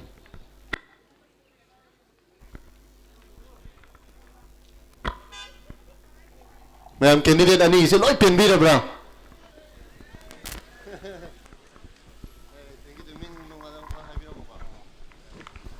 Hello, hello. I Samak, I Dinesh, aduga I Huzik, Geography the third sem Kazari. I Hangjani wafam di Huzik candidate ma'am, Hadaidi, Koigi election torum, Todore Haragana, Koigi group kumba, Laga, she tony, the Punko no comba. Hadaidi election egg lawyer, Pungo the lawyer, Kana, Gana, to mean the Pulaga, students in interact or Tony Haram, but hoaxing do. Tawusung Uzagi Devadum. Si udrise dum sahi ke adagi uraba ngaktani na akhoi handa karaga so dum tawni habagi thaja je akhoi khitang wat pagum ujaiwa si wat ise kamai tawraga di men khalaga kari tawraga di men jalla kanda akhoi tawni haram thabak sing do tawong ngam gadoi no habase si matang de khitang phongdok piramu koi trust deficit ama laire koi secretary executive bearer singa student singa board loi khraga haibane mangi ba thaja ba se kamai tawna men khat pe aga dage Question sigidamakta itabu thagai papongdok sari yam sengna hajarabada hantak tagidi trust deficit che lairoidra haina aina thajai haibagi maramdi hantak monitoring sen ga semaga Manipur University da anauba mayolama porpache hantak tagina haibase ai hana mangda thamjage sengna Manipur University da mamang election tawpa matamda paisa ka hena sangi haibase adum mamna phongna haina dragasu adum khana banga tani election numita adum pick up tawna ba adagi hostel kudimakta okerona sinba yenba adagi saksa haijana ba singa sem sahi kuding edum tawga la pangaktani adubo handakidi monitoring sen semaga sigumba yamna Manipur University gi library ba isina kudimaka daidi handakki posoina thuksari ba kudimaka phajana loina tinaraga tona tinaraga symposium ga pangthoga right candidate khanbagi chance ama pibanina itaw mayamna khanbirakpa candidate to sungjoi soidana mayam gi damakta hena thabak tawba ngamba adugumnaba mayam gi damakta thajaba mangal oidaba adugumnaba candidate ama oina khanbirakani haiba wafam se soina thamjari aduga itaw mayam gi thajaba su aina mai pa ga di mangan saroi haiba wafam se thamaga tensin jage itawi yam phajaba question ni aigi wakolon thamjage aina haijakhibudo aikoina election sida right candidate khanse haibado koigi mamang da tawgidriba mawangda handaki Manipur University election asida monitoring cell semdana aduga rules and regulation tara mari semtoktana maduda yarba points sing strictly follow togodamne hairiba adugumba khoi lup taruki adumba yamna akanba koigi regulation leibana maram moiraga handakse adugumba karimta akona tawkhidre aduna maram moiraga aije adugisu factor mo oigani akhoi handak khanbasida rules and regulation nairabnina koi right candidate khangani adu khanbagi factor mo oigadran khanje aduga amuk aina angang oingai degi aina haijabado voluntary service ta aduga laikai gi kai gi de college ke level aina tokjarapa student activities mayam am laijakre adumaina thwa yauna aina chenjarakpanina aina karigumba aina mai paktuna mayam representative am oiraga aina kachu lot khararoiba thwa yauna hane chenjarakpodo mai pa kansida kamai lot khini ai adudi locharoi aina karingumba mayamna nungsibiduna mai pan bataragadi mayamgi nungsibiduna aibu representative amoina khan bataragadi ai mayamgi thabak thoramdo ai thwai haksang yauna ai amakpam pungingda wakhalda amakpa amta yaudana ai tawjage haibado mayamda thamjage thank you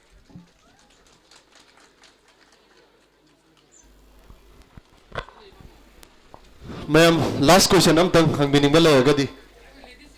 yeah ming ming takpiu. Good afternoon, everybody. I giving RDEX Kowe. I po Science Department the third semester na tamjari. Ado candidate anida ay na hangjaring iba question je General Secretary ki role je specify with them ta habiyo ako da. Laiba yeng iba mayam sida General Secretary ki role je explain them to biyo. Ado ko question naman ay na monitoring shell da hangjaring badi social cultural gi tholaiba candidate sing kasai dagi phammaga leraga magi matam yora kanda candidate ama laktre na postpone tawbire ado ngasai na jo habidaba ado akoi matam ja mangna pung mapan dagi hojbo laineba ado so sugumba monitor cell si mayam thajabi brasine handi hajaning je punctuality oidaba transparent leitaba monitoring cell si thaja brasine. Thank you everybody. Yeah, kano pibiro, yeah madam, tang pibiro.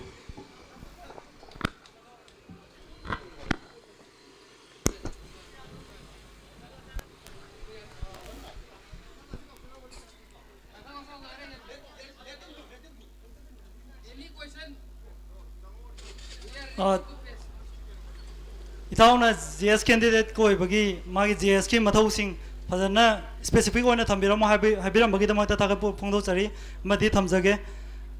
ꯌꯥꯝ ꯁꯦꯡꯅ ꯑꯩꯅ ꯑꯇꯣꯞꯄ candidate ꯆꯨꯁ ꯇꯧꯗꯉꯩ general secretary ꯈꯟꯖꯔꯤꯕꯁꯦ ꯁꯦꯡꯅ general ꯁꯦꯀ꯭ꯔꯦꯇꯔꯤꯒꯤ ꯑꯣꯏꯕ ꯃꯊꯧꯗꯤ ꯃꯐꯝ ꯈꯨꯗꯤꯡꯃꯛꯇ ꯑꯗꯨꯝ ꯍꯥꯏꯕꯗꯤ ꯃꯅꯤꯄꯨꯔ ꯌꯨꯅꯤꯚꯔꯁꯤꯇꯤꯒꯤ ꯃꯨꯁꯨꯒꯤ ꯑꯦꯖꯨꯀꯦꯇꯤꯚꯁꯤꯡꯅ ꯇꯧꯔꯤꯕ ꯈꯨꯗꯤꯡꯃꯛꯇ ꯑꯦꯁꯤꯁ ꯇꯧꯕ ꯌꯥꯕꯅ ꯃꯔꯝ ꯑꯣꯏꯔꯀꯥꯟꯗ ꯑꯩ ꯖꯦꯅꯔꯦꯜ ꯁꯦꯀ꯭ꯔꯦꯇꯔꯤ ꯀꯦꯟꯗꯤꯗꯦꯠ ꯑꯃ ꯑꯣꯏꯅ ꯆꯨꯁ ꯇꯧꯖꯔꯒ ꯊꯣꯛꯆꯔꯤꯕꯅꯤ ꯑꯗꯣ ꯃꯨꯁꯨꯒꯤ ꯑꯣꯏꯅ ꯖꯦꯅꯔꯦꯜ ꯁꯦꯀ꯭ꯔꯦꯇꯔꯤ ꯀꯦꯟꯗꯤꯗꯦꯠ ꯑꯃ ꯑꯣꯏꯅ ꯁꯤꯗꯪ ꯇꯧꯒꯅꯤ ꯍꯥꯏꯕꯗꯤ ꯂꯩꯇꯕ꯭ꯔꯥ ꯍꯥꯏꯅ ꯑꯩꯅ ꯈꯟꯖꯩ ꯑꯗꯨꯅ ꯑꯩ ꯃꯅꯤꯄꯨꯔ ꯌꯨꯅꯤꯚꯔꯁꯤꯇꯤ ꯁ꯭ꯇꯨꯗꯦꯟꯠ ꯌꯨꯅꯤꯌꯟꯒꯤ ꯃꯨꯁꯨꯒꯤ ꯑꯦꯖꯨꯀꯦꯇꯤꯚ ꯑꯃ ꯑꯣꯏꯅ ꯑꯩꯅ ꯖꯦꯅꯔꯦꯜ ꯁꯦꯀ꯭ꯔꯦꯇꯔꯤ ꯑꯃ ꯑꯣꯏꯅ ꯑꯩ ꯀꯜꯆꯔꯦꯜꯒꯤ ꯊꯕꯛꯇꯁꯨ ꯑꯗꯨꯝ ꯑꯩꯅ ꯑꯗꯨꯝ ꯃꯇꯦꯡ ꯄꯥꯡꯒꯅꯤ ꯑꯗꯨꯝ ꯌꯥꯎꯒꯅꯤ ꯁ꯭ꯄꯣꯔꯠꯁꯀꯤꯗꯁꯨ ꯌꯥꯎꯒꯅꯤ ꯑꯗꯨꯒ ꯐꯥꯏꯅꯥꯟꯁꯀꯤꯗꯁꯨ ꯌꯥꯎꯒꯅꯤ ꯑꯗꯨꯒ ꯈꯨꯗꯤꯡꯃꯛꯇ ꯑꯗꯨꯝ ꯑꯩꯒꯤ ꯑꯣꯏꯕ ꯊꯕꯛ ꯊꯧꯔꯝ ꯈꯨꯗꯤꯡꯃꯛꯇ ꯌꯥꯎꯖꯒꯅꯤ ꯍꯥꯏꯕ ꯋꯥꯐꯝꯁꯤꯗꯪ ꯊꯝꯖꯒꯦ thank you Thank you. Koi itao Adex question nasi yamna phajaba question ni. Ai gi oiba wakhalon thamjage. General Secretary ge akhogi role se koi representative ta koina under the guidance of President gi guidance makhada akhogi pulliba akhogi leiriba akoi executive sing ji punjalaga akhoina aina active oijana haidi active representative haidare adu oiraga in every issue haidare in every field kumdaraga aina maduda chatlaga aina in every field kummaganda aina thabak tawjagani tawjage haibase tawgadaba adugumba akoigi secretaryship ne haibase myamda thamjage aduga akoigi issue ama hektada any issue obi ai akoigi general secretary gi de magi kaino leite ngamkhai leite boundary leite magi de any jaga da magi adum changchalaga akoina Manipur University gi akoigi positive oiba adugumba akoigi development da changchanggadaba oitaragadi maduda koi general secretary gi achauba role maje isam samna koigi football da haigana assist tauba adugum nupa dune haijage goal scorer di nachade aduga assist tauba adugum nupa dune na ain mayanda thamjage thank you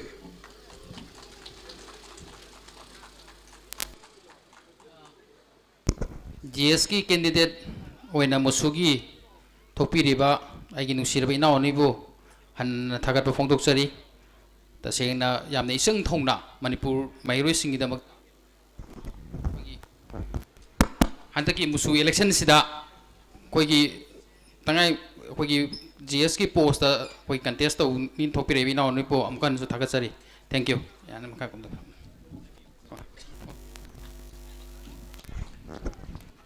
ममांग इनावमनसु याम फजब वाफम अमा थंबिरमे monitoring committee दा मरुओइना monitoring committee ना हयेंग candidate सिंगना का खरकांदा monitoring committee ना मखोगी मथक्ता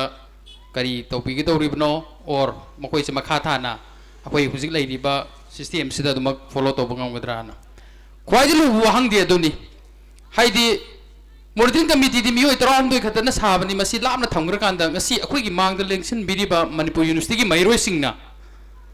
अखोइगी Veeba सबचामा stand अमा लेरगदी मोइ मंगा खतने office barrier ओइदुसु मुसुगी office barrier ओइगदा मोइ मंगा खतसिना मखोइना तौनिंग ममागी दे पुरकांदा अखोइ तुमिनि येंगा लेगद्राबा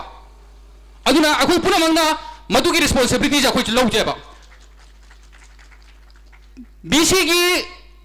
रूम नत्रगा बीसी की का नत्रगा एनी अथॉरिटी की का सोलोन बंगमगा मुसुगी प्रेसिडेंट ना अगेंस्ट स्टूडेंट वेलफेयर दा थबक तोरा का मसागी प्रेसिडेंट ना हेंग थबक तोर पता गदे माइ का दुदी करा सोलोन बंगमोदिनोबा हा मुसु president is not only belongs to himself को मा मतों दा बिलोंग तो बनतेबा अखोइ पुनो मकिनेबा मुसुगी प्रेसिडेंट ना हाइबसे अदुना एनी कारपा 2020-21 सेशन के मुसुगी प्रेसिडेंट कारपा मतमदा मसागी पर्सनल इंटरेस्ट नत्रगा मसागी बायस नत्रगा मसागी कानबा खतंग मियाम गिदमत नत्र मयूरोइ खुनागी दमत यंगतब तारगदे मदुदा का सोलोन मदो I will the first one आइना हान लोनगनेबा मॉनिटरिंग कमिटी ना खोइन सेमिसे ngasi फावबा मणिपुर यूनिवर्सिटी दा ममांग सनरबा सिस्टम दगी खोइ खोंथोगा ला कांद ngasi यामना फजबा प्लेटफॉर्म अमदा पुखला कांदा अखोइ लाक्चरी नेबा अखोइ यसोइबा लेमबा याय अखोइ यसोइबा लेबदो मयामने एक्सक्यूज तो बियो I on behalf of the monitoring committee as a convener moina aina mayangi mafamda apologies nizari akoina soikiba matamda natraka no da soikiba khotkiba mayam lergasu mayam na ngapiu akoi yari makai hairiba kanosida election sida amna peaceful oina free and fair oina pangthok pangam na ba hona jari neba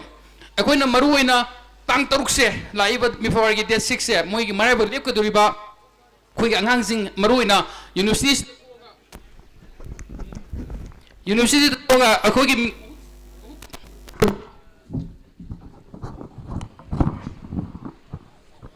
ꯑꯩꯈꯣꯏꯒꯤ ꯃꯍꯩꯔꯣꯏꯁꯤꯡꯒꯤ ꯃꯍꯨꯠ ꯁꯤꯜꯂꯛꯀꯗꯧꯔꯤꯕ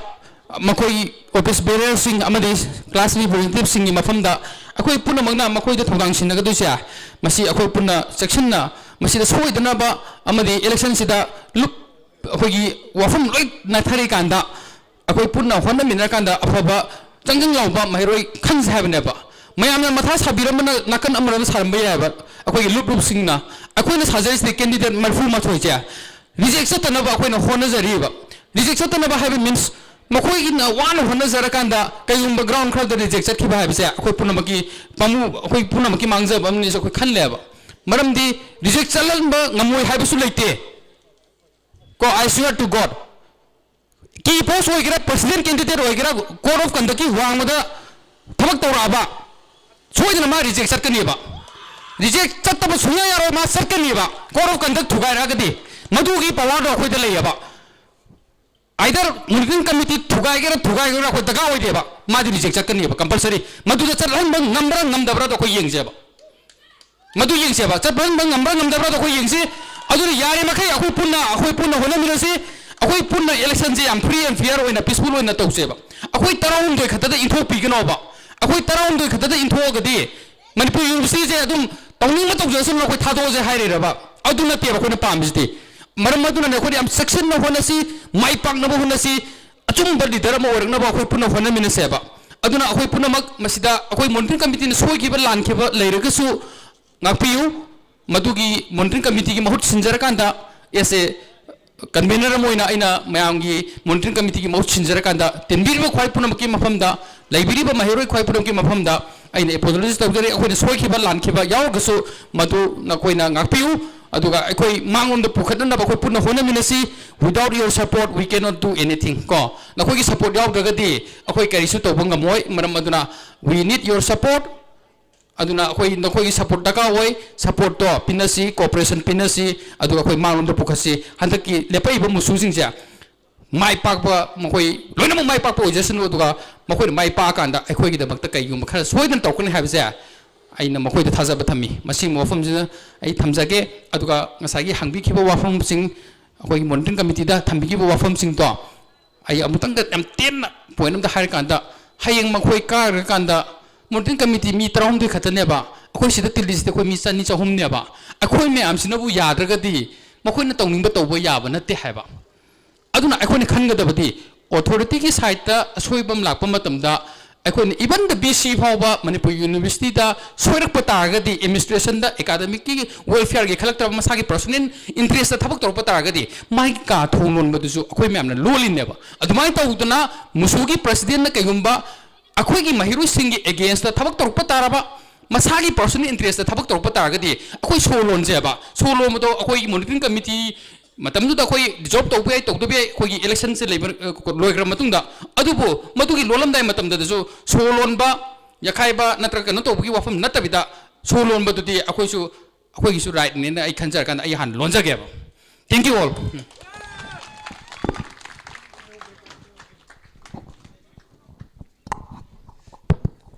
ngasai kanoda ai nawma monitoring committee si thajaba yaribra yadabra haidana question ama hangbiramado yam thagat chei tasengbamak Manipur University Students Union 2014-15 dage student union amuk hana revive tawna na bohona pada mamang da lerami 2009-10 session da अखोगी problem अमा लेबदगी Manipur university students union से लैखिद्रे मधु लैननब होनबदा मणिपुर दा लैरिबा तोंगान तोंगान बा students organisation सिंग पुनसिल लकांदा अखोई Manipur ताइबंग माहिकोल असिदा universal knowledge ma'am अमा तानगदब मफमदा अखोई students सिंग गे welfare गी दमकता महिरोई सिंग तगी ओइबा महिरोई सिंग न सेमजबा अदुगुम लुप अमा लैतबा हाबसे मसी अखोई के ताइबंग महिकोल से सिथनबगी मचाक अमा ओय अथॉरिटी फु कनाना खुद थिल्लगा ताकदगे मखोगी असोयबसे कनाना कमाइन तौदना सेमटोकपगा यागदगे सेमटोकपा याननबगी लंबी जे सेमगदगे हाइदना होनरकपदा मणिपुर यूनिवर्सिटी स्टूडेंट्स यूनियन से रिवाइव तौनना होनबदा याम अचौब थौदांग लौदना कन्वेनर ओइबिदना स्टिल ngasi मॉनिटरिंग कमिटी एना सेमिसिगी कन्वेनर ओइदना लैबिरि आइगी मरक मॉनिटरिंग कमिटी से मयामना थाजबिदबा हाइबदुना मयामगी वाखलोने तौबतबो अखोइना खंजबदि मॉनिटरिंग कमिटी हैदना सेमननबो होनरकपदा अखोइना अहिंग नुंथिल नाइदना वाखन थाददना मणिपुरदा लैरिबा तोगान स्टूडेंट्स ऑर्गेनाइजेशन मयामजिगा पुनसिलगा पाव फाउनरगा समाइना अखोइगी मुसु इलेक्शन से 2014-15 दगिना टिल ngasi तौननबगी होनरिबा 2021 गी सेशन सिबाबुदा अखोइना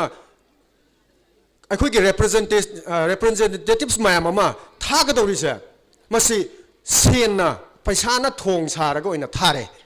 अदुना हायेंग माना तौरकदबा थबक थौरमसिंगदो मदु माना हाइदोमिदुगा माना तौरकदुइदुगा चानरक्तरे अदुदुना मागी अखोइगे बाय प्रोडक्ट से मसी चानद्रे अदुइ तारगदि पैसा याउदबा यामना अखोइगे स्टूडेंट्स अमगी ओइबगी मागी राइट टू फंगहलगा वोट थादबगी इलेक्शन की मोतुदी ओहलगा सेन यामना चंगदबा चक्चा हाइजानदबा निशागी पोलम सिजनदबा यामना अरुबा मणिपुर यूनिवर्सिटी की स्टूडेंट्स यूनियन की इलेक्शन अमा ओहलकांदा मणिपुर यूनिवर्सिटीज दा एफिलिएट तौरगा लेरिबा तोंगान कॉलेज इंस्टीट्यूट नर्सिंग इंस्टीट्यूट सिंगदसु ngasi एखोइना we are creating a history Manipur university दा मॉनिटरिंग कमिटी एमा सेमगे इलेक्शन यंगसिनगनी हाइदना चोंथोरैबा अखोइबो लान लौबगी महत्ता मतम मांग ngasi इलेक्शन थेंगनबिरिबा मयामसिदी कारगदी प्रेसिडेंट सेक्रेटरी ओइगदुइनी काद्रगसु लेहौरिबा मिदो मागी आइबु याबिबा मिसे क्याम लई हाइदना अंक होटपे याब कैलकुलेट तौब याबगी मागी रूम फंगदुइने अदुबु मॉनिटरिंग कमिटी हाइदना लेजरिबा अखोइदी नाल लेरगा प्रॉब्लम अमगी मुहारकनी से अखोइना इसाना याना प्रॉब्लम सिंगदो थोक्तननबगी दमक्ता चोंगथोगा मॉनिटरिंग कमिटी सिमा सेमदबे याद्रे हाइदना सेमिने मसिदैसदा मॉनिटरिंग कमिटी सिने मिंग ओइना अखोइ खरा खक लेबगी वाने अखोइ मणिपुर यूनिवर्सिटी दा लेरिबा मणिपुर यूनिवर्सिटी दा तोंगान डिपार्टमेंट दा तोंगान सेंटर दा तंबिरिबा पीजी कोर्सेस तंबिरिबा महिरोइ पुनमक्सा मॉनिटरिंग कमिटी की मेंबर ने ना खोइंदि लग्जरी ने अदुना मॉनिटरिंग कमिटी की मेंबर अमना मॉनिटरिंग कमिटी ना सेमजरिबा कोड ऑफ कंडक्ट की 14 पॉइंट से थुगारेगा चतारगदि मदुगी मेंबर दु दा चप चाबा मदुगी पेनाल्टी दो फंगबम थोइसिनेबा ngasa habidu social and culture gi post ngasai digi ngairega leire candidate ama laktadana khoige kano oire ana hayaba अखोइन ngasi siliba debate amasung symposium mana अखोइना सिंजरी से मसी सोशल एंड कल्चर खक्तगी नतेबा प्रेसिडेंट खक्तगी नतेबा मणिपुर यूनिवर्सिटी की स्टूडेंट्स यूनियन की लीडर ओइगने ने थोलेबा मीजिंग दो मखोइ की क्वालिटी कदाइ बक यौरगे हाबदु येंगनबगी प्लेटफॉर्म ने अदुदा आइगी social and culture ngasai ngaire aduga aigi matam kan thokpigre habadudi yam responsible oidaba student namane na khoina logane because akhoi ngasi ngasai pung tara ma thoidigi akhoi ozadin akhoi bu ngai duna lebiramine manipur university gi campus ta awon ba ma lakadure hadana harau laga pung tara ma thoi haijabada pung tara ma thoidigi ozadin ngaire ga leramine Ozaduna about the Manipur University, it's something change. Somebody la ani hadana aduk thawa yauna lerakanda mahiru oriba adusu akoina right akogi voting rights apirga representative khanga doriba madudai doda yam apipa wakan khan biganu matam laikhini matam lakhini problem create to biganu problem create to yam lai ko solution thina na hona bada akoi maseni marakta mukna ba yaurakani aduna problem create to biganu अखोई still हुजिक वाली presidential candidate की ख्वाइदगी important Manipur university students union की ख्वाइदगी important ओइबा post presidential candidate अनी लाखनी whether my affiliation tongan bo organization da leram da be adubu अखोई नि येंग दुइदे अखोई की कैंडिडेट अनी सिगी मनुंग दा करम बना ख्वाइदगी हेना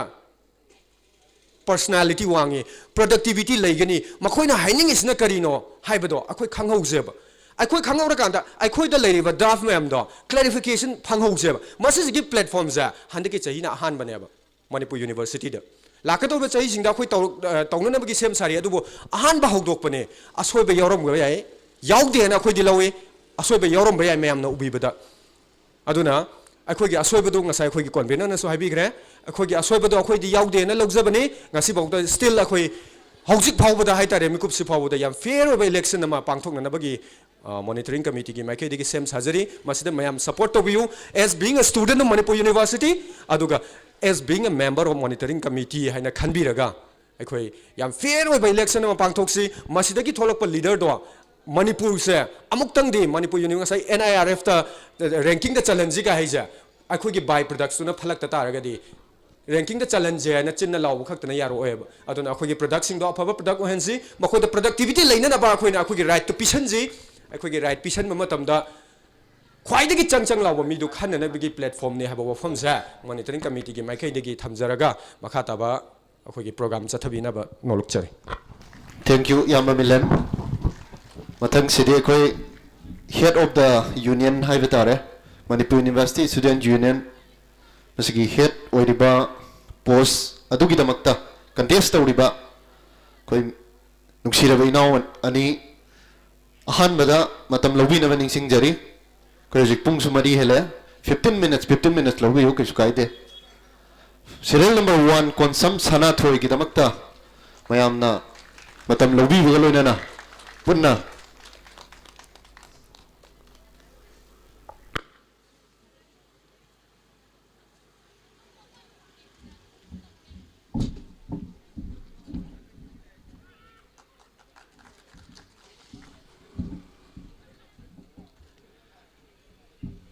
There is something common to all of us which is confined to this campus. We all are coming here to learn something and to teach something to create a good education system that can give a great impact to the society. Ladies and gentlemen, teachers and students, all of the intellectual confined here, first of all, I would like to give my respect and homage to all of you. I just want to take this English language in order to interact with you guys because there are so many people who are in the campus who doesn't know how to speak Manipuri as well as how to understand Manipuri language. So now today I'm totally paperless because whatever I'm going to say is from here and from the things I had experienced in from the last 2-3 years. First of all, I'm going to talk about a topic which says why Manipuri University is not included in the top 100 university list. Now I'm going to talk about why and how Manipur University is going to be included in the top 100 list. First of all, let's talk about the teacher and learning process. In order to create a very good language barrier, I'm going to use both of the language, Manipuri as well as English. First of all, we have to clearly know about the ratio of the teachers and the students. The lesser number of students which is confined to the teachers is more productivity. If you say, if one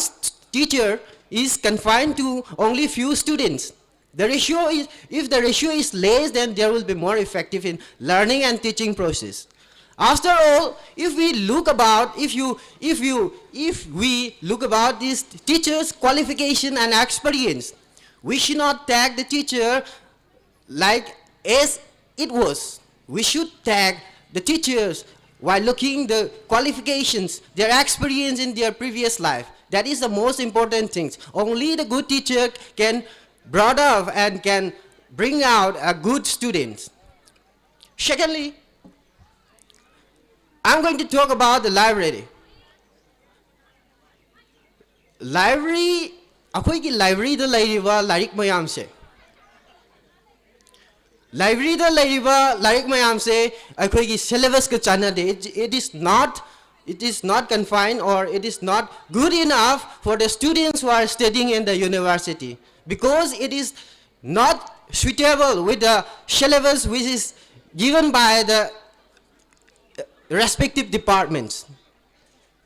Aduna akhoi gi library da lairiba larik mayam se kamain to kadage ha matam da akhoi khetang syllabus ka chanaba larik khara thambiragadi sise akhoi gi student se gi product sing se fajagadra na ai gi wakhalon da leijai. Aduga akhoi gi sports ka co-curricular activities lairiba mayam se akhoi gi sida lairiba, this is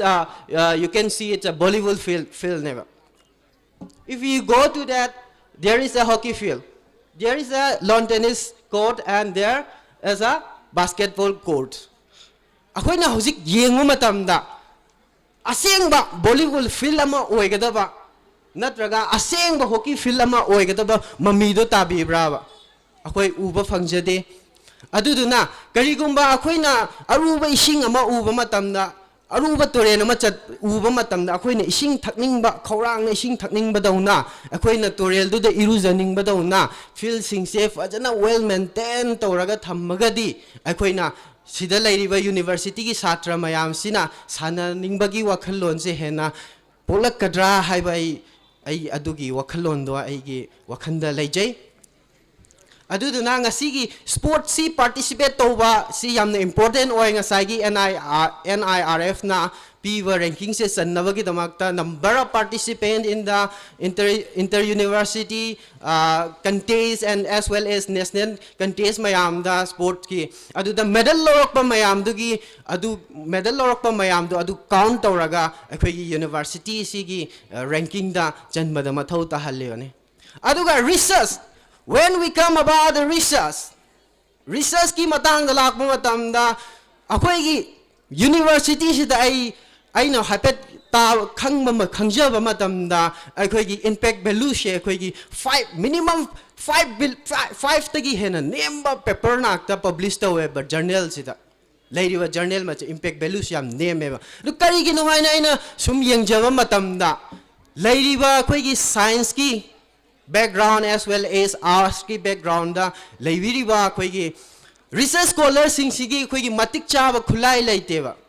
matik chaba khulai laitabana maram oiraga akhoi gi yamna resourceful loiba adugumba paper ama natraga yamna researchful loiba research ama towa ngamdabagi khudong chadaba laiba. Aduna akhoi gi madam santiwala na akhoi gi mana propose tobiramba akhoi gi music haina ama khak laiba Manipur University da Manipur University Science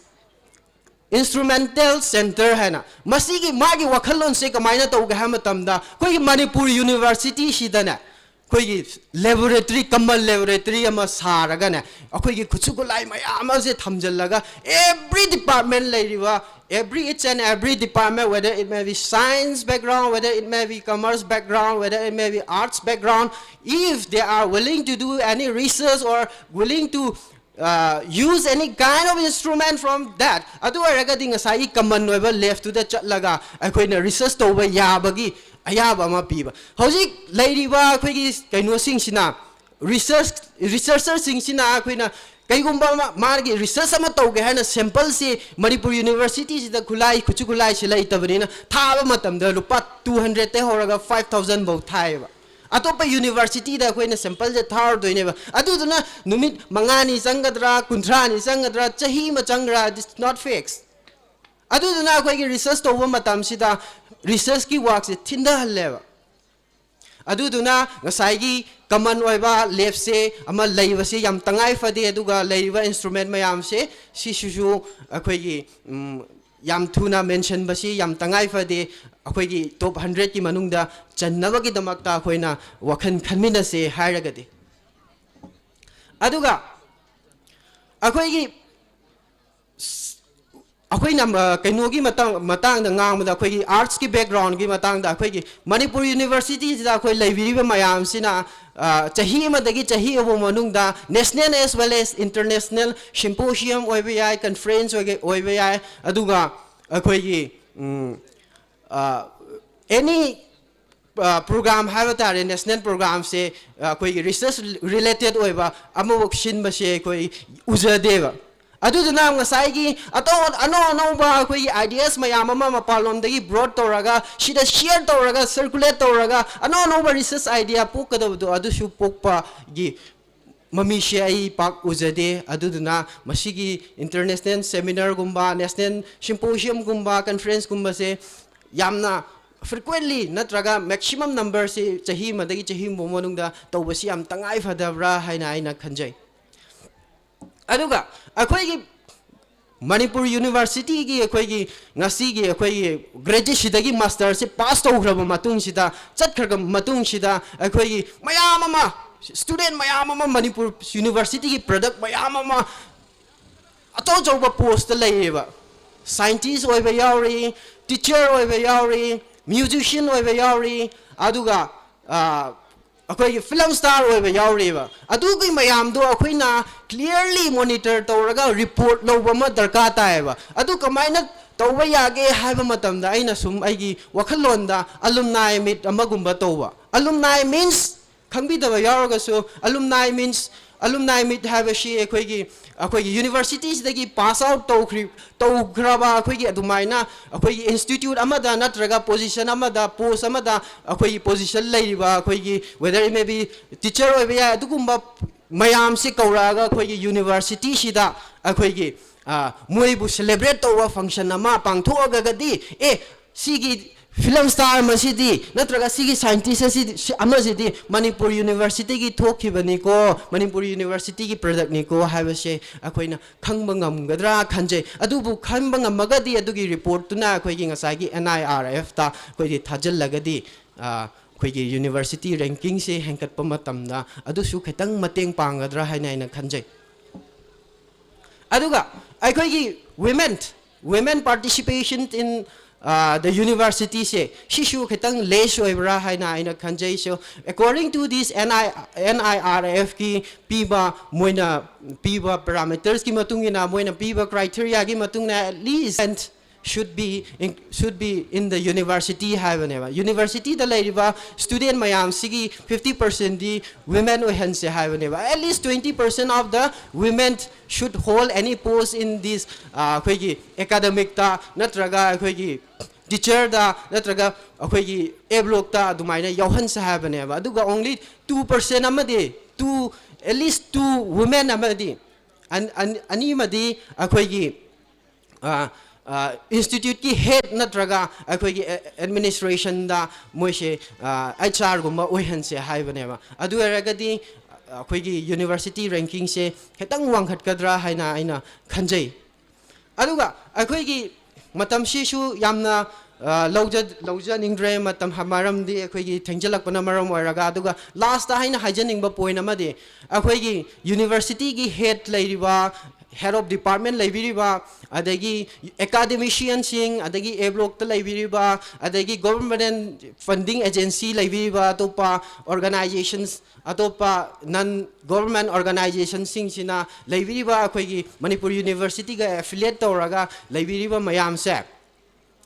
si da akoina thoroughly discuss tawraga matungda moigi suggestion du masu lauraga kamai na tawraga akoigi university se top 100 ki manungda changani haiba sigi akoigi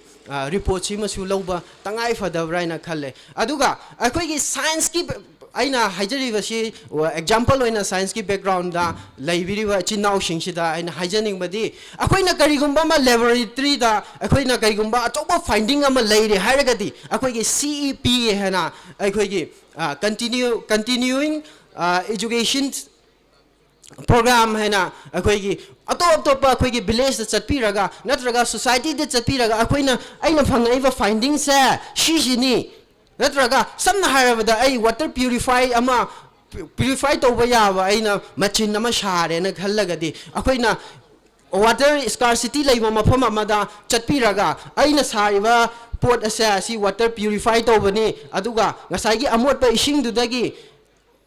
masigi purify sina kaigumba season ragadi natraga akoina sembagi process to takpi ragadi ising afaba thakpa yagani na akoina khalluriba akoina tammiba akoina university da akoina gain tawriba knowledge mayam se society da su khara share tawmina seba adugi program singdu adu singduna su akoigi university gi top ranking da channabagi damakta yamna achoba thodang ama lawriba aduga akoigi science की background ले इबा Chenab शिंगसिना अखोगी IIT institute Taret ना अखोगी होगदोखिबा programme अमा हाय तारे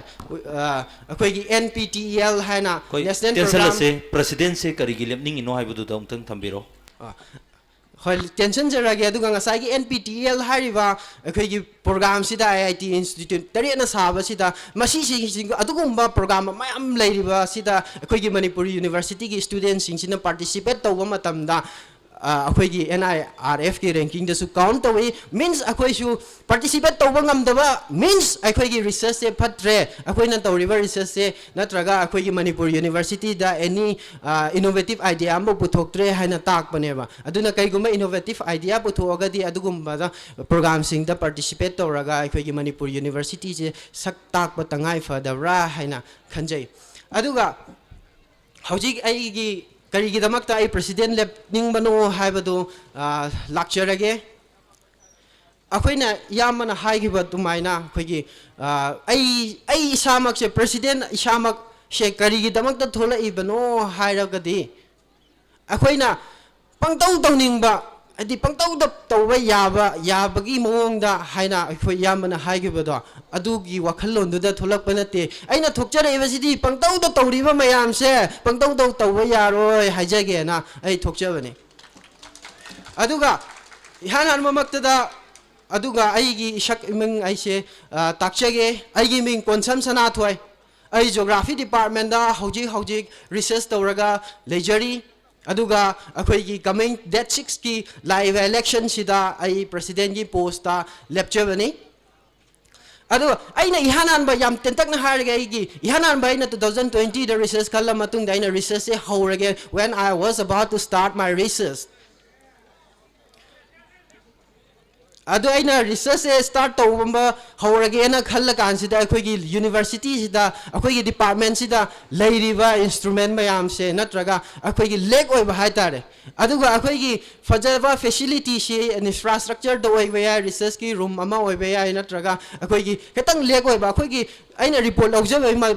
मतमदा अखोइगी department दगी दी अखोइगी चेजे दुम एब्लॉक लोमदा दुम थागतलेना दुम ताय अदुगा ngasai instrument मयाम अमा लेरिबा इक्विपमेंट मयाम से प्रोवाइड तौबिदबा अदुदुना मरम ओइरगा आइसे सिगी सुमाइना सिगी मफम सिदा आइना रिसर्च तौरगदी आई फवर रिसर्चर अमा ओइगद्रा हाइबगी वाखल्लोंदगी आइना अदु ओइरगदी हाइना अखोइगी डिपार्टमेंट खतरा इंस्ट्रूमेंट सिंग ता नत्रगा इंफ्रास्ट्रक्चर दा लेक ओइरिसे हाइना खल्लबा मतुंग आइना एवरी डिपार्टमेंट सिंग दा चटलगा यंगजबा मतमदा एवरी डिपार्टमेंट साइंस ओइबे याय कॉमर्स ओइबे याय नत्रगा आर्ट्स ओइबे याय अखोइगी इंस्ट्रूमेंट नत्रगा अखोइगी फैसिलिटी सिंगसे लोइना वालंबदगी सिदी आइना मयाम गी लुचिंगबा अमा ओइरगा स्टूडेंट रिप्रेजेंटेटिव अमा ओइरगा वालिबा मयाम से केतंग दो सु मेंशन बंगमगद्रा हाइबगी वखल्लोंदा आई थोकचरकपनी अदुगा अखोइ हुरान चिंती तौगे नत्रगा आई दिका तौगे नत्रगा आई पर्सनल बेनिफिट अमा लौगे हाइबगी वखल्लोन अमता लेजदे अदुगा अखोइगी हुजिकी यूनिवर्सिटी की रिसर्चर सिंगसिना अखोइना फंगिबा फेलोशिप से अखोइगी 8000 पर मंथ खतनेबा सिसी यामना अखोइगी ngasai साइंस बैकग्राउंड लेबा आर्ट्स बैकग्राउंड लेबा मयामसिना अखोइगी थामा नत्रगा थामे मनुंग रिसर्च की वर्क तौबा मतमसिदा याम तीना नेमबा मिनिमम अमाउंट अमा ओइरे हाबदी मतमगा चुनाद्रे हाइतारे अदुदु आइना करिगुम्बा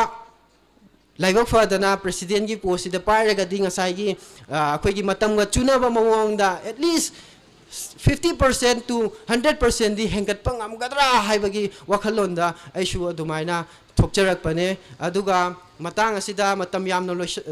lojararoige loshanjarage so thank you so much you all have a good day ahead thank you Mr. Konsam Sanathoi presidential candidate yam phajana thambiramme mathangda ngasigi presidential candidate sare number 2 Maibam Michael Singh. Kausinjari, Mr. Maibam Michael Singh, take your time, please. 15 minutes, Lovio.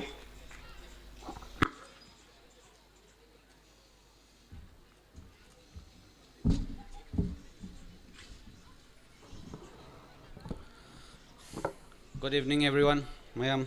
masayadagi sum koigi symposium program se sinbada mayam punam sum ngai na matam sang na kuina le pagi sum wabasu yawiram lagani do war suwana aroi bosu ojari ba ingon da sum matam khara pibiraga sum aigi sum apamba aduga aigi ngasi presidential candidate ama oina tholokpa matam da kari wakhalon da tholokhribano haibagi phongdok chabagi tanja do adu matang sum mayam dagi sunni jage aduga ahanu makta da koigi monitoring cell gi co convener oina lingjin biriba yamba busu ikokno khurumjari aduga tinbiriba mayam punam busu ahanu makta da ai ikokno khurumjari aduga matang da koigi lamdam sibu konbiriba ibudo bakhangba amadi kanchipur kanchilan bi ma bui than ngachena khrum jaraga ai gi ngasi gi symposium gi topic asida ai mai on sinjarage hanbada aina ngasi gi symposium gi topic sigi laktringi gi a brief history of this Manipur University haiba abi amakhak thamjage mayam nago Manipur University ngasi ma khoi mayam na tammaga nungaina asawo vision amada mayam gi akhoi gi tung mai paurage haina punsigi pandam amaga loina changlei ba Manipur University se ahanbada Manipur University haina hekta leiram banate nam seng narba kanda Manipur University se 1972 da Jawaharlal Nehru PG Center haina leirami madugi mathangda 1980 da koigi Manipur University se state Manipur University haina dorga koigi state university ama oina khak leiraki sigi mathangda 2001 da Manipur University ek haina pass dorga 2005 da Manipur University se Central University ama ole haina koigi Dr. Manmohan Singh prime minister oiring hai matam sida smaina thambirami adaga masida masida koigi aina yamna haraujaba yamna nuaijaba ama khai ta sumaina honarakpa matam sida koigi langthabal ge koibda leibiriba koigi praja mayam adagi ipa ima mayam singna hona bidana lamnung sida contribution mayam chawna tawbirakpa se sigi su yamna harauje aduga sumaina ahal laman kayana makhoi gi lam phawba kathoga lerakpa kathoga honajarakpa Central University ama ngasi gi thaga sumaina yoraba Central University ama khoi north east side ta leiraba university ama khaksida khoi NRF ki ranking da koi 100 ki manung da chanma ngamakta se sigi da mokta ai thamoi du se yamna nuaijada ba yam phauji ado hojik Prithvi ki university masing kai mayam hena leiba university country mayam sigi man the third tariba India hojik India se nearly 795 universities lai aduga above 39000 affiliated college leiba India ma khangni masigi manung India sida leiba Manipur University se sigi da Manipur University NRF ki ranking da 100 ki manung san mangam da se ai yamna nuaijade aduga masi NRF ki ranking se kari da base toroga karamba parameters da base toroga ikoina my ranking se mak ke haibasu akoi dum mayam ayam basu mayam na khangna khre aduga aina hojik thamjaning is NRF NIRF haibase kari no haiba posai haibet samlapa ma thamjage NIRF have National Institutional Ranking Framework haibani masi se yam sengna haraba kanda masi se koina framework amadi maming di palli tabu mase koi framework amane haina di ubigano mayam aduga mase body ama khaksunati aduga mase kaina haiba kanda masi se ma methodology ama khakne kadona bugida makta how good or bad a university is haiba koina se lei se aduna sumaina university ama se kayam yauna phai natraga fatti haina ona bagi methodology ama khaksina parameter khar khakta base toroga university se koina all level high parameters sing say ayamba mayam haidi hybrid kriba mayam mamang da general secretary degi inaw mayam puna muna hybrid kre ado masimak se ay pulop subchanjaraga mayam adum apun boge na mapum oina sum haijaraba da yam seng na har kana khoi gi leiriba mani hoji ji mapalam gi university gi well maintained oina tor le khrabane khoi moi gi matau tamu busu hoji maki onde khoi ngam khiroi adu aina haijaning ba ama khangna ai khoi na hoji leiriba akhoi gi khutta leiriba posak ama khakse how to manage haiba pose ai si jai hena main focus samjage aina mapalam gi hoji khudakta mami tamni harga hoji khudakta haji aina sahi amagi ai gi tenure sida hekta mami aidi madui matau tamaga loimak semdok pangam gi thona so adi yamna wana thokane haijariba yam sing har kan akoina teacher student ratio lakpogi matam ahan ba mai parameter gi first point so oibirongani na khanje smaina id teacher student ratio se lakpo matam se akoina yenga to se ojaga satra gi marta leiriba ratio se kam yamna keno toroba gi haiba id keno tor proportionate oirabra haiba sima mayam se yenga bo matung da akoina keno se satra loksan bo oiro loksan da bo oiro akogi smaina yenghaning ba haitare aduga mathang da akoina yenga to se akoi research main point oina aina lojariba ai samak research scholar ni aduga research ki matang sida university ama ranking se wanghange natraga nemhan loige haiba matang sida akoina main focus oina thamjariba se kaino haiba kan akoi research sida so mukchu kaina kan da lab oriented haiba maga non lab oriented hai ba soidana lekani and lab oriented hai ba matang sida Manipur University se akhoi ai isamuk su bot ama tho bodo korobani na ai isagi lab su leijari computer science department ni ado sida natana ato department mayam se chalaga sum thengna ko matam se lab ta leiriba equipment se leitrabra hadi everything is available there loi lei equipment ngai loi lei tabu wali badi kaino har kan akhona maintain to videba monitoring committee amta leite adu matang da aitare aina hajani badi sida asuk yamna akhoi Manipur University je award padana thalle di dum law mi khodi mo bot khom haidi kaino ma to matam da su Manipur University ngasi award padana thalle sanaroi mayam gi wale di haiba tabu thagai sengna madu wala bra na khoni yengjalu bo matam da di अखोई चलगा सुम थिलुब मतमदि अवाटपसे याम वाटलमदे हाइतार याम सिंगना kan adubu waliबदि canoe हार kan proper utilization of our resources that available in our hand हाइबसे सिजनेबा अखोई गौजु खुत्ता लेरिबा सिनरगदबो लेरिबा पोचै मयामसे अखोइना proper utilization हाइतबदगि कयाम यामना अखोइना research paper थोकब ngamद्रिबनो हाइबसि मयामसे क्वेश्चन जे मथांग हंगनारे सुमाइना हंगनागो मतमसिदा मु कैदरनि utilization खितंग मैनेज तबदो वालबनिना कैदरकनि हा मथांग लाकदोसि कैनो हार kan ओजाना सात्र बोल से कौब नोइना लाइक पारक्तबदगी रिसर्च से तौबा एदी पेपर इबं ngamdabani then ओजाना सात्र नमुक ओजादा मु कौरानी ओजाना समाइना मतम चाना टाइमली मॉनिटर तौबिदबगनि हाइना लानी सी मतंग सिदा सो अखोइना यामना आइदि कुमना येंगबो याइबा अखोइगी research की हेक येंगबो कांदा पेपर फोंगबो और फोंगदबो मयाम से लोइमक तोंगाना थांगरबो कांदा from the initial stage of registration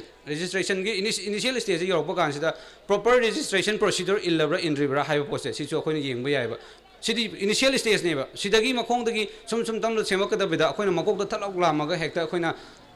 सिदि Lali हारगा मकोकतो पाइरबो यारबो everything should be start from the grassroots I think को अखोइना registration तौ मतम सिदा registration procedure से Manipur University की department दे लेरिबो मयाम से अमत मानदि टाइम लैप्स से याम सेंगना कान टाइम स्टैंड जे खरा department खरा मदना 6 months से तौर मतुंगदा दलक तौ यावनी खरा मना 1.5 year यावनी दो खरा मना final registration तौनो न मतम द निमित मंगानी द final registration लोइबसु यावनरी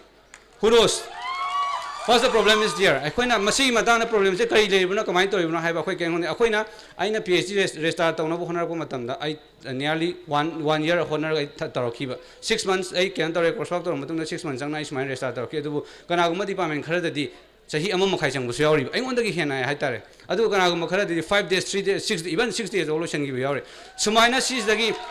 problem जे सुमाइना सम start से तौरक्तागदि सिदगी सुम ग्रासरूट सेमतोकदबसे सेमतोक हौतादि मकोकदो अखोइना पेपर फोंगदबा ओजा मतिक चादबा सुमाइ तौदबा सुम नैना लेतारगदि अखोइना मखादा सोइरेबि म्यामसिदि कनाना यिंजन बिदोरिगेबा सिमबसु हाइनिंगे अदुगा मथंगदा लेरिसे अखोइना केदोगे कना अखोइना कॉलेज मयामसिदगी लेरिबा अखोइगी चंगइबा इंटेक मयामदगी affiliated college मयामदगी लेरिबा अखोइगी आइतारेने affiliated college मयामना अखोइगी Manipur University का पाउ के यामना फाउनरबगे हादि Manipur University सिदगा affiliated college सिंगजिगा हांगिबा department केनोदना affiliated college सन कई department लेरिबगे अदुगा सिदा MU दना हांगिबा सिन कई केनो मयाम सिगुमगी gap अम सुम लेरक मयाम सिना सिजे अखोइ ngasi di Manipur University तम तन मनिंग सुम हलैबा कोइ अहानबदि Manipur University से 150 to 200 rank तलेमे अदुबु सम आदि ममांगी चही सिदा हाइतारेने कर रीजन दुदि अखोइ कैनो ग्यान मेन तादे याम सेंगना हार कनको अखोइ मिमांगदा यूनिवर्सिटी से आइना लेरेसे 2014 दे लेरखने अदु लोइ विटनेस ओरबो गाक्तनी हाउ Manipur University ना 101 दगिना 150 बोकी रैंक तक कमाइना संगखिबगे हाइबसे करम प्रोसीड्यूर तोरगा कमाइ तोरगा संगखिबगे आपसे अखोइ लोइना विटनेस तोरबो गाक्तनी एवरी यूनिवर्सिटी से लेरिबे स्टूडेंट खुदिमक लोइ विटनेस तोइबा सिगी जमक्तदि अदुगा मथंगदा अखोइना हाइनजिंग आइना मथंगदा लाक्चनिंग पॉइंट्सना अखोइ कैनो हार कांदा अखोइगी मपालम यूनिवर्सिटी दगी Manipur University दा अदुगा आउट ऑफ फॉरेन कंट्री दगी Manipur University दा छात्र कयाम यामना संगखरबगे हाइबो पोसि लानिंगेबा अखोइगी याम सेंगना हार कांदा अखोइगी IIT दा लेरिबा कांसा अखोइ 796 students लेइबा मतम से IIT 2019 की साइसिदा 796 students लेइबा कांसिदा मपालमदगी लेरिबा मपालमदगी संगको छात्र से केना 600 plus ले चंगेबा मसागी स्टेट मसादुगिदा लेइबा कांदा छात्र से ओनली सम 100 मुखतने याम सेंगना हार कांदा अदुबु मैक्सिमम स्टूडेंट मपान की स्टेट अदगी इवन फॉरेन कंट्री दे ओइबा अदु कमाइना ngamino अखोइ सिददी ai sai jagi bu mapalam da lei bu do just data do khadane ne khongko jai se to bu akhoi sida lei bu na kai do wing am dri bu no hai bu kan se yamna kam oi ba atmosphere ma oirak ta ba kam oi ba atmosphere ma oirak ta ba kan sida kai do bu changi kan sida satra ga oja ga relation su pharak ta ba aduga satra na gi mathau torok ta ba oja na su satra na mathau torok ta ba ne oja na su akhoi ma sen sum neglect sana ba gi room am kha leira ra hai ba gi aki ba am khak sida akhoi na ngasi di akhoi university se sum maning da chingthara ga adum maning backward lakpagi mami madi yam sengna tai yam chawng tai yam sengna kan ko kogi aina sima kogi yam sengna kan kogi NRF ki ranking ki parameter ngasi sumaina di lei adu mang si bokta aina aidi region ngai di yam lai gra yam sengna kan region base de issue base da koina ngasi chalaktri ni sina maram oiraga koi si chalaktri ni haiba pose haiba se maram di yam lai khre ba tabu aina khangja ba hai tai ne ai loimakti loimak fulfill tawba ngam gi da badi ai ko tabu aina khangat chariba khar si dadi ai fulfill tawba ngam bagi chances sum laibra khanja ba hai tare yam sengna kan kogi library da dum haijarage mayam ko library se dum common khro re haijarage do library se haiba kan se kai do kan koi library se agoi gi lai 24-hour service 24/7 adum service taw da 7 adum service taw da bani adagi security pi ga da bani lining system pi ga da bani okay everything is okay si loi lai reng khala je adubu hoji jik lai riba Manipur University gi library se physically challenge hoyo person amagi laik paw gi room kadai no koi lai bi rabroji laite yam sengna kanda ado moigi reading room se first floor second floor third floor leiba ado physically challenge soiba ichinau jing di kamaina ka durige simbus le plus libraries gi hojik maximum khoi xerox center ngai mapalom do loi puthokre yam sengna har kanda ado library dagi like ama loraga xerox tawge hai taragadi akhoi mapan dadi puthokpa yadabani na like do akhoi puthokpa ngamdre xerox tawba ngamdre adumaina puthokpa ngamoidabo itaragadi akhoi yam sengna har kanda adugi xerox center ama arrange tawiba yadabra adusu subsidized rate adu itargadi chatra mayam gi asagi like ama xerox tawna bo hona bagi awa se akoi kitang khara makhai handarakani aduga asagi facility mayam duga har siga punjana go matam dadi akoi ngasi akoi na library gi de issue mo oina akoi na khana ribse khana bagi room ama leram gadra haiba ai wakalon su thamjage mayam da adagi mu akoi sum yeng ko kan sida akoi gi ichi tribal ichi na aidi singmi ichi na singi matang la si matang sida kamain tawge haiba matam sa akoi Manipur University gi admission torok kan sida akoi gi cultural fund haina ama khag yawe every year yawe yaw pa kan sida kamain tawge har kan sida cultural fund na hai se Manipur University tongan ba cultural mayam lei ne ba culture chatpa mayam lei ba mayam se akoi se ama to oina lei aduga Manipur University cultural day haina pangthokpa yabagi room ama create taw haibagi theme da mayam se tongna ba ngakta ne adubu recent years tai tai ne past years after diamond I think wasi matang sa akoi gi sum mayam na yengna ba da akoi gi mayam si di whole university witness ore ba ngakta ne ba some community akakna ba community ama khaktangi cultural day se pangtho ma ataina loina tungoina raga thanama me ba adu masida haining isi kaino atai community mayam si di akoi university chatra oidrabra akoi free thidabra haibagi wahang ama sumaina le sigumba sumaina adi culture tongan culture chatliba mayam sigi sumba unity le ekta ba sumaina mayam se puna chamina bagi mami ma le ekta ba university amana kamaina koi NRF ki ranking da marakta 100 ki ranking marakta sangwa ngamok na absi asobo question ama oijare aduga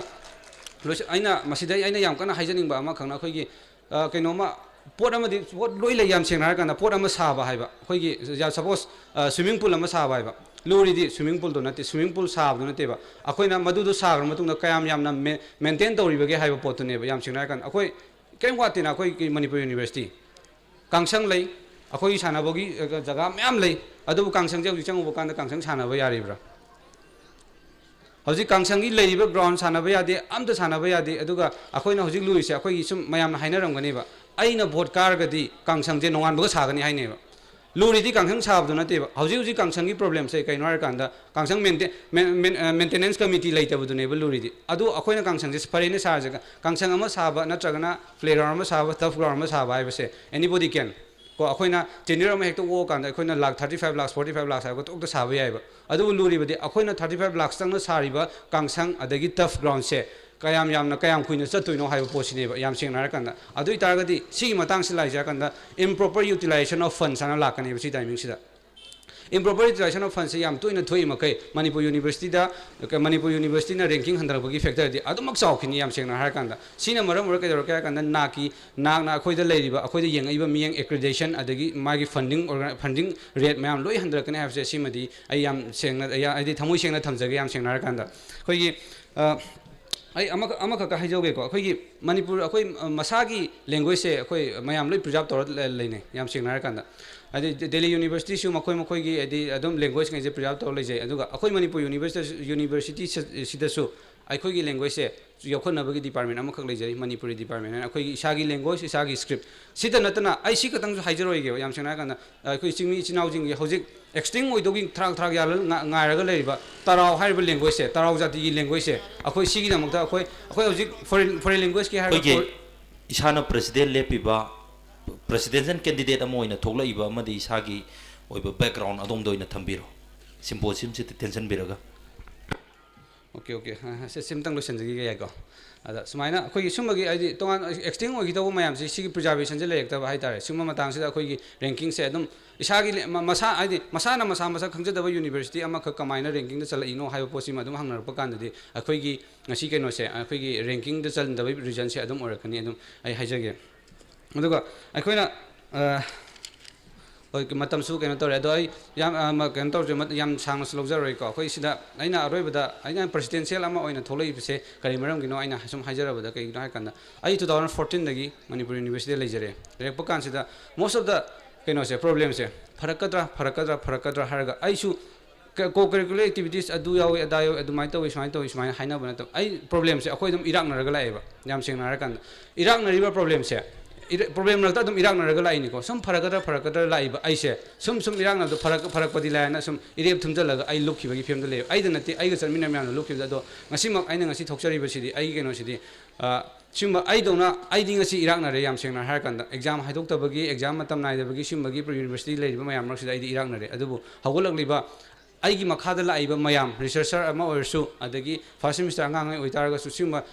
aina isana irak naraga lerebanina changaktriŋ da sidi ai irak na dana ba kitang orsu sigi irei sidang di laitho mage haibagi asasi da ingasi presidential candidate ama aina thoksarakpani aduga aroi boina aigi sangming takjabagi tanja da umka lawjage ko ado aigi mingna mayo michael aduga ai handak laiba musu election sidan ai presidential candidate ama oina thoksabani aduga ai isama hoji computer science department da lejabani thank you so much.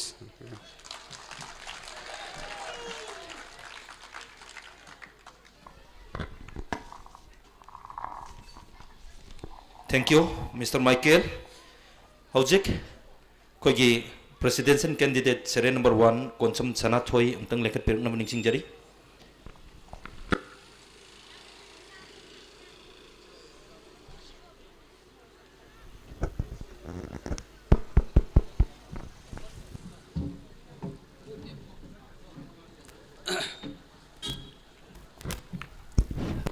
Yam maru oiba University sigi Manipur University student union election na sigi presidential candidate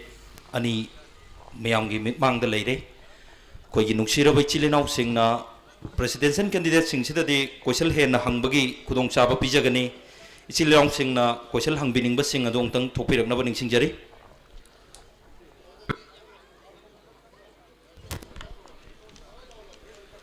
Thank you. Akoi allai bio ado marathanna ngasigi interaction program ase audringai gi mangoina na Manipur University da satharak liba kogi symposium topic sing ase school home loikre school home loigi ba dudi school of life science, school of education, school of social science haidiba school home asida CR candidate lepasing loikre aduna nahan la howdaba sithauba CR candidate sing amadi waliba school home ge candidate sing nungsiraba kogi candidate khudimangna hayeng ayukki pung 13 taba matamda mafam asida sungsoi soidana lakpiraga adom adom gi waliba kogi symposium sing asi pangthokpina baning singjari karigumba laktaba taragadi monitoring committee na adom gi mathakta action lorakpada adom isana harauna yagadabani amadi ngasi social and culture ge candidate singi maraktagi kogi candidate singi dinate candidate singi asoibam bau leite worker singi maraktagi makoibu support toba singi maraktagi problem tholakpadagi ngasi asi social and culture gi mafam asida symposium pangthokpa ngamdabani nungsiraba kogi worker sing supporter sing naso monitoring committee gi ngasai gi convener kogi yamba sing mayamna hanna thamkre amuk hannasu warau bidanaba ngasi akoina siliba se mairoi khunai gi phananaba yai phananaba gi damaktani sidai sida kitang akoina matungda su migi character ama migi life ama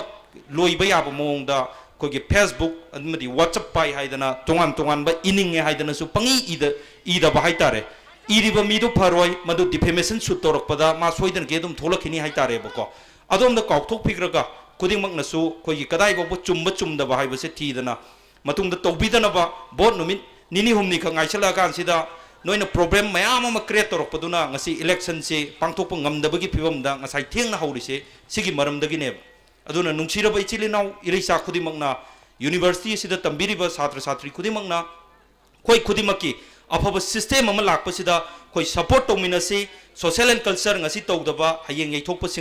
यैथोपसिदा कोई worker सिंग supporter सिंगसु वारो बिरोय हेन फबा अफब मायोन अमदा संगसिनबो होनबदा मतम गाइथोक गाइसिन हाइबसिदी अरि नौगी लंगदाई अफबगा फत्तबगा से ओलोइस time मुकनरगा अफबना ngamba ngakतनी खतंग गाइथोक गाइसिन तौमिनसी हाइबसे अरोइबोइना थमजरी अदुगा ngasiगी प्रेसिडेंट गे अकोइगी ओइबा ओपन क्वेश्चन मैम मांगदा हंगबिनबगीदमक्ता ngасai खोइगी फर्स्ट प्रायोरिटी संगबिरंबा मरुपसिदा हाना पिजगे सेकंड डिशन दम लाक्सगे ओपन ओइना हंगबियो प्रेसिडेंशियल ओइबनिना क्वेश्चन से हंगबिनिंग बसिंग अदुम हंगबिबा याबगे अयाबदो मॉनिटरिंग कमिटी दगी थमजगे मैम पुनमपो अमुका नै काइकुमना बुचरी आई याम कन्ना लुबदी हंगजरोइगे तसेंगना सेंट्रल यूनिवर्सिटी अमगी अचौबा यूनियन अमगी प्रेसिडेंट अदो यूनियन अमगी हेड ओइना लेबिदौरिबनिना तसेंगना खरा थिजनबिरमगनि खल्ले अदुगा सेंट्रल यूनिवर्सिटी अमदा मुसु अमदा नत्रगना परसेंट अमदा पीबा पावर अदुगा ड्यूटीज खरा दिदुम लेरमगद्राना खल्ले चाही अमदा याम तेन ग्रमतमनी सुटी कैका इरांग लेबा लमदमनिना कैसु आइना सि तौनी हायरगा तौबा ngамदना चखिबा ngakतनी ngasi फावबा परसेंट अमना हायरम थबो कुतिमक लोइनमक हेक्तं ngमगिब्रा हादुदी 10% 20% अदुम खरा खक्तं ngमगिबने अदुबो ngasi लेरिबा कैंडिडेट अनीना प्रेसिडेंट अमा ओइना करी करी ड्यूटीज अमदी पावर से लेगी हाबदो आइना प्रेसिडेंट लेनिंगबगी मरम नतबा अदुदो ओइना तेंतकना किदंग हाइबिनमनि सिंजे Thank you so much. Yamabu haningai leitana thagachhi yamna marik chumba kushal hangbibagi damakta taseng namak president ama haibase si akhoi power se university gi power se bested tawna teba adubu akhoi da bested tawriba power sidi kaino hai matamda अखोई सिदा लेरिबा student मयाम अमा नत्रगा teacher मयाम अमा लेरिबा MU community सिगी तोंगान तोंगान बा अदुगुमलाबा यामना ममल यामलाबा board तो अदुगी ममल दो board तो पिबिरगा collectively voice अमा राइज तौबा ngambagi पावर दो अखोई दा लेयबा तसेनमक aina si tauninge pitsi light thaninge haraga aina nongalaga thanba kesu adugi ai power leiteba adubu sigi Tube ngandriba dagwariba mafam se karigi nganandrino light hansi haibagi pressure pigi adugumba power de engonda laiganeba authority da aduga any problem the situation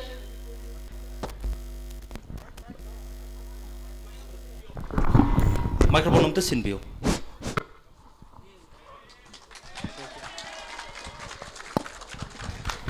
okay answer se khaga tentak khumse हंगदब मीसी आमे अदुना अखोगी power से अखोगी power से student authority की नत्रगा student community की महुत अमा सिलगा authority दा अखोइना थोंग थिनबदो अदु खतनी अखोगी पावर दे हाजगे थैंक यू यामना हंगबिरिबा क्वेश्चन यामना I think it's a most beautiful question I think so आई सु तेंतंगना पखुम पिजगे याम सांगदी केन तो पिजरगेदी मैम सु हांगबिगदो सम लेबनिना को याम सेंगनार कांदा प्रेसिडेंट अमा ओइबा आइदि यूनिवर्सिटी सिगी प्रेसिडेंट अनत्रगना काइनो एनी प्रेसिडेंट अमा ओइबा हाइबसे याम सेंगनार कांदा आइगी मोतदी intermediator between the authority and the people I think प्रजागा यूनिवर्सिटी हागना छात्र मयामगा अथॉरिटी गा लेबा मरसिदा इंटरमीडिएटर अमा ओइना लेजबा खक्तने अखोइ आई हजाइदा अखोइना मयाम की वॉइस तो कलेक्टिव वॉइस तो लौखलगा अखोई मयाम की वॉइस तो अमुक अथॉरिटी दा चलगा अखोई एसमाइना तहवी स्माइना तहवी हाइबगी पोतो अदुगी रूम अदुगी पावर टू अदुदुनी अइना याम हाइजनिंग से अदुगी मतंग दु मयाम हाइजनिंग अदुगा अइना मखाताना हाइजनिंग बदा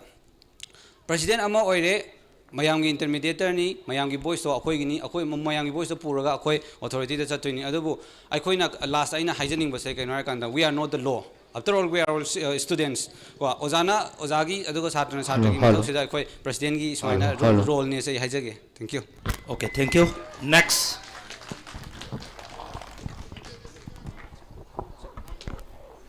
Hello everyone. I giming Joyshre's nam aduga hizik MA first year political science department de lezai. Aina hanggadariba question sigi mangoina na aina haningi badi ngasi akoina debate discussion amadi open symposium syllabus Manipur University da amadi tambiri ba khoi punamakki yaifanabagiने haina du thajai aduna aionda ngasai phaurakba amadi khalakba wakal kaya ama thamjabasu asigi discussion sigi part ama moina afaba kaino ama discussion ama porak nabagi damaktane ningjai ahan bada ngasi ai class mari skip tawi kaigino di sigi discussion lay haibagi akoina haidi kai kai candidate sing sigi personality adu tanatana kai thabak tawba yai natraga tawdaba yage haiba matang du yengnabagi ai ngasi political science ki class mari skip tawki haukiba matam di kaino khangdabane ba adubu this is okay student amoina actively participate tawgadabni sigumba si yengadabni yengiba bhabu akoi su audience amoina participate tawba ngasai digi ngaijai ki adubu ai se proposer oina social and culture secretary chinglem irom chinglem bagi proposer oina lakchabani aduna ai gi su responsible student amoina aina sida lakchakibani adubu luri badi ngasai digi ngaijabadu